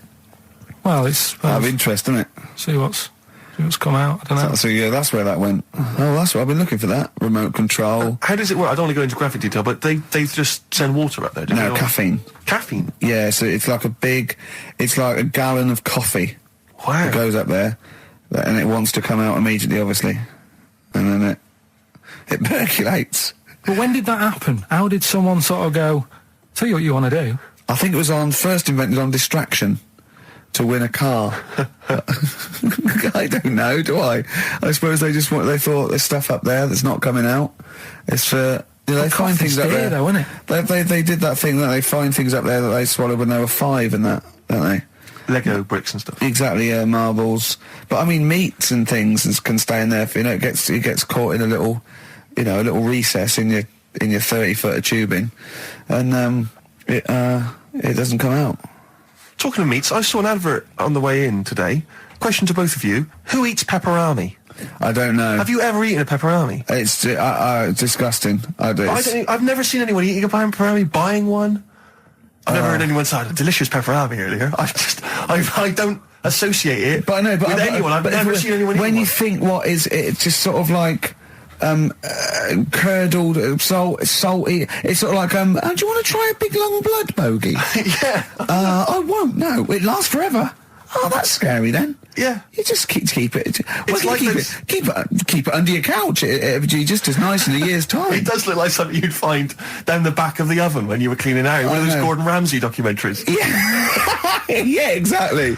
But because it's like, I always associate it's pepperonis, and it's the those nutrition drinks, which are it looks like a dog food tin. I think it's just called something like nutrition or Nutri drink or something. Oh, yeah. And you always see some empty ones on a brick wall near a council estate. Oh, right. Which I think the only people who eat them are homeless people. Oh, really? I thought you were saying bodybuilders. No, it's because you buy these. You can see them in regular newsagents. It's not a bodybuilding. I don't believe a homeless who's just got a quid because who runs in and buys an isotonic Nutri No, but drink. it's not isotonic. No, I think it's basically if you don't want to eat a meal because you're too high on smack, it'll give you as much as you can possibly need just to keep you alive until your next hit. And tell me, Steve, doesn't Special Brew do that? Or am I barking up the wrong tree with that? I don't know. Because they seem to be getting a lot of nutrition from Special Brew. The people who make Special Brew now, they've just resigned to the fact that it's only homeless people who are drinking it. It's like, well, we may as well just market it chiefly at them. What's the advertising? Takes the edge off when you can't find smack. Yeah. Are you trying to sleep on Tottenham Court Road? Oh, God! Tom Petty and the Heartbreakers on XFM, Free Falling, Ricky Gervais, Steve Merchant, Karl Pilkington. Coming up after the ads, Rick, you'll be loving it. Go on. It's Knob News. Excellent. XFM. New Order, World, XFM 104.9, Ricky Gervais, Steve Merchant, Karl Pilkington, and it's Knob News time. We're all very excited. Now, last week's Knob News was what, Karl? Do you remember it was a man who grew a knob on his arm? Sure. No, he didn't grow it there, did he? He put it there. Well, I know that, but, yeah. Just pops it on his arm. Yeah. A bit. Yeah.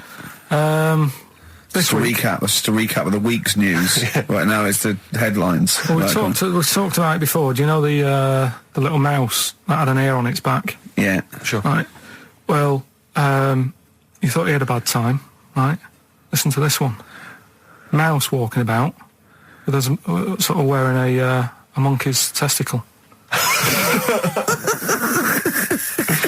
They're just having a laugh. This is what I mean about a lot of scientists. What are they doing? When's that going to come in handy? I don't know what you mean.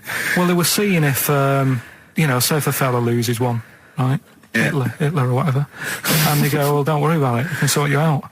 I don't know what the monkey's going to do, I don't know if they keep passing them on or whatever, but the actual monkey testicle was put on the mouse, and it worked.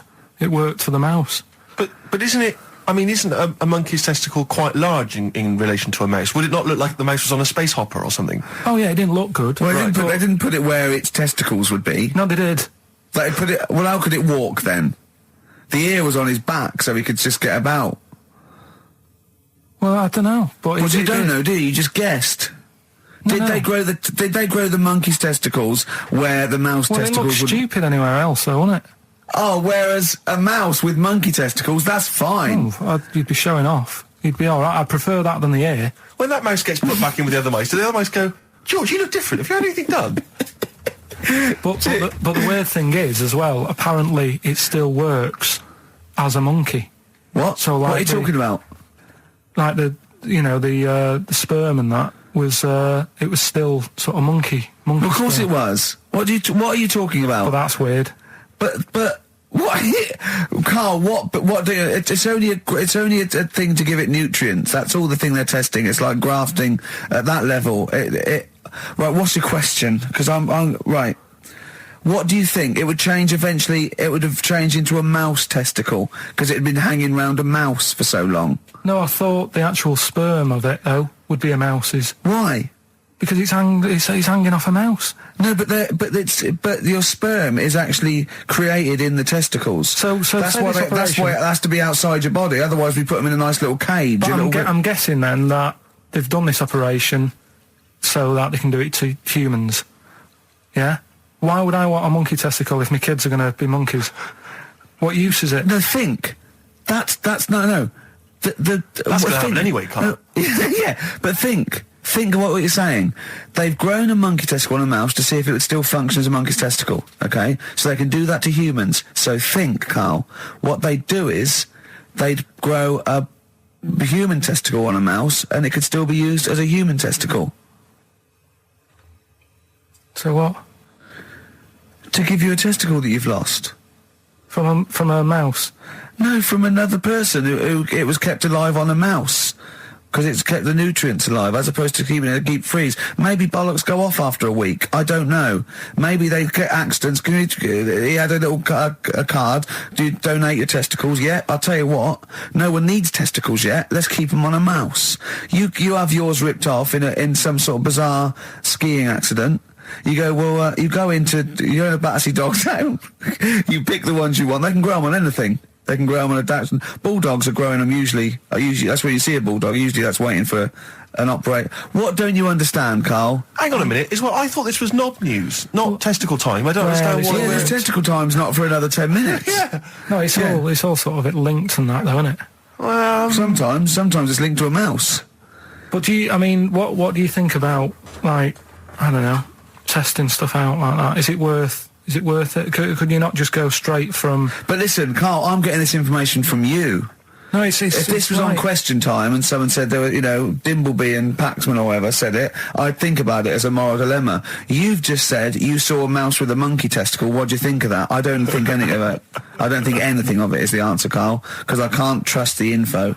I cannot trust anything that comes out of your mouth. Well, it's true, but it's just all this. It's the same thing, innit? It's the leeches in a blender. It's the fella looking at an electron. Yeah. It's the mouse with an ear on its back. Yeah. I don't know what the point is. But you don't read on. Because I've seen you read something and you're going, look at that. Man survives on eating knee. And I go, what else? You go, I didn't read on. I didn't read on. You look at the mouse with the ear on the back and you just think, that must be murder at a concert. You don't think. You don't think. No, I just think, is it worth sort of wasting You think he swallowed someone's ear? He gnawed it away and swallowed it and it's just in his system? Yeah. No, I just get a bit sad about the mice and that. I agree. I mean, that is sad, yeah. Of course, anything like that is awful. Well, saying that, I remember ages ago, they have a load of people on Oxford Street. Don't know if you've seen them, where they get you to sign stuff. Yeah. And the woman got annoyed with me, right, because she was saying about, drugs with animals, testing them out and stuff like that, which is bad. Yeah. And I was saying, yeah, it's really bad, and I was looking at the pictures and that. But I said, what would happen, if like the drugs, aspirin, and the monkey's got a headache, is it such a bad thing? She got annoyed. Didn't want to listen anymore. It's a good point, though, isn't it? At what point is it cruel to test stuff out and things? Yeah. Give it some Nurofen. It's happy. Yeah, well, I bet that mouse had headache. Because everything must have been loud. The other mice squeaking must have done its head in. Yeah. Oh, that would give him a Turn Nurofen. that radio down. Give him a Nurofen, please. But listen, are we going to get Rockbusters out of the way quickly? Go on then, Let's quick do it. then. Might Give as us well a do it. clue. It's not going to take long, is it? Go on. Right then. So, 3 clues and that. Yeah. Initials of a band and artist. Yeah. And win some stuff. Steve can go through the... Ladder 49 better be in there. Oh, let me just check. quickly... It's ladder 49. You get on with those clues and I'll tell you what's happening. And this is the last time. The winner of this... No, we'll do it again next week. Oh, is it? And then there'll be 6 people, and we just draw someone out of a hat to win the signed Homer, the Nigel Tufnell, and the Us as Flanimals. Right, you ready But then? they've got great prizes. They've got Alias. They've got They've got Alias, they've got The Aviator, a Batman cartoon series, M. Night Shyamalan's The Village, atrocious film, and Ladder 49, there it is. brilliant. It's in there. Joaquin Phoenix, John Travolta. Their greatest challenge lies in rescuing one of their own. Brilliant. Go on then, Carl. Right, the first one then. When I'm ill, I throw up horse food. When I'm ill, I throw up horse food. How can that work? What's going on there? The initials there, I-H. Right? It's a band or an artist or a singer. Something like that. I-H. They're the initials. The clue. I've got it. When I'm ill, I throw up horse food. Right? I've got it. Right then. Well, don't say anything. Works, doesn't it? No. Second one, that garden tool, it's not yours. What are you doing with it? Right? Yeah. That garden tool you're messing about with there, it's not yours. Yeah. Give it back. Right? What's that? ND.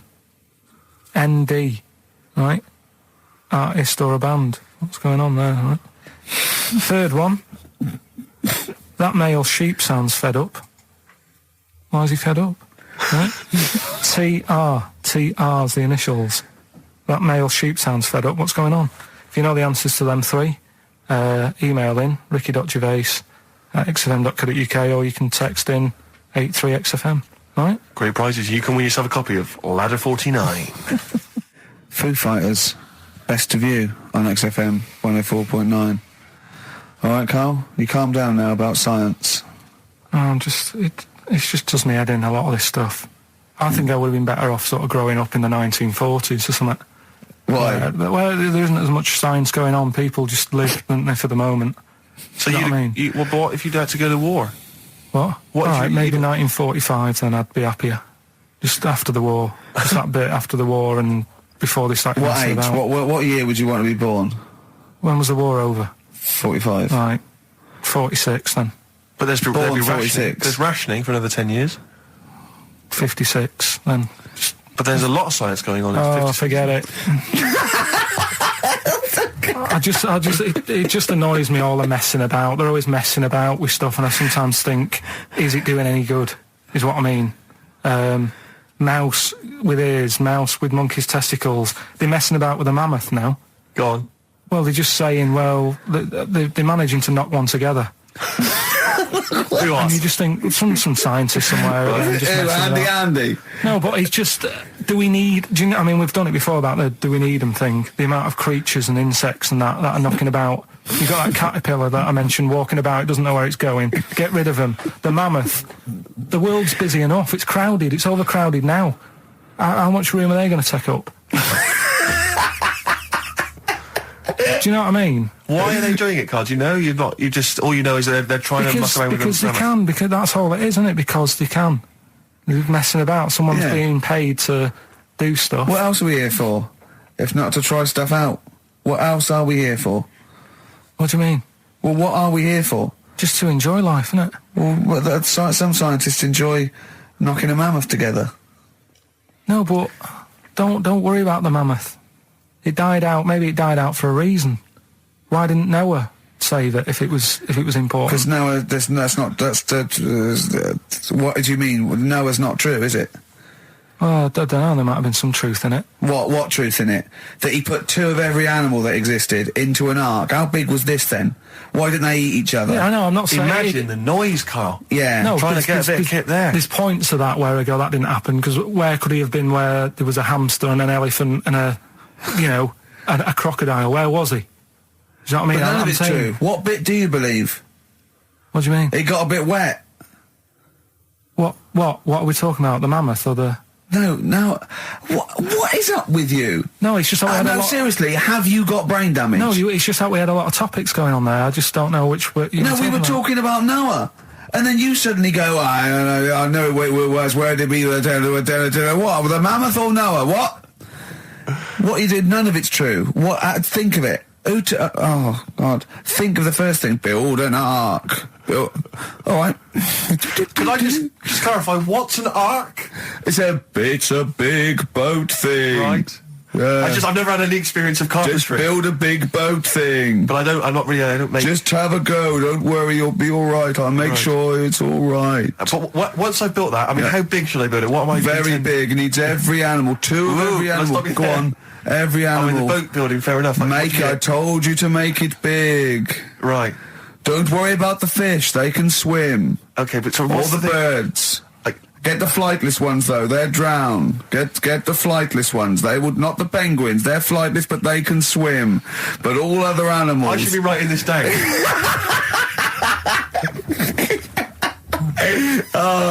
Why? I mean, wouldn't you have took that opportunity to go right? Forget the, whatever. Man, the jellyfish didn't need to get in it, did it? But there's other animals where you can. We don't need to be here. No. Because Karl is actually having a little argument with his own head. It's like, you remember that comic strip, The Numbskulls? Yeah. Where there's loads of people in there doing different stuff, that he can hear them. Yeah. And sometimes his own mind puts him off. Yeah. Like just then, he has an argument with himself and it puts him off. Right, what's your question? I'm just saying, don't mess about with a mammoth. Whoa. Good. Okay. Well, what a platform. It's good. We've got a radio show, got our own radio show. People are spending money to advertise it. People are actually bothering to listen. And the words of wisdom coming out of your mouth is don't mess around with a mammoth. Brilliant. Great. No, but just going back to... You sound just like Bob Geldof. I can't be bothered with this. He's trying to say... What can't you be bothered with? Just because I think I've got a good point. What? Don't mess around with a mammoth? That's not a point. Don't put your daughter on the stage, missing word. Well, what are you talking about?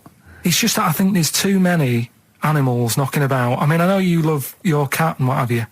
Waste of time, though. What do they do? Well, they frighten you.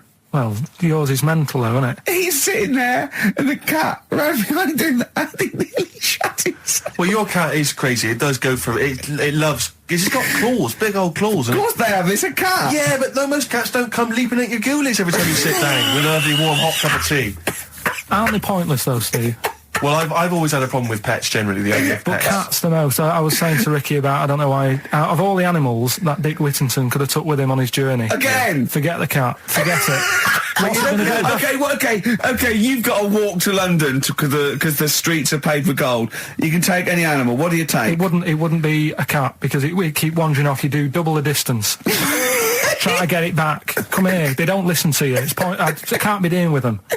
I agree. You don't get enough affection back from a cat. A dog, it loves you, it can't get enough of you. But cats, they're very snooty. Well, they're cool, aren't they, cats? They're cool and independent. I like dogs as well. I like all animals. What would you take with you? What, if I was Dick Whittington? Yeah. And where's he walking from? Like, I don't know. Wasn't it Bristol to London or something? I don't know. Again, it's a bit hazy. This isn't well documented. But couldn't he... I mean, why is he taking a pet and not a mate who... I'm not interested. Forget it. I try and learn and you don't help. That's a track from the new Amy Mann album, The Forgotten Arm. It's called She Really Wants You. XFM 104.9, Ricky Gervais Show, and Karl Pilkington. Brilliant. Talking about technology, sometimes being a waste of time. Yeah. When you came round the other night, before you came round, I'm sitting there, just at the computer. It's a hot day, wasn't it? As you know, I was in my shorts. I was tucked in. I didn't get them out till you came round. Just my own business. Jane got some wax strips, and she went, "Oh, let me just do your back." I went, "No." Right? I haven't got a hairy back. I've got a couple of wispy hairs on my shoulders, probably about 20 either side. No, don't worry about. It's not like I look one of those people that's like a gorilla on the beach. I assume your back looks a little bit like Carl's head. Exactly, yeah. And so I always do this. I know she put it on my back and she ripped it off. I went, forget it. She went, I've got to do the other side now. I said, forget it. Right? And, oh, God. I let her do the other side. It's ridiculous. It's so painful. And I've hardly got any hairs on the back, right? So it made me think of something that I'd heard about. There's a thing that you can do, and I don't know why, for people with really hairy backs and people who are hairy all over, okay, called back, crack and sack. They do your back, and there's some people that do look like little monkeys. Yeah. Right? Yeah. They do your back, they do your arse crack, and they do your balls. Oh. In that order? Again, always a question that doesn't matter. No, it does, because what I'm saying is it done from the top all the way down? It's not done in one.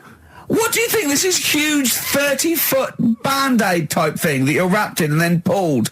It's done a little bit at a time, isn't it? Right, well, again, it still matters which order. Because if it hurts your back, it's definitely going to hurt the sack. That's what I'm saying. I think... What is it called? Back, crack and sack? Or sack, crack and back? No, it's called back, crack... I don't know. It's probably a marketing person said we've got it in order. You could probably choose which order you want them in, Carl. It's back, crack and sack. It should be sack. Sack, crack, back. Definitely. It should be sold like that. Why? Because like I say, if you're lying there, look, you've had half of your back done. If you went, forget it, right, there is no way you're going to have the sack done. Is it? No. I'm sorry, I wouldn't have the crack and sack done anyway. I don't know why people I'm not going to have a back done. It doesn't need doing. Where are people going where they've got to worry about the condition of the sack? At what event do you go to and you go, I've got to look sharp. I've got to look the part today. I don't know. The sack done. Nudists? No, because they're about being natural and that, isn't it? Normally they are airy, like that woman on holiday. Yeah, the women are, the men aren't. I don't know. Yeah, they all are sort of pretty airy. They believe in just leaving the body as it is. I think little gay fellas love it, don't they? Why are you looking at me? I don't know. I don't know. If you're a little gay fella and you've had it done, just text in. What's the text thing? 83 XFM. Just text in. Tell us what? I don't know. Do we need? Is there any information that we're missing? Is it painful? I assume so. Of course it is. Why did you get it done? That's the question. Why did you get it done? Yeah, why is it important to have a hairless arse? XFM. Touring breaks on XFM. Ricky Gervais, Steve and Karl Pilkington. Karl, are we doing your story with the song? Is that what you want to do? Yeah. Well, excited about it. Like what was it the other week? We did Babushka. Yeah. Pinball Wizard. You said if he's deaf, dumb and blind, he doesn't even know he's playing pinball, which is... I just don't bother putting money in it. That's all I'm saying. Let him play pinball, but don't waste 20p or whatever. Good point. This week, right, do you know how I was saying... It is a good point, actually. It is a good point. Again, though, it wasn't a documentary. It was it's not... Didn't really happen. Yeah, well... Do you know how I was saying sometimes I listen to a song... I like a song to be obvious what it's saying. Pinball Wizard was a good story. You need a song to be obvious. In the ghetto, it's a kid growing up and all that rough area, gets killed for nicking cars and messing with guns and that. Living in the city, growing up in New York, rough area, how you cope with it and that, right? But they've got to be as simple as that. Otherwise, I'm not that I've got a brand new combine harvester. It's about like machine. It's brand new. Yeah. It's brand new. But even though it's new, he's willing to lend it out to other people. No, but what I mean is, if you start trying to be clever, the story's lost on you, innit? Yeah. Not necessarily me or Rick, but yeah, sure. Go on, we know what you mean. Go on. On Primates, yeah. Well, this song here, right, it's not an XFM song, and you'll probably hate the song, to be honest. Go on, what is it? What's the song? Yeah. It's Wonderful Tonight. Right? Eric Clapton. Okay, it's all right. It's a sort of bluesy sort of ballad from the late 70s. Yeah, it's all right. But I'm always arguing with Suzanne, because every time I hear it, I'm getting different pictures in my head. Yeah. Of, like, what's going on, right? Okay. And I'm convinced it's about, like, this little crippled fella in a wheelchair, right? And he's knocking about with his wife. And we don't say cripple anymore, do we, Steve? Do we say cripple? I don't think we've said that since... 70s? I think it was the 70s when we stopped. All right, just a little fella in a wheelchair then. Okay. And And the story, it's all sort of, you know, how he's being pushed about by his Again, wife. that's not literally. By his wife, she's wheeling him about. What do you mean? He's wheeling him about. They go to a party. Everyone sort of looks round and looks at him. What makes you think that he's in a wheelchair? What's the clues? What's the words? There's loads of little things. It's like, well, like I say, something about his wife walking around with me and all that. Well, of course she is. She's pushing him about. But walking around. If someone said, "Oh, she was walking around with me," I'd think they were both walking round. There's a few. But that's not. There must be another. There must be a reason why you suddenly thought that fella's in a wheelchair. Right. My wife's walking around with me. Put on your makeup, and I feel alright. No, and she's always saying, "Do you feel all right?" And that she's always asking him how he is. Yeah, but she's just listen. Let me play it, right? And try and picture the scene, right? But now I'm only thinking of a little fella in a wheelchair. Well, have a listen to it, and you know, just everything that's being said. Okay. Understand why I'm thinking what I'm thinking. No, never. Right, you ready? Yeah. No clue yet. Yeah. He's just sat there watching, probably. No. There's no. Wait until he's done. Yeah, no clue. Okay. No, that's all right. Right, that's just a woman getting ready, and he's fine. Yeah, he's just sat there, and he's got a great pair of legs. Right, well, he's sat there in the wheelchair watching. No, he's not in a wheelchair. Listen. Right. Yeah. Everybody looks at him. No, her. He's saying she turns heads. Walking around with him. Yeah, walking around with me. We're both walking around. Are you all right? Yeah, nice thing to say. He's all right. Right? Yeah, he is all right because he's got a great pair of legs. Right, he might not have any legs and that, but he's happy. He has got legs. Right. He has got legs. I don't know why you think he's in a wheelchair. There's no clue whatsoever. It seems to be based solely on, do you feel all right? Yeah. Which she's just saying really because they're together at a party. Maybe he doesn't know anyone else there. Leg. Right? So he can't drive. Because he's drunk, probably. He's had a great time. He's been dancing. Puts him to bed. Because he's drunk. Well, is he though? He's turned out the light. His hands work. Is that it? Yeah, there's no clue. But the thing is, that's what I'm picturing. But that doesn't mean it happened.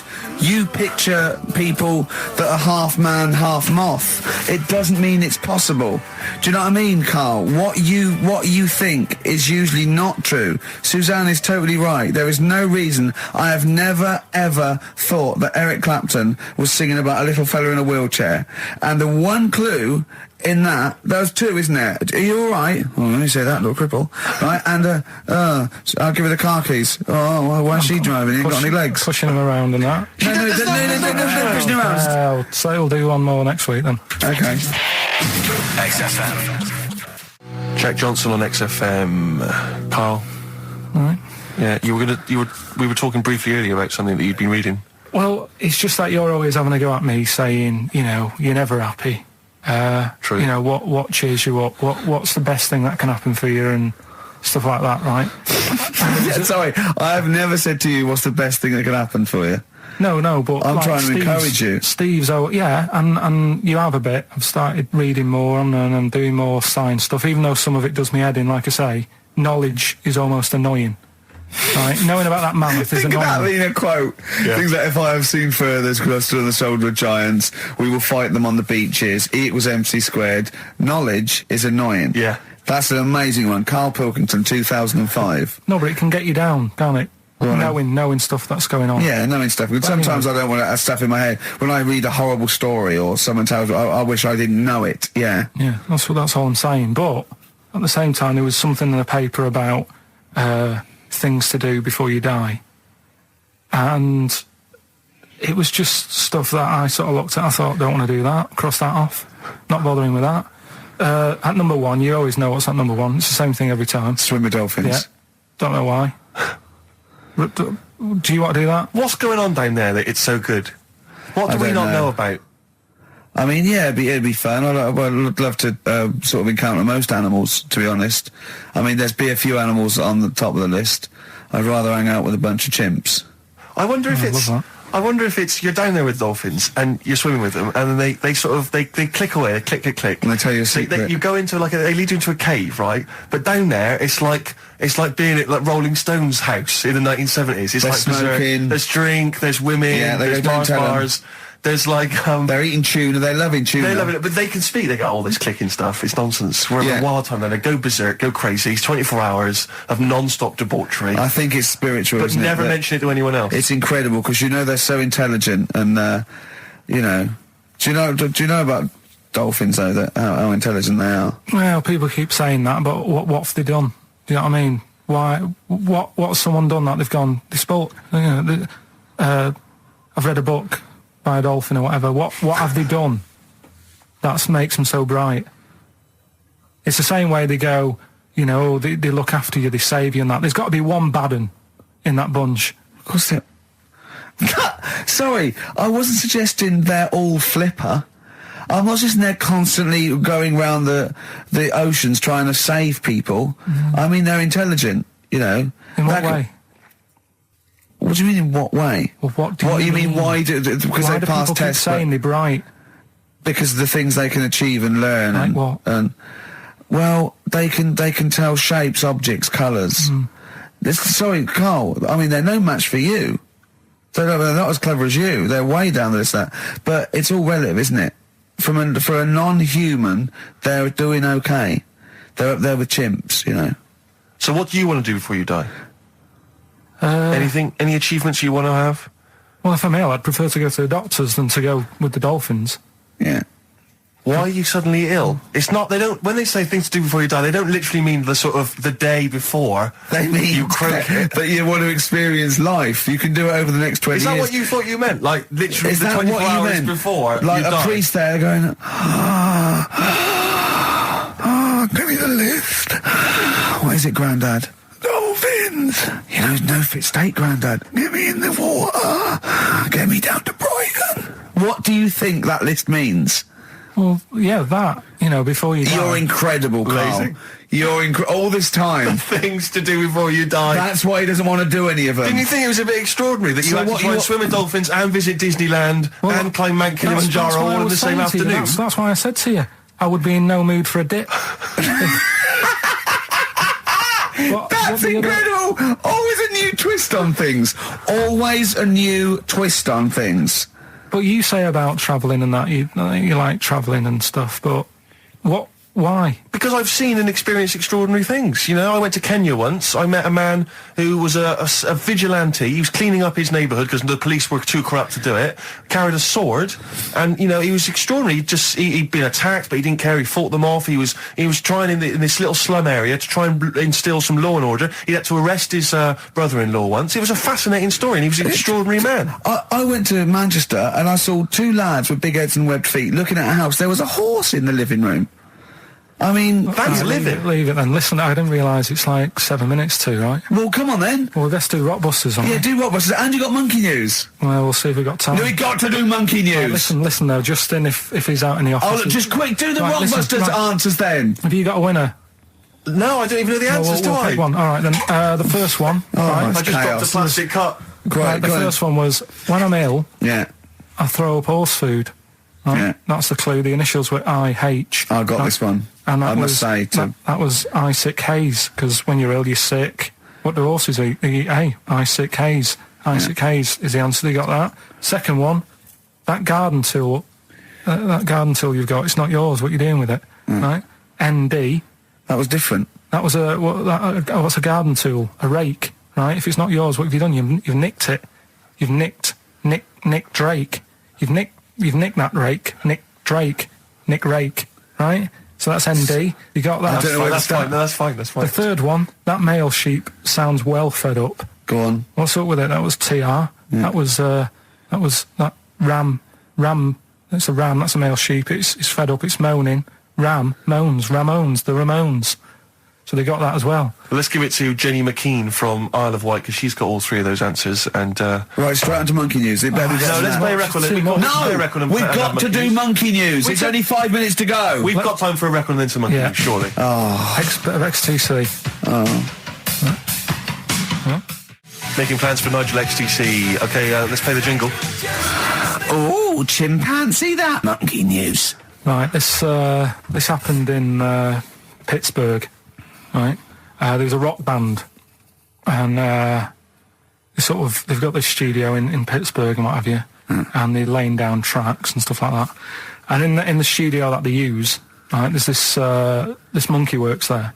Right, I love the way he throws that in. Like he throws that in. This monkey works there. No, it's just got a little gig there. He sort of he carries the equipment in, guitars, stuff like that. He doesn't. He does. No, he doesn't. He just sort of cleans up after the bands. No, he doesn't. Emptying the ashtrays. Doesn't that happen. Sort of stuff. He Doesn't does. happen. That's the gig it's got. Anyway, right. Gets women out of the crowd that they want to go visit with one arm. Drag them back. So anyway, right. So the band's in the studio, right? And one of the band members brings some A&R fella to the studio to have a listen to the latest track. Right? Yeah. So they hit play, and they're all there going, "Yeah, brilliant, this is good." Oh no. Anyway. So the fella says, "Yeah, I like the track. I especially like the bass on it." Right? Right, this is bullshit. So this is rubbish. So and they hadn't laid down a bass. So this is. Have you heard it? So Carl, please don't do this to so me. The A&R fella goes, and it's like the band members have stood about, and they're going, "That's good that he liked it." And they're saying, "Yeah, but what's he on about with the bass?" So this is rubbish. This is absolute rubbish. Where did you get this from? Please, because we never get to the end. This is absolute nonsense. So they played it back. Yeah, right? and it's the chimp playing bass. Definitely not. So they were like, "That's weird. We haven't got a bassist." Anyway, so they go, "Well, whatever, right?" So we haven't got a bassist. So they go, "Whatever. Let's go home." Forget it. XFM. Blur. Out of Time on XFM 104.9. I'm Ricky Gervais. With me is Steve Merchant and Karl Pilkington. I really like that Blur track. I think it's the best thing they've ever done. Blimey. So strong words. They can quote me on that if they want. Oh, yes. On their, I'm sure on they'll their, rush to. On their, one of their albums. Yeah. If they wanted. Well, listen. You're lucky I'm here, Steve. Okay. Right? You can see, you know something's happened. I've done my back in again. Right. I've got a special chair in here. I'm in agony, and I'm on the strongest painkillers I can get. Okay. I feel a bit. Karl, I had to call Karl up today and say, "Look, I don't know if I can make it in. Can you come and get me?" He came over to my house. We got in a cab and he got me here. Right. While he was round my house, Jane showed him sort of camcorder footage of how I actually did it. Oh, how you hurt your back? And I wanted Karl to tell you because I was actually worried that if I didn't turn up, what you'd say to me. Yes. What was I doing, Karl? Right, so I get round to his place, right? Says, "Right, hit play on the video." Right? Have you ever seen a gorilla having a fight? I think I have, yeah. It was like that. Him and his mate round at his place last night decided to sort of have a bit of a wrestle. Yes. It went on. I mean, how much footage? Honestly, it was like a scene from Women in Love. Yeah. We'd had about 5 fights. We had to stop at one point because his arm was bleeding. You'd had about 5 fights? Yeah, well, we were wrestling. We were doing wrestling, right, in the... just behind the lounge? Yeah. Well, on our knees and then sort of like doing, and I kept winning with an arm lock. Right? Yeah. And then the last time he sort of threw me and I went on my back and my back was done. And I was, it was Ian Morris. Yes. It was, Yeah, isn't he a the commissioning editor of comedy at Channel 4? yeah. And the funny thing was that we'd had lots and lots of wine, and we went. You surprised me. Yeah, right. And we went, come on. I'm gonna film this. And the time we filmed, I said, "Film this," and she went, "Oh, right." And I took my shirt off. It's right there, and you can just hear slapping. Oh, why? Can I just ask though? I mean, it's a Friday night. You have a couple of drinks, some intellectual conversation. Yeah. How does it get round to? Do you fancy wrestling me? Well, having it filmed. Well, it was on the couch, but I kept sticking my socks in his face to annoy him. Right. Yeah. And then he hit me on the shin, and I've got sharp shins, and it hurt. And I was going, "I'm going to smack your face," and he's done kickboxing. And it's that thing like you sort of joke, and they go, "Come on then." Yeah. And you start. Have you ever seen the thing when Jack Osborne fights that skater dude? No. On the Osborne. I was very much the Jack Osborne figure. Right. Yeah. The fat bloated guy just came out of rehab. I'll tell you what it was like, Steve. Have you ever seen like the David Attenborough stuff? Where, like, a tiger will be ripping a deer's head off, and you think, why doesn't the camera crew stop it? Yeah, You yeah. sort of watch, you're thinking, why was James Why just is she letting not this happen? stepping in and intervening? Yeah. And the thing is, she said, right, you've seen enough, haven't you, and stopped it, so I don't know how much footage you got. Wasn't much. It wasn't much. But because your lounge is not huge, and there's not much space between the back of the sofa and the Oh, table. it doesn't need enough. It was just a pin or a submission. So it was all over with like one of us throwing the other one on the back. Arm And locked. how does it? I mean, how do you start with a wrestling match? Are you both stood up, or you all And on your knees, and you sort of like go together like ratting seals. Yeah. Yeah. Oh dear. like a giant walrus? It's not gay. Play a record. Could we put that online? Could we get that on the web? That I would love to see. Better Rod Stewart? Yeah. Stuart May. Indeed. You need to say no more. If people don't know what it is from that information, forget them. Ex Gervais Merchant Pilk. Exactly. All right. Exactly. Rick, I was out last night. I was in the Crouch End area, and I passed. Things upset me like this. It was a restaurant. It was a little French restaurant, but you barely noticed it. You walk past. It was like a row of houses and a little French restaurant there, open. It was kind of summery. Bistro. No one in there, Rick. It was about 10 to 10. I'm thinking if no one's in there at 10 to 10 on a Friday evening, it's doomed. And it really upset me. It genuinely upset me because I always think about the little French guy in there. He's put all his money into that. He's convinced his wife to do it. Yeah. She's not convinced, but she's a great cook. Eve. Exactly. And it's already going down the pan. Do you know why? You don't want French food on a hot summer's night. You want Mexican food. Well, indeed, some kind of tapas. but, Exactly. But then because we were just discussing other things that upset us, and like glimpse of War. Well, true, obviously war. I mean, obviously I started with war, plague, famine, disease, SARS, that sort of thing. And then it came down the list to worried about people who manufacture fax machines. Why? Because of technology. Well, moving on. I mean, if you want to, say you're making fax machines, you're a little company, you make fax machines. A little what? A little company. Oh, right. You're making fax machines. Are you allowed to use email?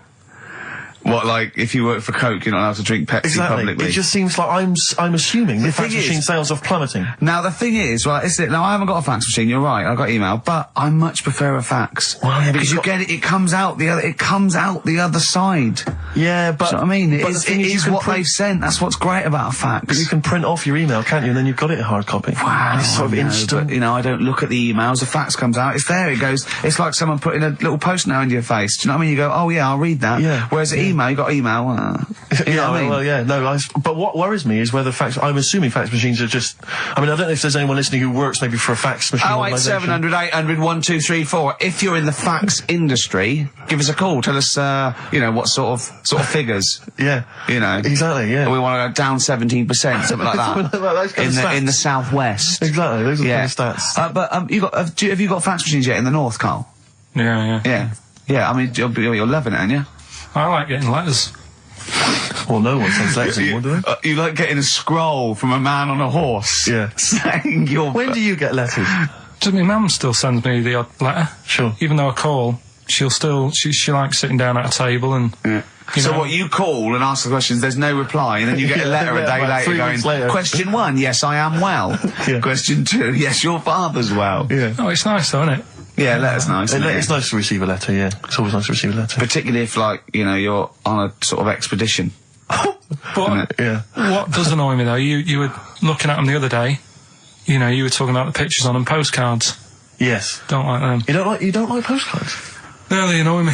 And just because it's never anything of any interest, and the fact that even though it's been sent to you, you're the last one to read it.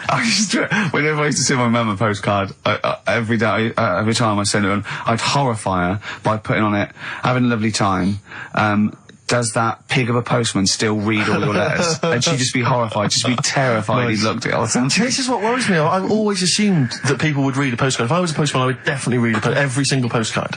Yeah. So if you're on holiday, What do you mean? You wouldn't have a lot of time left if you read every postcard. No, but as you were posting it through the letterbox, you'd have a quick look, wouldn't you, to see what they were up to? Because that's why I never used to write anything of any interest on a postcard, because I didn't want to, I didn't want anyone to sort of know what I was up to. Let's say I was on a baudy lad's holiday, I would just write nice sunny, got myself a lovely pair of shorts. Like that. I'd keep the truth, Rick, for when I got home. Well, he's looking forward to going on holiday now, Carl, because he's got some prescription lens sunglasses. We'll be talking about that after the break. Bit of darkness. Look forward to that. Yeah. An amusing story about a man wearing glasses.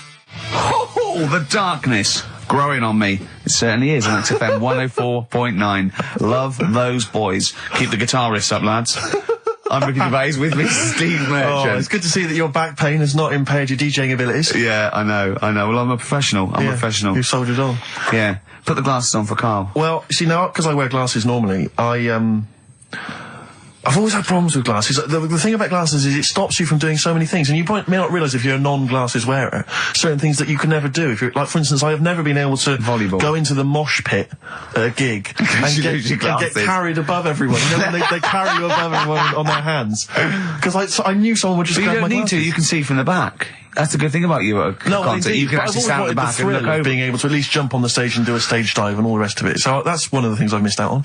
Missed out on, you know, sport really, because lots of boxing, for instance, I could never do. I never do boxing, never do wrestling. So our big championship showdown is not going to happen. We'd probably be the same weight category. Well, possibly. Your reach. Yeah, exactly. I remember when I first got glasses, I only had to wear them occasionally. I think it meant I couldn't see things a long way away.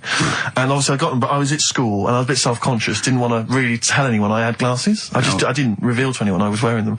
So I used to go into a class. I remember being in science, and we always sat in the same spot, and I was sat right at the back, and I couldn't see what was on the blackboard. But I didn't want to put my glasses on because I didn't want people to know I had glasses. So I couldn't see what was being written on the board. And you have to copy stuff down from the board, science equations, things like that. I had no idea. So I'd have to try and copy off someone next to me, but that wasn't always possible because I had to do it surreptitiously. So what I took to doing was sharpening my pencil every sort of 35 seconds. Going up, memorising what was on the board. And I got a D in science. Oh, that's awful though. It's a tough thing, glasses. So it really is. When you first start wearing it, if you're young. It was education versus vanity. Yeah, it's terrible, isn't it? And now he thinks, well, hold on. He's sorted out his hair. He's stylish hair. Because when I met him, it was like, I mean, words were gummage. Yeah. He won't mind me saying that. Yeah. His glasses were, I mean, idiotic when I met him, and he's got some stylish glasses now, so he sorted that out. Yeah. His clothes, he's quite a fashionable bloke, and when I first met him, it looked like a nerd. Yeah. So, it's step by step, and with these I think you'll agree. Pop them on, Steve. Well, you know, imagine him on the beach. Close your eyes, Karl. Are they closed? I can't see, I've taken my glasses off. Oh. Yeah. So that's a weird thing as well, isn't it? Yeah. There you go. What are you laughing at? Look, what are you laughing at, Karl? There's nothing funny about those. Stop smirking. I can see through them. You can see they're not real sunglasses, they're prescription lenses, so you can see you now. You see, I never knew you had to do that with sunglasses. I didn't think you had to have the... Right, yeah, when it's bright outside, people who wear glasses don't need to wear them. So they're looking cool, but they're bumping into stuff. No, but if your eyes aren't that good, then the sun shouldn't be bothering them. Do you know what I mean? No, I always wondered about Roy Orbison. Why was he doing that? What? Roy Orbison always had shades on, didn't he? And he was blind and stuff. It's like, what's the point of that? Well, because I'm guessing. Well, I don't even want to. I don't know. What are you talking about?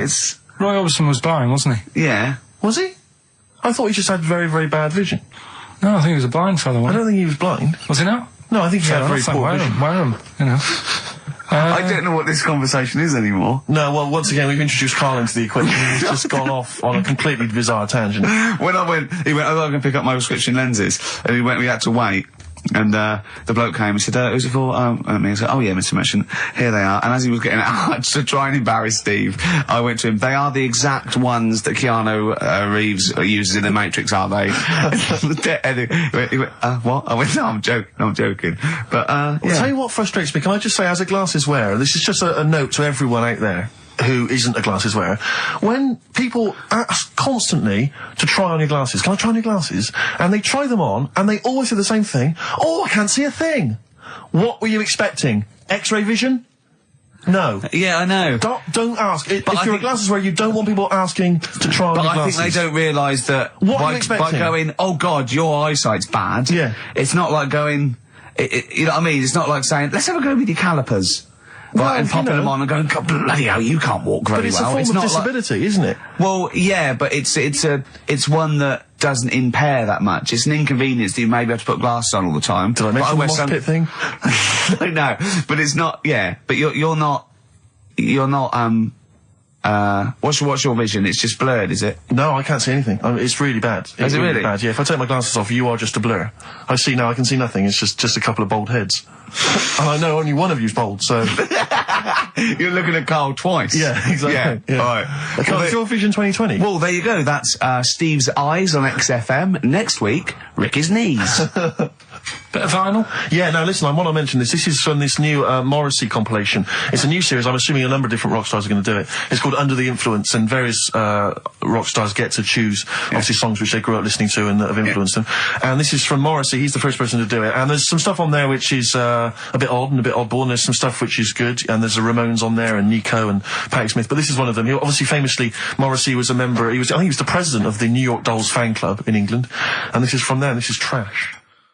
The New York Dolls Trash from this new compilation Under the Influence, compiled by Morrissey. Are they the original punk band? 08700 800 1234. Well, everyone knows they are. We don't want your calls. Everyone knows they are. Don't call in.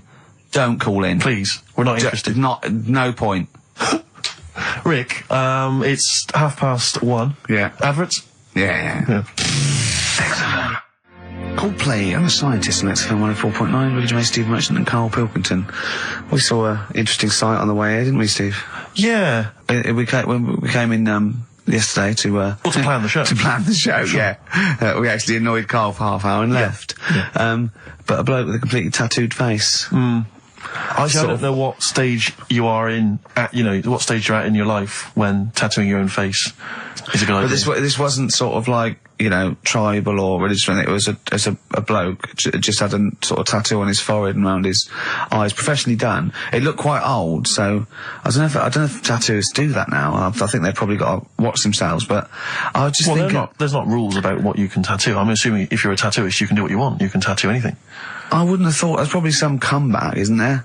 I mean, I think you've got to be sober. I think you've got to be over 20, well, I don't know, right. Over something. And I wouldn't have thought many tattooists would tattoo someone's face. Would they? Well, I don't know. Have you met tattooists? I mean, I don't want to slag them off, but they are like, I know why they're big. Well, exactly. And they've got needles. A lot of them are big. But they do seem like they live in the periphery of society, a lot of these people. I just wouldn't tattoo someone's face. Do you know what I mean? No. You wrestle a man to the ground and then hurt your back. But no, you wouldn't tattoo someone. No, I know. Does everyone ever regret it? I mean, I'm sure some people regret a tattoo. Whenever someone shows me a tattoo, I go, that's brilliant. Because I can't bear to go, that's rubbish. Yeah. I just think that because they can't change it. There's no point. Yeah. I mean, what do you think? I go, it's brilliant. Well, I read in the paper, was it a man or a woman who had just had Beckham on their arm? Just not a picture of him, but the word Beckham tattooed on their arm, spelt wrong. Oh, they missed out the K, or maybe they missed out the C, so it was Bekkam. Oh no. Anyway, it was just spelt wrong. I mean, firstly, why do you just have the name of David Beckham on your arm? Home tattoos are the best, though. Well, that's done with a pin and a sort of some ink in prison, like with skins. Yeah. It's sort of wonky because they've done it in a mirror. Yeah. What does that say? Well, read it. Tanuck. Yeah, I did it in a mirror. Profanity. Yeah. Would you ever toy with a tattoo, Karl? No, I mean, I've told you about me Uncle Stan before, haven't I? Tattoo Stan. No. He's just covered in them. It just looks a mess. Do you know what I mean? You can be wearing the best suit in the world, but you still look a scruff. Sure, yeah. Do you know what I mean? Yeah. Once you have it done. Well, some tattoos, can be quite tasteful. No, but he was covered. It was all like, cut hair on his neck and it's just, a mess. And he did a lot of his own. I've told you about him before. Have you? I don't remember it. Yeah, because I was saying, if you're going to do your own, at least make sure you're a good drawer. Yeah. Why? It was just a mess. It was just all over. What he thought had he done?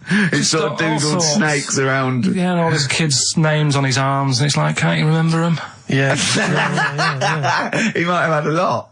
No, he did. Yeah. And do you remember even from a young age thinking that looks rubbish? Yeah. Yeah, and I mean, it'll probably be about 60 now. I'd love to see what he looks like now. Well, just look at this. There was a story the other day in one of the magazines that I read about this fella who had a... well, this would be Bizarre or 14 Times then. Yeah. One of the magazines you read. Yeah. So it's going to be... It's not The Spectator. No. But this fella had a big eagle put on his back. Yeah. With a snake sort of covering it. And... such rubbish, isn't it? This kind of symbols of sort of dynamism and life. Yeah, I mean, know, yeah. A snake and an eagle. Yeah, a large-breasted vampire woman riding a dragon. Yeah. That's always a good one. But you know, this fella had that, and he had it in his will that when he dies, he wanted his son to have the skin taken off. Oh God! And put in like a little frame. Oh God! That's horrific. What's that? That's my dad's back. Yeah. Oh, are you sure? God. No, because I read it and kind of started having sort of memories of Auntie Nora again. Yeah. Because she used to always like... now, Auntie Nora is the woman who farted for 5 minutes. She had wind for 5 minutes. Sure. Yeah. But she also, she used to say, "Oh, Karl, rub me back." Right? And with her being quite old, it was all sort of mouldy and warty. It was mouldy? No, mouldy. Mouldy. Right. And what did you do? I didn't like it. I hated it, in fact. It was like reading a Braille book. Yeah. It was like putting your hand in a load of Cocoa Pops. Oh, dear. All really big round things. And I just thought framing hers would be sort of 3D-ish. Oh. Right. Yeah. What's that, a chunk of the moon? No? Yeah. Did you Artex that wall? Yeah. That's Auntie Nora. That's Auntie Nora's back. Oh, God. Any piece of your body can't you find? That's disgusting. Putting your hand in some... Is she the one with the split tennis ball when she wasn't wearing knickers? Shut up. What? No, let's not discuss the tennis ball. Okay. So she used to get you to sort of knead her dough on her back. Oh, God, this is really bad. But what was she with her dress or whatever? Or she wore those sort of squid-looking things that Sorry, what? What? Those squid-looking things? It's Auntie Nora coupling octopuses. What are you talking about? What do you mean? It's like a nightgown type thing, but what's squid got to do with it? Because it sort of looked like a squid around the edge. Oh, I know, frilly things. Yeah. And she just said, I'm aching there. Oh. She was never well. She was never. Do you know what I mean? She's always has something wrong with her. I don't ask her how she is. It's just like she's not going to be all right. Did she have wind when you were sort of neat? It must have been like playing an accordion. Yeah, get a little tune going. Wow. Oh, who's your auntie with the tattoos? That's Hazel. Oh right, yeah. Let's leave that. Why? Oh, let's Why? not talk We'll about. leave. What have I come across there? What's up with Auntie Hazel? What's up with Auntie Hazel? There's nothing wrong with her. What? Just a lesbian, which is nothing wrong with that. Well, no, but you've made it sound like there is now by not wanting to say it. My auntie's a lesbian. I know what you're saying, though. I know what you're getting at. Just because I call her Uncle Hazel. Play a record. He's from Manchester. Please forgive him. Lizzie, don't believe a word. XFM 104.9. I'm Ricky Gervais with me, Steve Merchant and Karl Pilkington. Email here from Chris. He said he met a girl in Australia whose boyfriend tattooed her arm with the word psycho, except the spelling was wrong, and she ended up scarred for life with the word physco. Physco. Physco. I mean, a word of warning, if you're going out today to get a tattoo, they're tattooists. Right. English is probably not their speciality. So be careful. Write it down for them first. You are walking on thin ice. I've seen some of these boys. They're big. Sure. They're big. No, and if they're willing to stick lumps of metal through their faces, what are they going to do to you? Well, yeah, indeed. So, Steve, sorry to all tattooers. Piercing, you see, I have a weird problem with the piercing as well. Because, I mean, the earrings, that makes sense. I had earrings ages ago, but... Did you? Yeah. Oh, but yeah, you're a man who notoriously hates pain, and he's scared of everything. Yeah, I was about 18, and I took 2 in 1, and they did it right, and he just went, and I went, alright, I went, yeah. I just went, oh, God. Did you have them in both earrings? It's just, it was like a staple gun. I just went, and it didn't really hurt. I thought, well, I'm not doing that again. It hurts too much, and it just throbbed. Were you still living with your parents at the time? No. I mean, what do people... your kind of oiky Reading family, what would they have made of... Oh, well, they know I had them afterwards, yeah. And but did they take the mick? Oh, God, of course they did, yeah. Yeah. Rick, you ain't going to eat like that. Oh, you'll get followed. Oh, look at you. Look at that. Yeah. That's disgusting. And when I was new romantic, my mum said, bloody hell, I thought I only had one girl. Which is the earring? Because isn't it like one ear is for gay people and one is for straight people? Is that just a myth? Or I don't know. It might be something to do with which ear you had it. Yeah, there probably was sort of like signs for that. Yeah, it's like when you're growing up, I had loads like a white polo neck, right, and a ring on your little finger, that means you're gay. Yeah. Yeah. Like, you can see him coming. He's just consulting your little chart. Exactly. Hold on. One put a neck. Yeah. Those are the earrings in the left ear. I don't know where I am. Wasn't there that thing that the famous cover of Born Bruce to Run? Springsteen? Yeah. Well, you didn't know the handkerchief, yeah. It was the handkerchief in the right hand pocket. Dominant and was, yeah, I don't know. But, you know, where is this information? I wouldn't have known that. I might have gone around, you know, with, you know, if it was hot weather, something to mop my brow, I wouldn't have known that. What, can't the gay people kind of notify us? Can't we have some kind of website or something we can check out? Do you still go to that pub with all those sort of like butch blokes? Lovely guys. With the moustaches and, leather caps, great guys. A lot of them are firemen, a lot of them are like traffic cops. Great people. You know what I mean? Fascinating you know you're safe in there. Yeah, it also says no women to... It's like you're just having a great time with the lads. And there's nothing... It's just playing pool, stripped to your waist. I can talk. My back still hurts. Okay, a little bit of hip-hop. It's nice to have occasional hip-hop tune, just keep it... You know, it's summer, you'll be cruising around in your open-top Chevy. Now, Steve, I see there it's a track by Little Kim, but how are you pronouncing it? I'm pronouncing that correctly, Lil Kim. Oh, no T's involved. And it's the Jump Off, featuring Mr. Cheeks. I don't know why I find that funny, but Mr. Cheeks is involved. If you can spot him, good luck. Lil Kim, and I believe that's Mr. Cheeks there, just busted it on the mic, and that's called the Jump Off. Talking of cheeks, Carl, have we got another instalment of Cheeky Freak of the Week this week? Yeah. Have we? Excellent, look forward to that. Is there some monkey news? Goes without saying. Of course. Does it really? That monkey news is safe, isn't it? It's not like, You're always going home with monkey news. You know it's there. Yeah. It's like songs of praise on a Sunday. When I came back from holiday, I've been on holiday for a week, and I sort of sat in by the pool and stuff, and I sort of wrote about 40-minute stand-up with my new show, and I was going to the car and I said, it's great, when you get away, it's sort of like, you're relaxing, you just think clearly. He went, Ian, I know. He said, I was away when I came up with Rockbusters. Yeah, indeed. Absolutely. I was buzzing about writing 40 minutes of brand new stand-up. Yeah. He equated that to coming up with Rockbusters. Should I be insulted, Steve, or is Rockbusters as good as everyone's saying it is? Is it the one good idea? Is it like E equals MC squared was to Einstein is to, you know, Rockbusters is to Carl? What if I do this, Rick? What if I played you some adverts right now? Yeah, and then we came talk back about with some Rockbusters. Yeah. You could make the jump for yourself. Maybe I'll do Rockbusters and show people how easy it is to do it wrong. Adverts, then Rockbusters. And a cup of lovely coffee. Cup of coffee in the pub. Yeah, I want a cup of coffee. Placebo, this picture, XFM. What's Carl doing? What's he rooting around I don't know, at? but listen, while he's doing that, can I just say happy birthday from all of us to Shan. Her friend Terry said play some Placebo for Shan, so happy birthday to her. That's done. That's done. Cross that off the list. Yeah, that's another thing we've got through today. Rockbusters, please. Do you want to look at the prizes? I'll have a look at the prizes, see what people can win. It's an email-only competition, please remember that. All right, we've got the Later with Jules Holland Louder DVD. There's stuff on there from the Cardigans, Rollins is on there, Mercury Rev, Sonic Youth, the Datsuns, Queens of the Stone Age. No, wait a minute. They're all great bands, but I think they need a boogie-woogie piano over the top of everything they do. Well, hopefully Jules Holland would have okay, helped.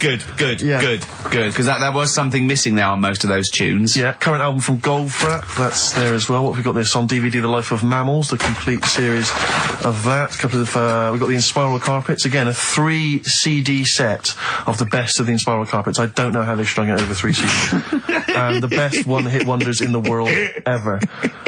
And let me see. Oh dear, a 3 CD set. A 3 CD the set. best of Inspiral. I'm struggling. I'm assuming CD3 is just the Corals album.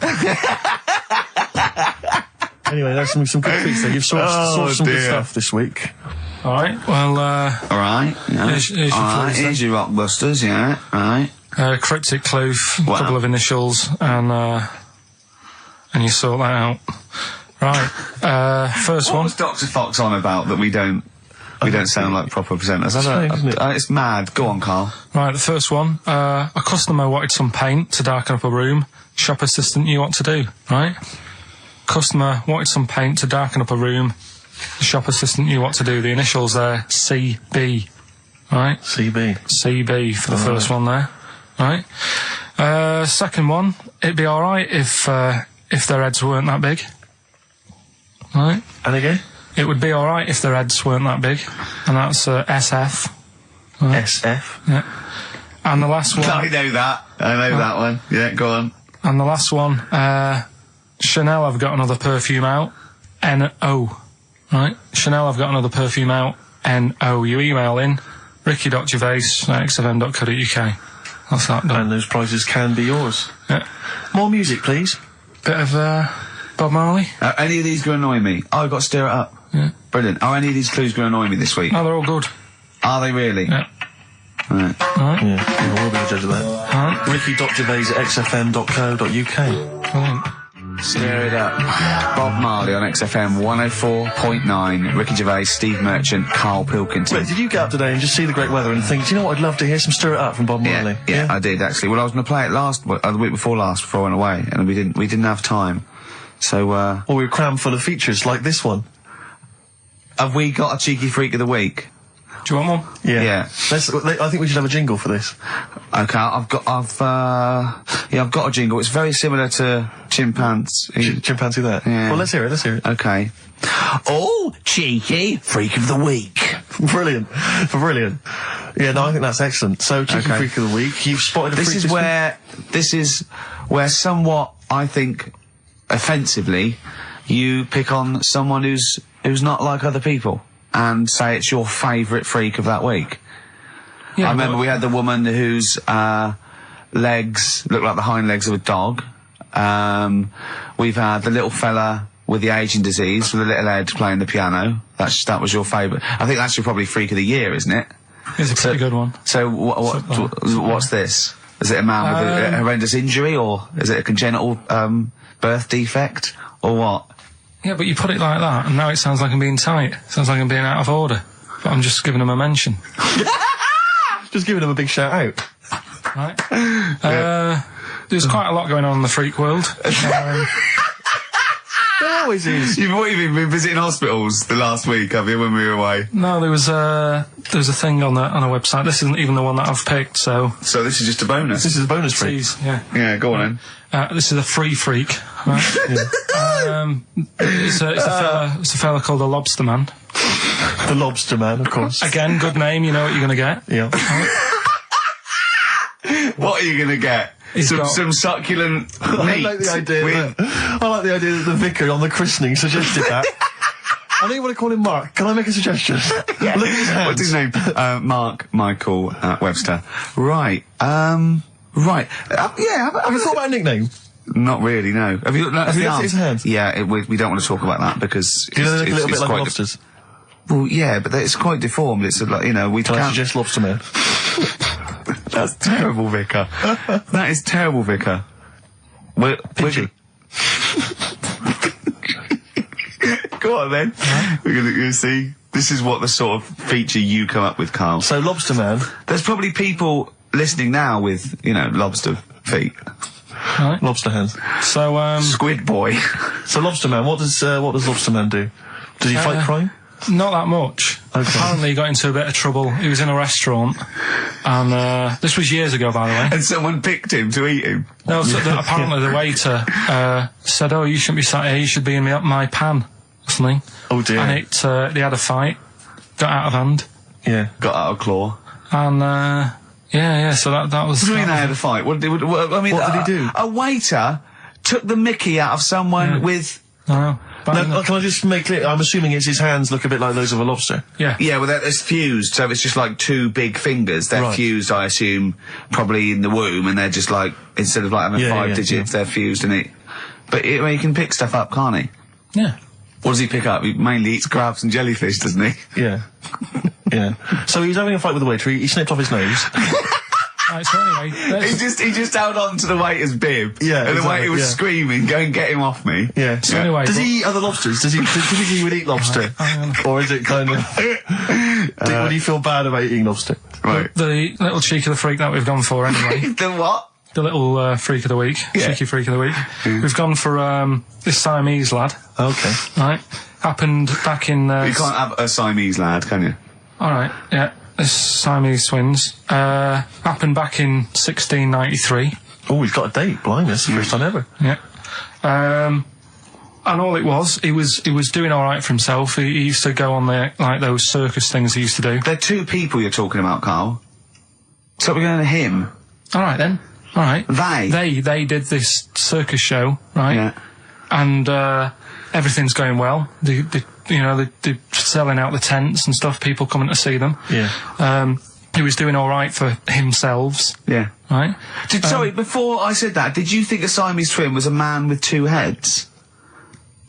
Well, it can be, can't it? It depends.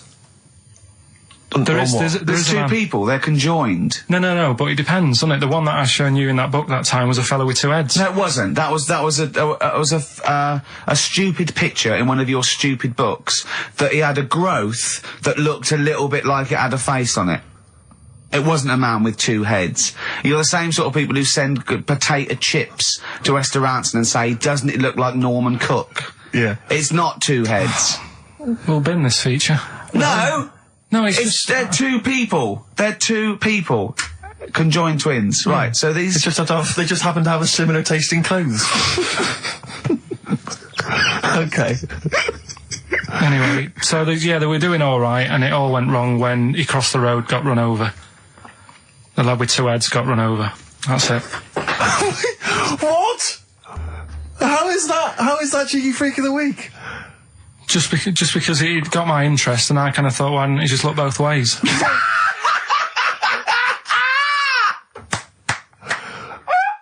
I'm intrigued to know Why wasn't he looking both ways? I'm intrigued to know how you get run over. What was it, 1629? Yeah. Well, it's horses and that, wasn't it? Yeah. Oh, why wasn't he looking both ways? Karl Pilkington, you are a genius. Play a record, you fool. Well done, Karl. More Cheeky Freak of the Week next week. See what's going on. In the freak world. Universally speaking, Red Hot Chili Peppers on XFM 104.9.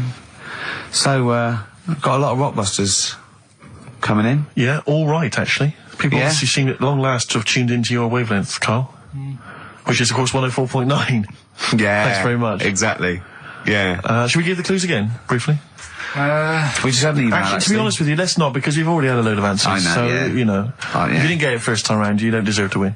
We had an email saying, because I've got a bad back, am I squeezing Karl's head? Well, I've already had a little squeeze, didn't I, about half hour ago, didn't I? Yeah. You just got to be careful, because I don't want any strain, so I'd say keep still, whatever happens, and you're right about there. Could I have a squeeze, you know, just while you're not really kind of capable? He's allowed to squeeze it, isn't he? Because I've never squeezed it once. Remember, sideways, temples go quite hard, but not too hard. Yeah. Front to back, go as hard as you like, because that's... All right, well, I'll just have a try now. No, you've got a bucket. He's sorted it out. He says every Saturday between... Yeah, but I'm taking over from him because... Yeah, no, let him have one squeeze. Let him have one squeeze. Have a go then. So, the front and the back... Get round, so you got... That's it, right, now, use the thing like that. Not too hard at the front? No, really hard at the front and back. There you go, yeah. You got the hang of it. Oh, right. God, it's good fun. I see why you like it. No, we'll just give you a side. It's great fun. Yeah. It's great, you know, there's a little bit of, grip there with the short hair, but obviously not too much, there's not much up there up top. Good, isn't it? Yeah, I'll be doing that again next week. Do you know, I got a form, right? Do you know I'm staff here, right? I'm like on the staff, I'm one of the staff. Got some internal mail the other day that you have to fill out about if you die at work, who gets your money. It says, do you put yourself at any danger?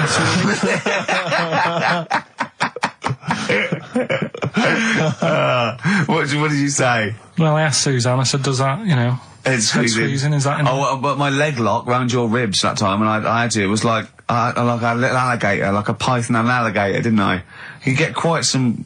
you get a little bit of leverage, you can crush a man's ribs with with mighty legs. Oh, something I want to ask you, Karl. There's that programme on now, I forget what it's called. Is it something like Guess Who's Coming to Dinner?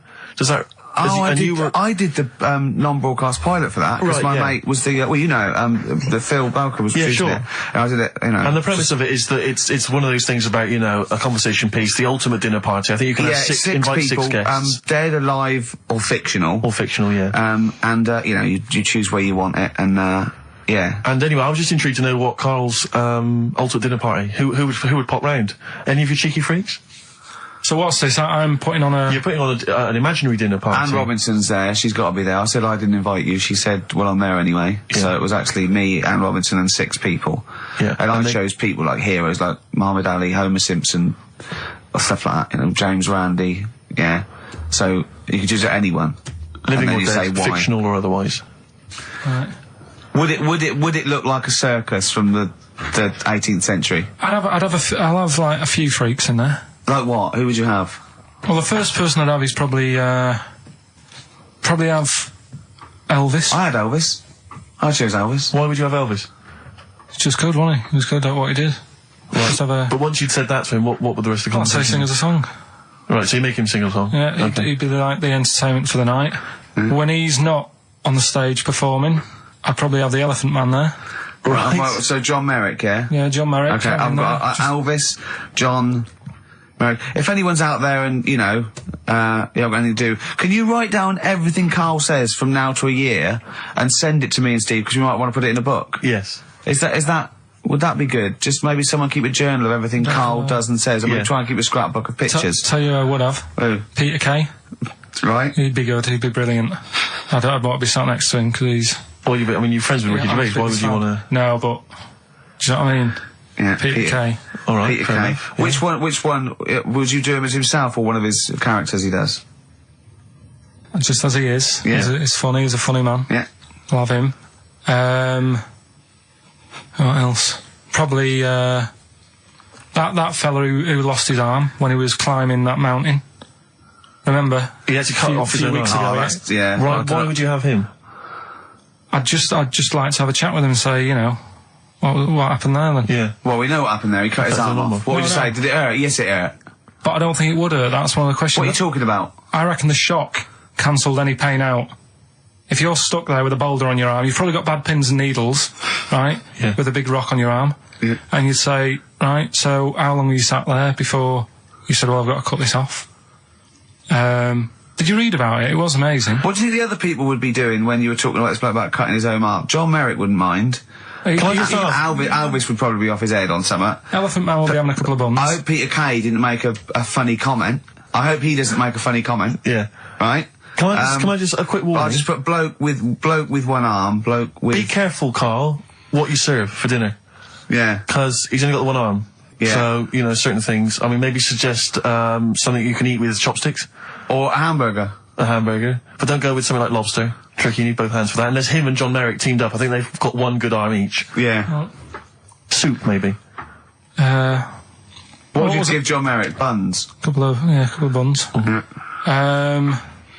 Have that woman in the boat who went round the world. Why? Just to see, you know, how she managed that. Pretty boring guests, really. Hey? But boring? What do you mean, boring? What was she going to say? What she said? She was going, well, I didn't see a lot. I was in a cabin. Really? There's a lot of water. I was a bit scared. The main thing I'd want to ask her, right, because I remember when she did it, and there was an interview with her, and her parents were there or something, and her mum was saying how she's dead proud because she decided to, you know, go around the world in a boat as a kid, instead of just hanging around on street corners and stuff. She said she didn't want her daughter to like be messing about on the streets at night on her own and stuff. She was a responsible mother. Yeah. And she sent her off on a boat. Sure. In the middle of the Atlantic. On her own. Yeah. So I'd like to ask her about that. I think even Manchester's safer than that, innit? Yeah. And I'd have probably another woman, so to chat to her, probably go for Kim Marsh. Kim Marsh? Sorry, you'd have the woman who sailed around the world, right? But you'd have to have another woman for her to have someone to talk to. Well, why invite either of them then? If you don't want to talk to either of them yourself. What? Sorry. I love this. Round World Yachtswoman, and Kim Marsh. But why, of all the women you could invite, Kim Marsh is at the top of the list? That's the best list I've ever heard. Elvis, John Merrick, Peter Kay, a bloke with one arm, the Round the World Yachtswoman chatting to Kim Marsh. That is genius. Why haven't they invited you on this show? I'm going to call Anne Robinson. Right, okay, if anyone's listening to that, have Karl Pilkington. I know no one knows who he is yet, but what a great bit of conversation. Play a record, Karl, you're an idiot. Some Smith? Oh, always a treat. Yeah, we played something from Morris's selection. Something that would be on my ultimate compilation is something from the Smiths. and it'll probably be this one. I started something I couldn't finish. I think that's one of their underrated albums, Rich. Strange Ways, Here We Come. It might be my favourite. It's my favourite, certainly. Yeah. And that's from that album. Queen is Dead is a lot of people's favourite, but I don't like the wacky ones. It's the novelty ones. He's got some great ones. I think he's got some of his best tunes on there, but I don't know frankly, Mr. Shankly. Yeah, he's always got this tendency to sort of write music hall style songs. Yeah, but that's a great one, that.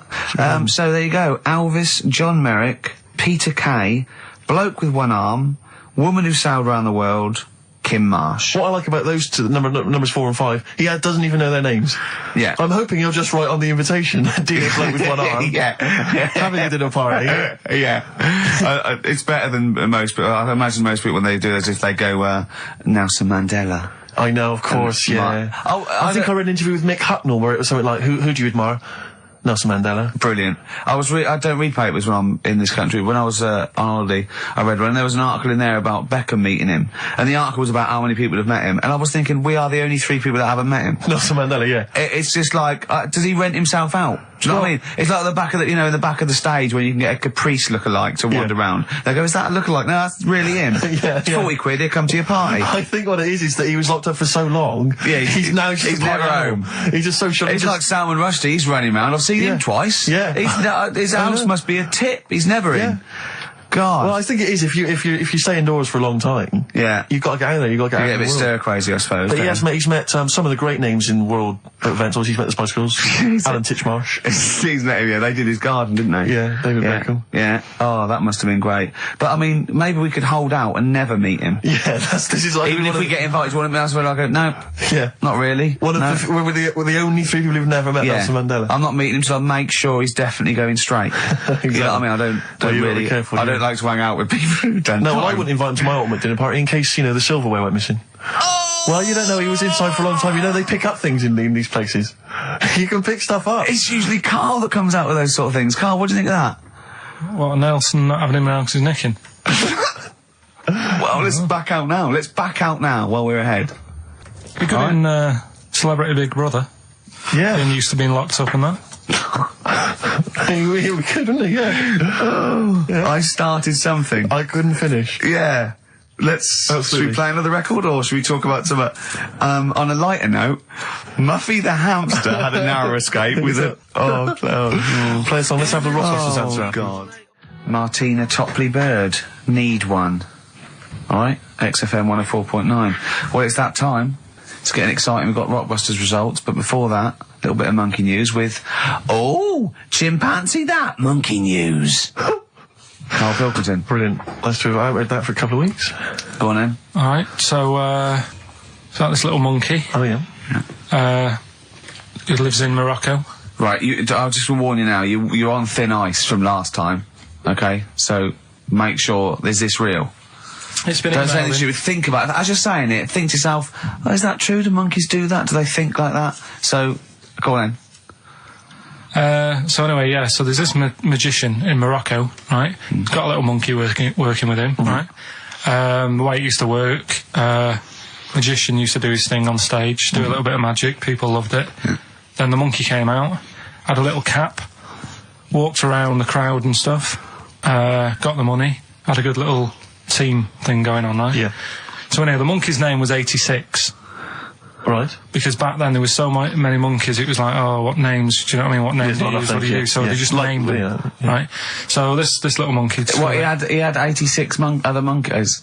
No. It's just like because a lot of monkeys were sort of working back then, helping magicians out, doing bits and pieces, busking, what have you.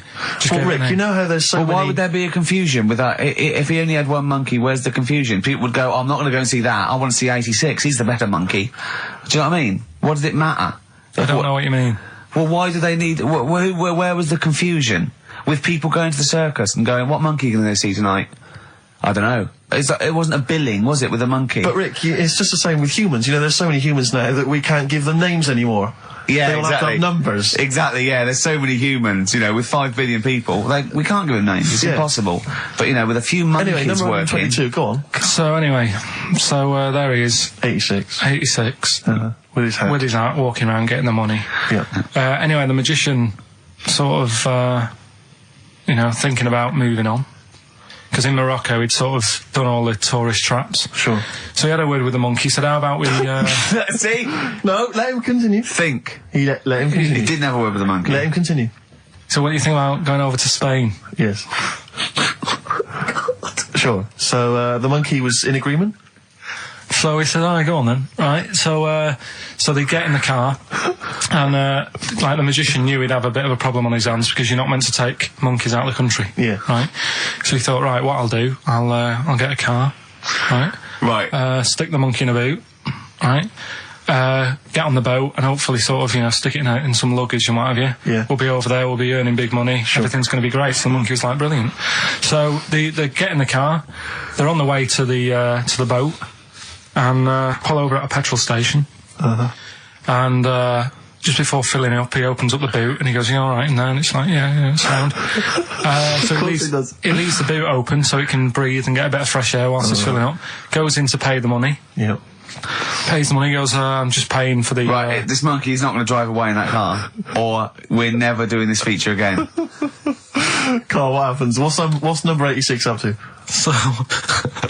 86. So, That's the ending, isn't it? That's the story. Come on, let Carl finish the story. It better not be. Brilliant. You're going to love it. Right, so he's in the petrol station, and he's going, right, I'll pay for pump 4. And the fella says, what are you talking about? Pump 4, isn't that a monkey? No. Sometimes I use numbers for monkeys, sometimes I use... No, I mean pump 4. Sure. So he says, what are you talking about? There's no car at pump 4. Right. Keep going. Sticks his head out of the door. Yeah. The monkey's giving it some. Went over to Spain on its own. I don't know what to do. Well, hang on, let's just get a couple of the facts right here. What do you mean, couple of the facts, right? There are no facts. So, number 86. Number 86 he drove to Spain. You are, honestly, Carl, you must know. It was an automatic. Right. How Carl, did he... you must know that is shit. There is no way a monkey... That's the thing with He this gets feature, stopped at customs. It's mental.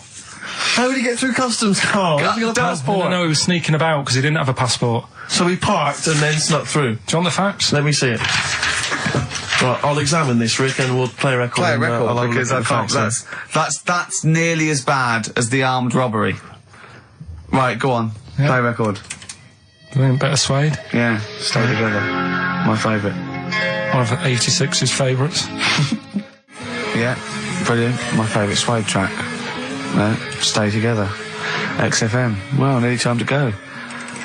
But before we do, a little bit of Rockbusters results. Just checking some of the answers, Rick, and it seems that an awful lot of people have got it right. Go on then. Tell us them again then. Remind us of them before you give us the answers. Alright, Rockbusters number 1 was like this. It was a customer... We're stopping monkey news, by the way, until you start getting some credible ones. Because that's it's ridiculous. It's not true. No, it seems mad. But no, but it's from the internet again. So anyone can go online, download that story. It's insubstantial. It's get ones from journals or where the source is quoted. Okay, or we're not interested. Or we're not. Well, you don't. Okay. So same with on thin ice. We've pulled this once. We've pulled Rockbusters. We suspended it once, and you came back again. So it's. Do you know what I mean? So go on then. Right, so Rockbusters number 1 was about a customer who wanted some paint, wanted to darken up a room. The shop assistant knew what to do. What did she do? The initials were CB, Cellar Black, right? Cellar Black. Sell her some black paint. I thought Cellar Black, because it's CB, and I thought, well, it can't be, because it's not Cellar. It's not Sell Her Black. Cryptic though, isn't it? No, cryptic doesn't mean it's wrong. Right. They all got it. They all got it anyway, so... It's a bit weird, isn't it? Second one, it would be alright if their heads weren't that big. Right? Right. The initials are SF. Well, one of my favourite bands, yeah. Yeah. The Smaller Faces, isn't it? Small Faces. Well, no, that doesn't make sense. Okay, go on then. And the final one, Chanel have got another perfume out. Right. I'll just say we've had an email from one of our listeners who said if this turns out to be new order, he's never listening to XFM again. What's the clue again? Chanel, I've got another perfume out. New odour. Right, well that's another listener gone.